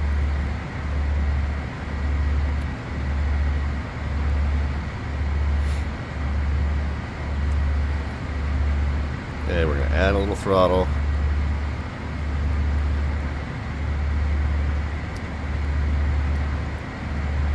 So at 70 miles, that should be 20,000 feet higher than we want to be. And we're 37, we're going to 17, and we got 72. So we're doing good in terms of the descent profile here. Okay, see, we can actually track a little faster now than 250.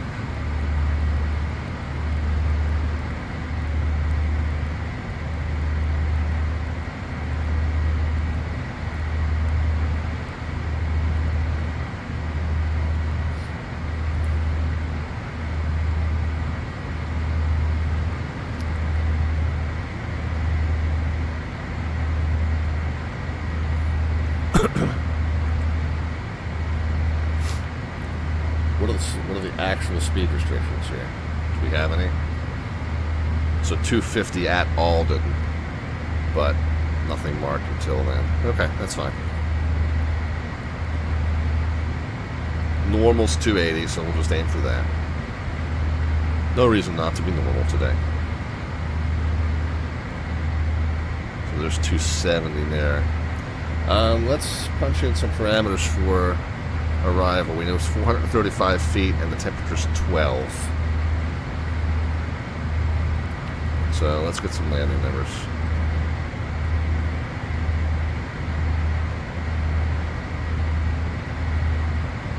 .435.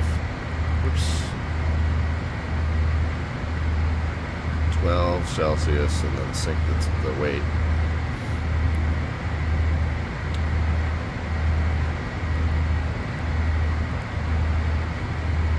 Did it?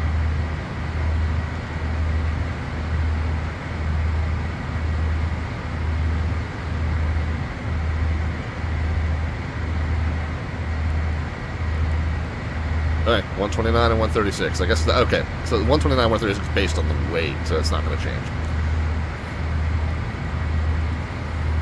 Oh, so now we're over 280.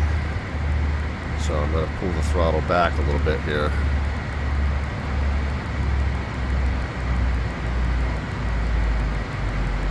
Or a lot, one or the other.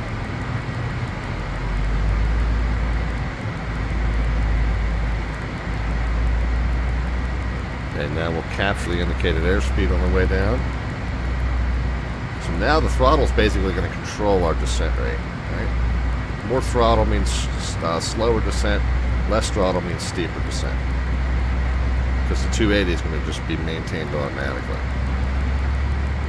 Alright, so obviously we don't need 4,000 feet per minute.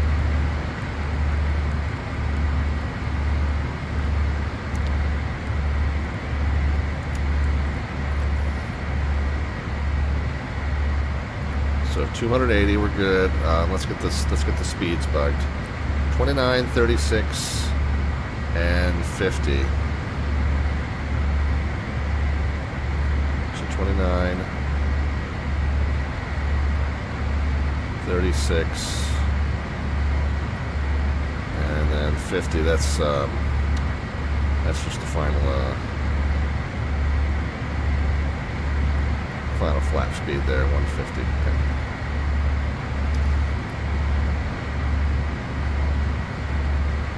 Oh,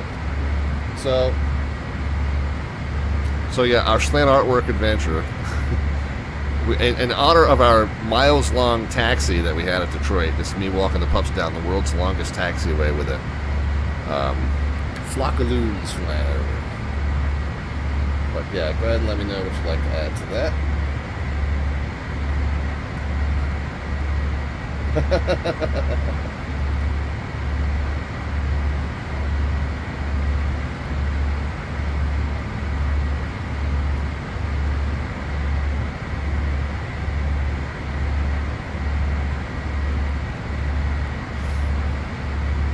All right, so 27,000, and we're going to 17,000, so that's 10,000. So that should be 35 miles, and we are 35 miles. Wow, love it.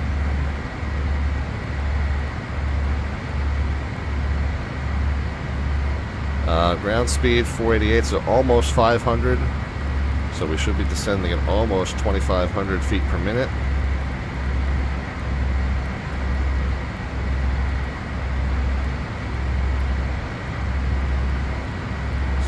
Bit less throttle, and that kind of accomplishes that. Just steering the needle. Now it reacts slowly, and it'll oscillate if you aren't, if you're not kind of staying ahead of it. It'll oscillate. Don't chase it.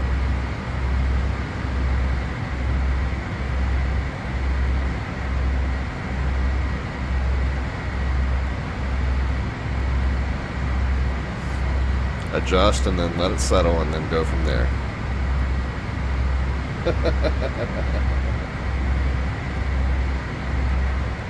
There's our straw hat. So there you go. Yeah, so anybody wants to get on our slant out artwork adventure, you can cash in 500 of the Twitch channel points, aka the alphabets points. There at the bottom of the chat panel. You got the alphabet serial icon that represents our Twitch channel points. The button next to that tells you how many you have. You can click on that button to cash in 500.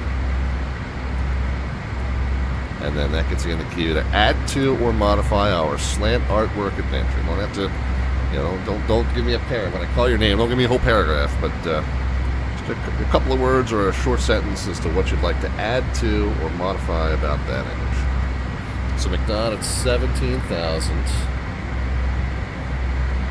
17 or below, so if we overshoot, we're fine.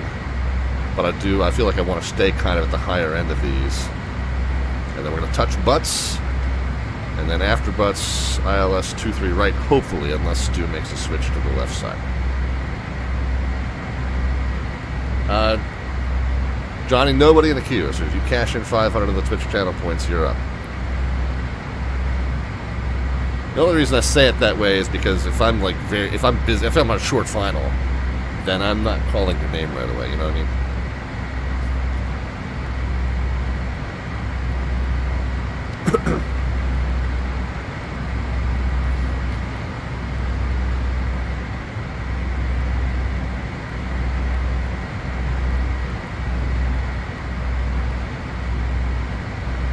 There you go, Freight Co-Pilot just gave you the exact rundown. That is how it's done. Alright, so 20,000, and we're going to 17, so we're going to have 3,000 to lose. 3 times 3 is 9, 3.5 is, so it's 9 inches, so 13.5 miles, and we're 11. Okay, so we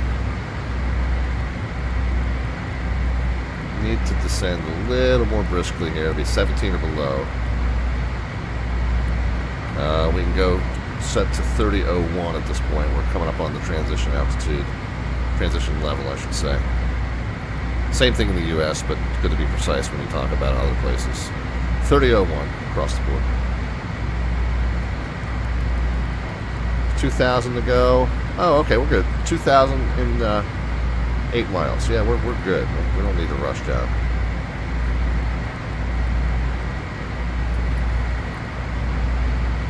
All right, Johnny, let me know what would you like to do to add to or modify our slant artwork adventure. Yeah, right into the chat. No, I already did the straw hat. Blank that up. Right into the chat. No special format. Just let me know.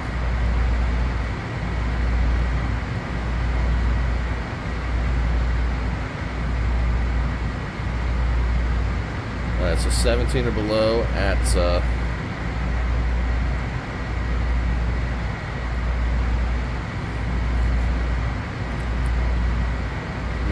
Let's go ahead and check in with approach.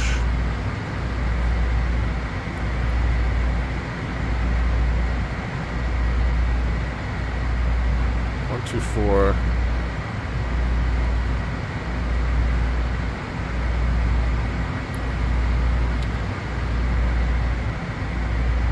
.9 or 5.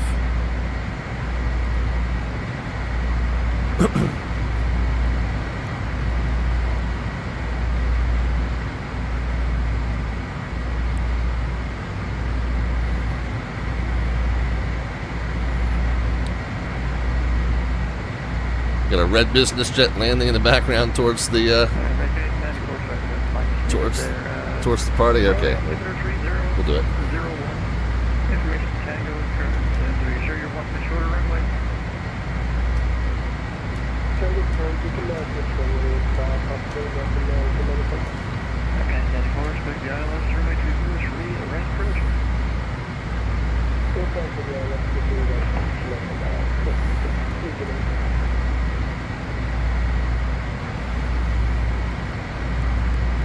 Alright, and 8 north of Favco. And we need to be at 12,000. Okay, so we're good.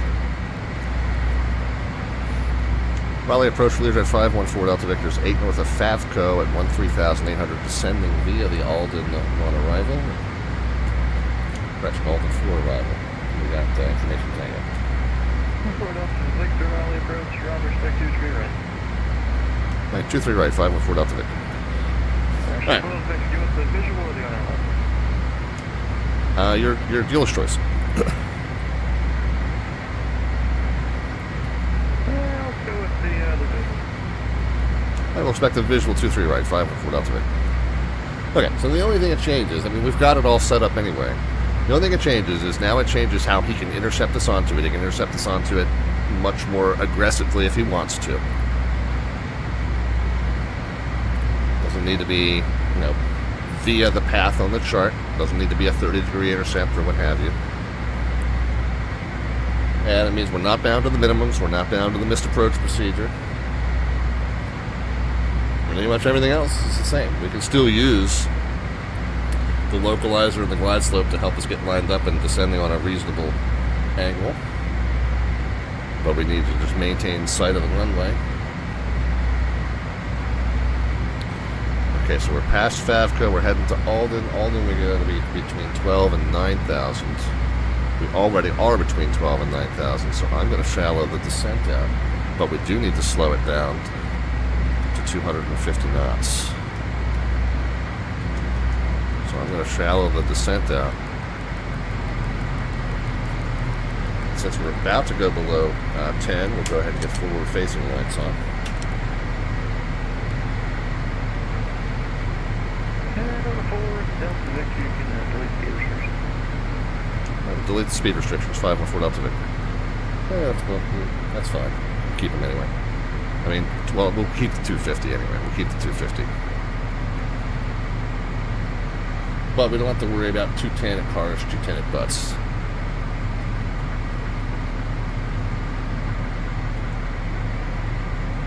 Pitch down.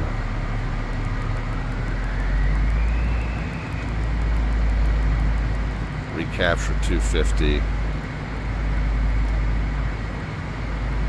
Yeah, the 250, right. The 250 is not optional, but we don't have to go slower than 250.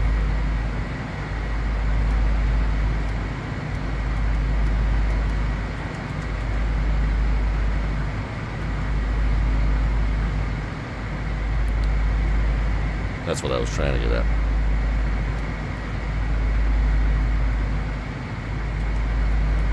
Forward, Delta Victor, flight heading 160, center maintain 3,000 vectors from. 160 and 3,000, 514 Delta Victor. Alright, 160, 3,000.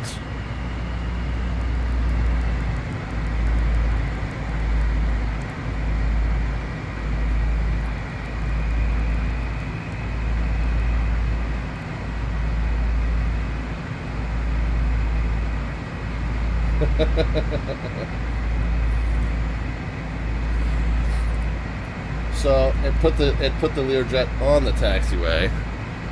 I didn't quite get it what we were aiming for there. Put the Learjet on the taxiway, and I guess it's not the right kind of Learjet. It doesn't have the tip tanks, but close enough.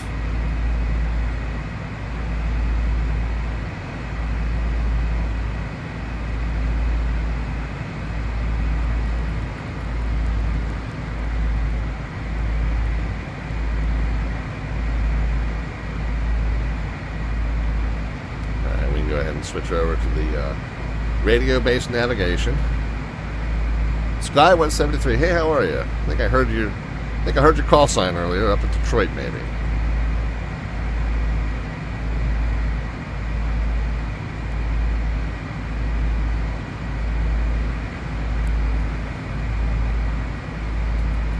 And I'm gonna pull a little bit of throttle out, get the descent going just a little bit quicker.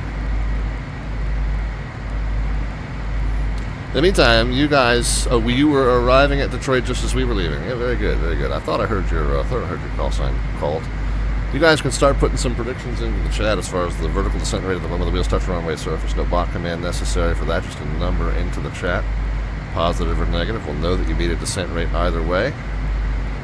And the closest prediction gets an automatic entry into our monthly landing rate raffle. We're going to pull that toward the end of the month of March, as we do every single month, with the winner getting their choice of any of our Slant Alpha merch items. Or 180, 514 Delta Victor. Slant Alpha merch items or electronic gift card at Amazon or xplane.org store or simmarket.com. Okay, lights are on, no one's home.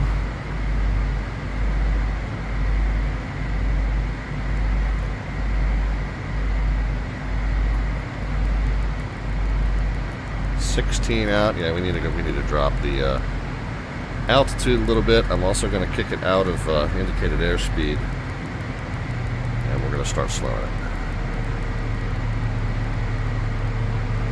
Might even need to throw in a little spoiler here.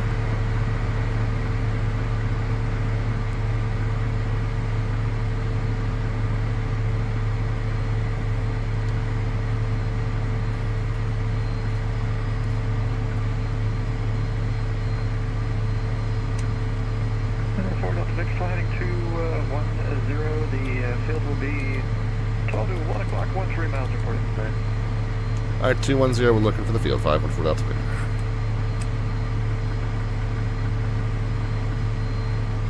Okay, spoiler. Get the speed down below 200 where we can put the gear out.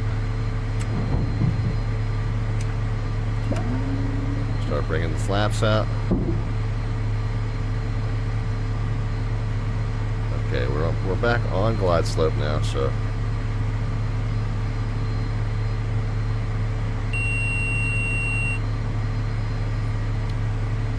Five and 4 Delta Victor, we got field in sight.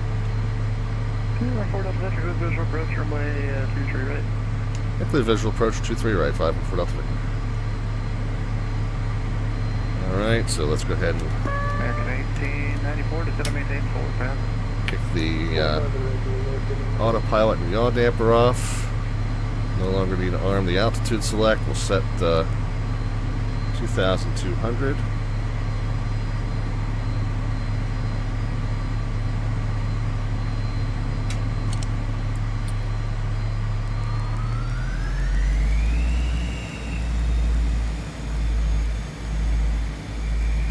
Okay, just for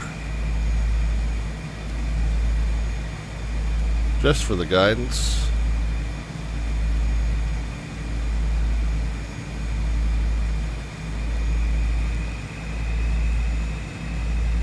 And 4 Delta Victor, the winds are 220 and 14, runway 23 right, clear to land. Lane to land 23 right, 514 Delta Victor. Alright, so reversers are armed, continuous ignition on. Missed approach altitude 2,200 set. Of course, we're on a visual. We're not really bound by that. So it'll be a pattern instruction if we go missed, and a left-hand turn-off if we make it down successfully.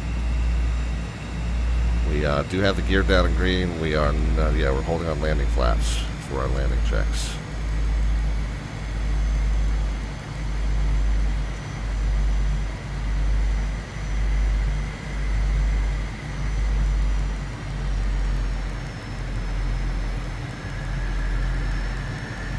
Getting the speed under control needs to be kind of our top priority here. We're very fast, a little bit high and very fast.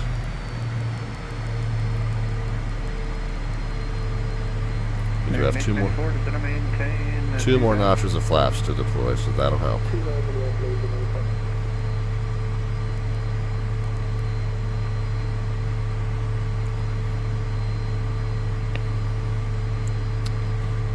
Okay. Under 200, second notch of flaps can come. Speed's really going to bleed off now.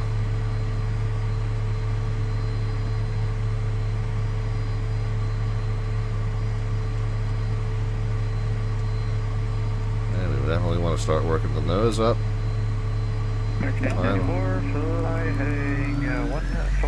Final notch of flaps, power coming back in.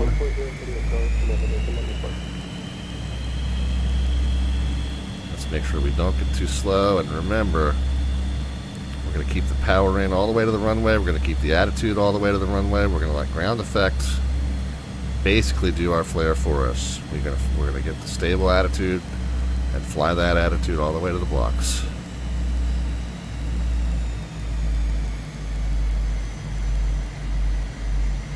Okay, we're very fast. We need to get the throttle stabilized to where we don't need to keep touching it.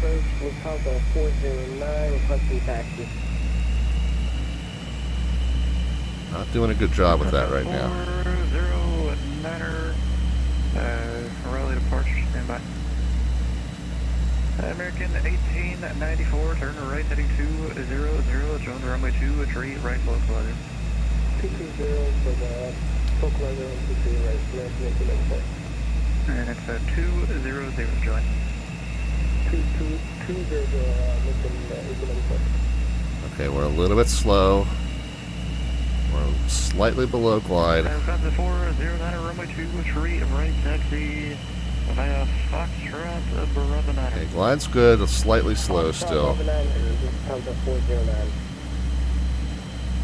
American 1894, you're 4 miles from Bodley.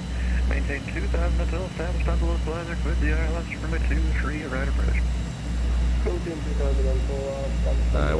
kind of chasing the throttle setting and the glide slope a little bit, but not too bad. Not as bad as it has been. This should be okay. I should be able to fly this attitude pretty much right to the blocks.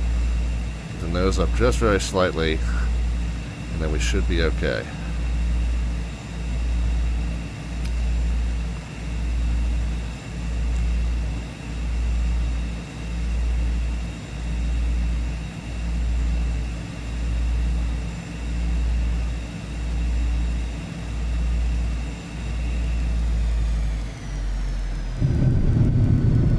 Much better.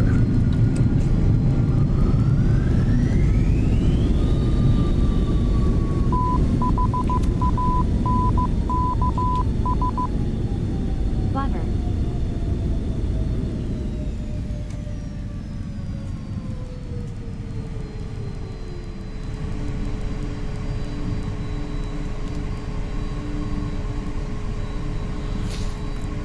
We're off at either Charlie or Delta. Number 4, Delta Victor, taxi debarking via Charlie Juliet. Hey, Charlie Juliet, 514 Delta Victor, thanks. American 1894, the winds are 220 at 14, runway 23 right, clear to the land. 2 right, 1894. Flaps stowed, strobes, landing, see taxi lights can stay on. Recognition, continuous ignition, reverse is disarmed, pitot off, stall warnings off, and radio altimeter off. And then we're going down Charlie, and then basically a left on the Juliet and into signature ramp. Weather radar, that'd be the other one.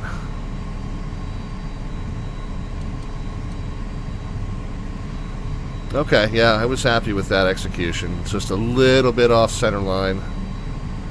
Needed to get a little bit further over to the right, but at the point we got on a short final, I was like, well, I don't want to drag a tip tank down the runway if I'm worried too much about lateral correction at this point. We'll just take what we got. Worked out pretty well, though. So 2 for 2. I was happy with the landings tonight. And again, it's literally as you got to be. Don't be finicky about power reduction, man. Keep the power all the way down.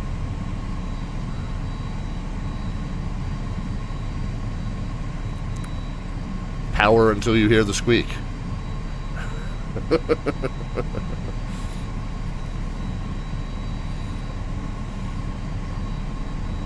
Was chasing glide slope and power a little bit on this one.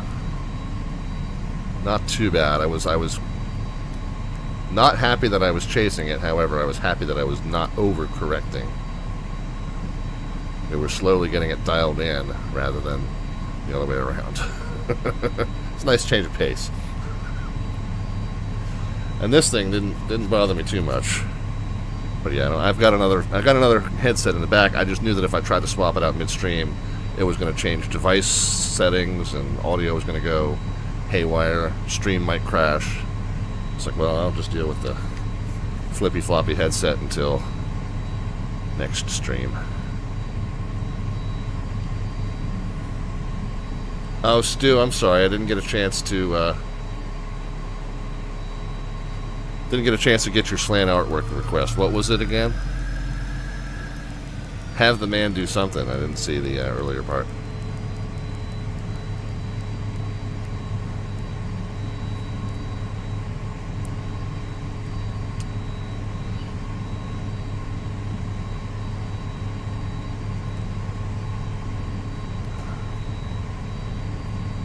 Running for their life as the plane bears down on them. Okay.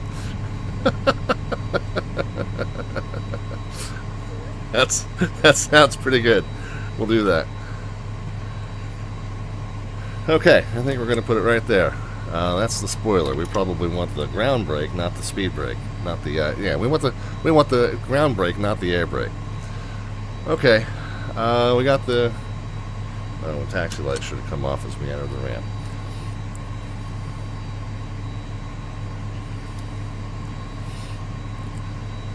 Okie doke, let's make our way through the close-up checklist. We got the cabin air, engine gens, engine cutoffs, seatbelt signs, transponder mode and code. Actually, let's go ahead and turn it off at this point. Beacon light can come off. Let's go on to the tablet and the utilities. Let's go ahead and get the GPU and the door. Let's go ahead and get the group unloaded. So that's over here on the aircraft page. Taxi to parking. Seats empty first. And then the cargo. Set the new load immediately. We'll go back. Jack. Do it again. I know I did the joke, but I said we'll do it again. And let's see, so we ended with basically 2,000 pounds. And let's see how that panned out against my predictions. We'll look at my predictions in terms of flight time and fuel, and then we'll look at your predictions in terms of the descent rate. I hope that you guys guessed on the low side.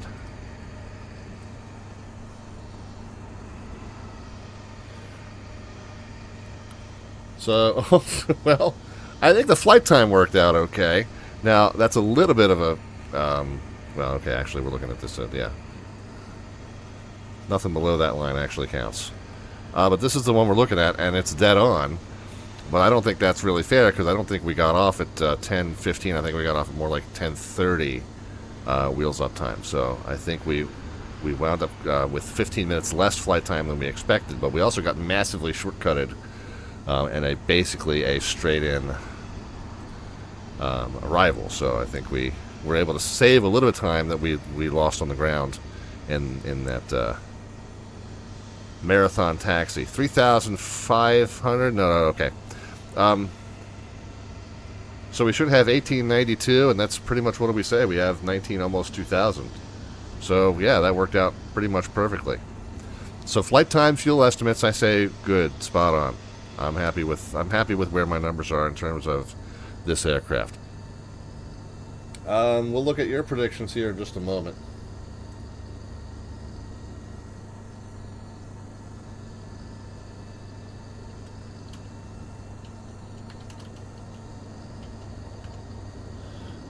Hang on.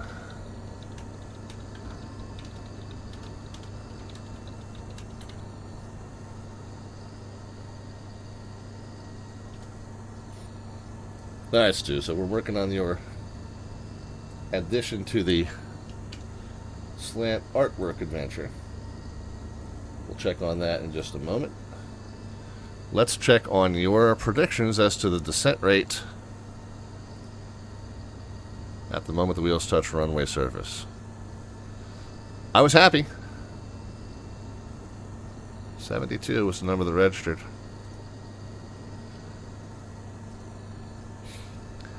Where did you guys go with it? 192, 125, 164, 95 came in, said Strudel. That's looking pretty good right now. 115, 100, 150, 181. Yeah, it looks like Strudel had the most faith in me, so he's going to be the winner for this one. Unless you guys see that I'm missing one. Did I start him any earlier? No. Yeah, it looks like 95 was the lowest, and so there we go. If you guys see that I'm missing one, give me a shout here.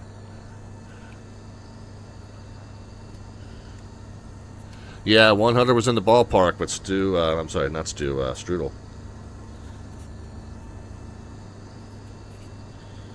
Where are we? KRDU on 313. Is it still the 13th? It might be the 14th.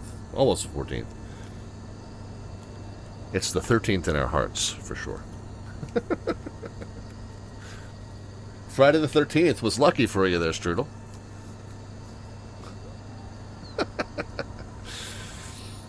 All right, well, let's get the aircraft shut down, and then we got a few things to wrap up. We'll take a peek at Stu's. Stu's got the final entry. Stu's got the final entry into the Slant Hardwork Adventure, and it's a good one. And then we'll talk about the contest. We'll talk about a potential surprise stream on tomorrow night, and then we'll talk about next week's schedule. Next week's schedule is going to be very modified off of the normal schedule, so we'll talk about all of that here coming up in just a moment. Let me go ahead and run through the shutdown of the aircraft. We'll go ahead and assume that everybody's off the plane at this point. So let's go back to the utilities page and shut the GPU off. Yaw damper power can be shut off. Autopilot master. Avionics master. Anti-skid, we want to double check the warning lights.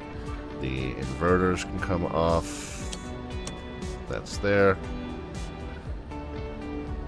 Nav lights down on the yoke, that's there. And then the battery switches. And again, should still have gear indication. And then standby battery goes to standby, should still have standby power indication. And then off is off. At that point, we can go door closed and we're outside of the aircraft.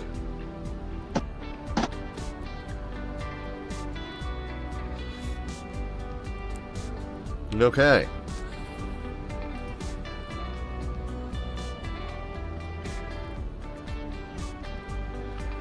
Well. So Stu's Stu's addition to the Slant Artwork Adventure makes the perfect end to it. So there we go, running for our lives. And Mozzie has slipped his leash here. Did he slip his leash in the previous one? No, he was still on his leash there. So Mozzie has slipped his leash, and we are running for our lives with the plane bearing right down on us. That is a lot faster than I ordinarily run these days. So yeah, that is right. All smiles too. Nerves of steel, right? So there we go. Very good job, Stu. Appreciate that. And so that'll end up as our thumbnail. In honor of our marathon down the taxiways in Detroit, we got a marathon down the taxiways with the Fruit co-pilots. So that wraps that up. Our normal show schedule, for those of you new to the channel, normal show schedule is Mondays, Wednesdays, and Fridays at 7 p.m. U.S. Eastern Time, which is 2300 Zulu Time. Mondays, Wednesdays, and Fridays. Now, we got some special stuff happening next week. So next week, we are offset by a day all week long, okay? So Tuesday, Thursday, Saturday next week, rather than our normal show schedule.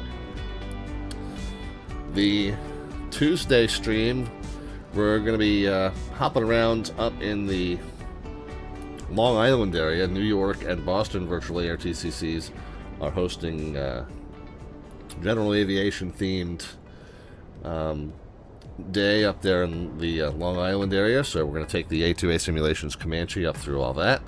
Then we're off Wednesday. Then we're on Thursday. We're going to do a March Madness related trip because that'll be the first night of the official round of 64 of the men's basketball tournament. We're going to take the BAE 162. We're going to highlight a bunch of the first round sites. So we're going to start there in Greenville, South Carolina. We're going to go to St. Louis, and then we're going to head up to Buffalo. All three of those cities are featured in the first round of the NCAA men's basketball tournament. So we're going to honor that and do a little couple of regional hops in that BAE 146 on Thursday. Saturday, it's the Cherry Blossom Fly-In. Washington ARTCC hosts the Cherry Blossom Fly-In, our big annual fly-in that we do in honor of the blooming cherry blossoms in downtown Washington, D.C. So Washington Reagan is our primary airport, but we are going to staff up all three of our Bravo fields. So Washington, Reagan, Dulles, and BWI will all be fully staffed for our Cherry Blossom Fly-In on Saturday. Reagan, DCA, is bound to get ground stopped. I'm just telling you now. It is basically a single runway airport. I know they got 3 runways. But depending on which way the weather's going, it is essentially a one arrival stream airport. So it will get ground stopped. So if you're going to come to DCA, come to DCA early. But don't overlook that Dulles will be fully staffed, BWI will be fully staffed. I don't yet know what position I'm going to be working. I have asked to work Dulles, to work Washington Tower or ground. But I know that they've got a plethora of S2 rated controllers. They don't have many S3 rated controllers. They are very likely to put me in my usual position of the Chesapeake sector, which is the one that covers BWI. It also covers the northeastern and eastern arrivals into DCA. Because I know that sector so well, I have a feeling that's where they're going to stick me, and that's fine. I would love to work DCA for you for that stream, but I also know that they're going to need me where they're going to need me. So we'll be a little bit at the event team's mercy in terms of Washington putting on that event, and we'll try and let you know in advance what we're going to be on position-wise when that event gets a little closer. But anyway, Tuesday, Thursday, Saturday. Tuesday, I know I got to work on some other sectors, says Stu. I got to work on my PCT certs too. I know. I kind of. It does make me a little bit sad. I get stuck on that same sector every time. However, I like that sector, so I don't mind it as much. But I hear you. No, it'd be great for them if they had a little bit more flexibility, putting me somewhere where they need me. But I get what you're saying. You're not wrong. Anyway, so Tuesday, Thursday, Saturday. Tuesday, 828 Comanche, New York, Long Island area. Thursday, BAE 146, host cities of the first round NCAA men's basketball tournament. Saturday, Cherry Blossom will be on the scopes. All right, full show schedule's underneath the About tab, and it's over on our Discord server as well. The About tab has the next 3-ish weeks. The Discord server is all the way through the end of April, so please feel free to check that out if you want to see. Typically, like I said, we're Monday, Wednesday, Friday at 7 p.m. U.S. Eastern Time, but the full show schedule will tell you what days we're going to be on, what days we're not going to be on, but it will also tell you what we're going to be up to on any given night, subject to change, of course, but get a sense of what we're planning to do on each night, and then you can decide to fly along if you would like on the VATSIM network, as we were discussing earlier. All right, the last thing that I'll tell you is the thing that we've been harping on all evening, but it is the last scheduled stream before, I guess I should say that the second to last thing would be that we possibly will be streaming for you tomorrow night. Semi-likely, more than 50% chance we'll be streaming for you tomorrow night. It'll pop-up surprise stream right around our normal usual time of 7 p.m. U.S. Eastern Time. So look for us then. If that comes to fruition for sure, I will let you know in social media. But if you pop in around this time, around the normal 7 p.m. time tomorrow, you might very well likely see me. So that'll be the second to last announcement. Final announcement, I've been harping on it all evening, but I will say it again. Sunday evening starts our 4th annual NCAA Men's Basketball National Championship Tournament Bracket Challenge. We host it on the ESPN.com Tournament Challenge website. The name of the group that you need and the password for that group is on our Discord server. The Discord server link just disappeared from the bottom right-hand side of your screen, but in 15 seconds it'll be back. You can also do !Discord in the chat. Actually, the message right before Stu's has our Discord link in it, so 2 messages up, you can click on that. That takes you to our Discord server, and the information for the bracket challenge is in its own channel. The name of the group that you want to join and the password for that group is all in there. I will run through how it works. I'll give you the short version this time. Everybody can submit up to 3 brackets. If you have no idea what you're doing in a men's basketball tournament, it's a seeded tournament. It's 4 brackets that are 1 to 16. Just pick the stronger teams. Okay? I mean, you can pick a few upsets, but don't go crazy with upsets.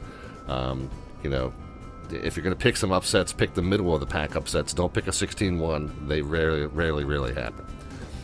But anyway, pick the strongest team most of the time. You'll be fine. You'll have a nice competitive bracket. Do it 3 times. Do a little bit different each time. You'll have a competitive bracket. You don't even need to know who the teams are. Just go by the numbers.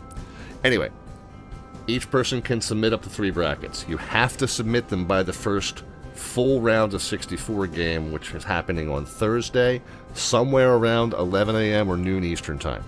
All right, so once the Sunday night selection show is done, All of the brackets are published to ESPN. You've got about 3.5 days to get all those picks in, and then Thursday, 11ish, noonish, whenever that first game tips off on Thursday, that's when everything locks.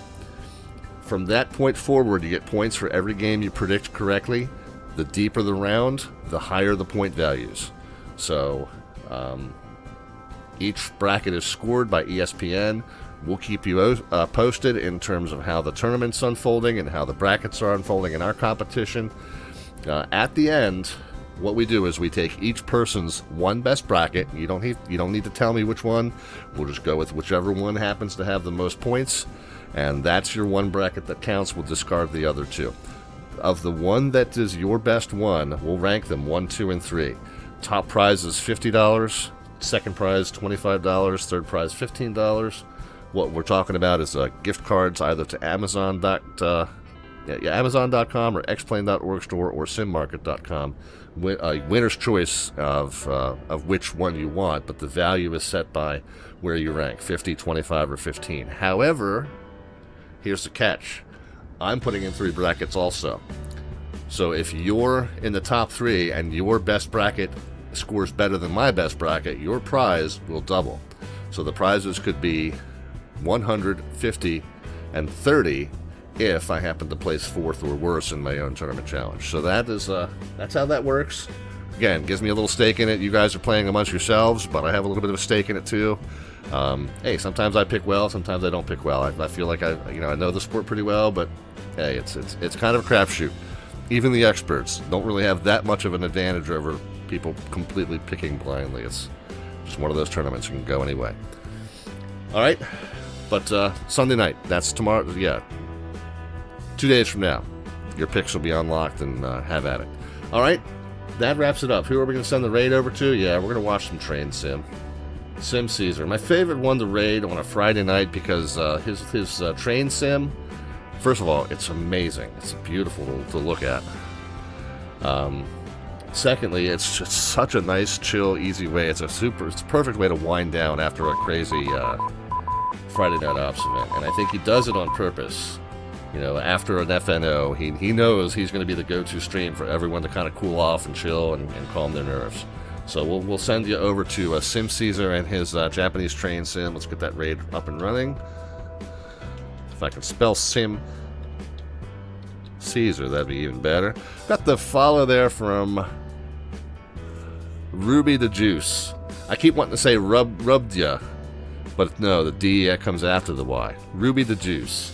So thanks very kindly for the follow. Hope that we'll see you back here. I guess that's what a follow is, right? You intend to come see us again. So fingers crossed. And when you do, this will not be still flopping around like that. But anyway, thanks for everybody that popped in and rode along with our Learjet tonight. Very happy to say that I feel like I'm getting the landings dialed in. Fingers crossed that'll not regress next time we fly it. But in the meantime, guys, have a great rest of your weekend. If I see you tomorrow night, then that'll be a nice surprise for all of us, hopefully. But regardless of that, we'll either see you tomorrow night or we'll see you Tuesday. And either way, be happy, healthy, and safe in all of your travels and adventures in the meantime. Good night, friends. We're signing off from Studio 5 and just outside of Ocean City, Maryland. And make sure you tell Sim Caesar that we send our love. Take care.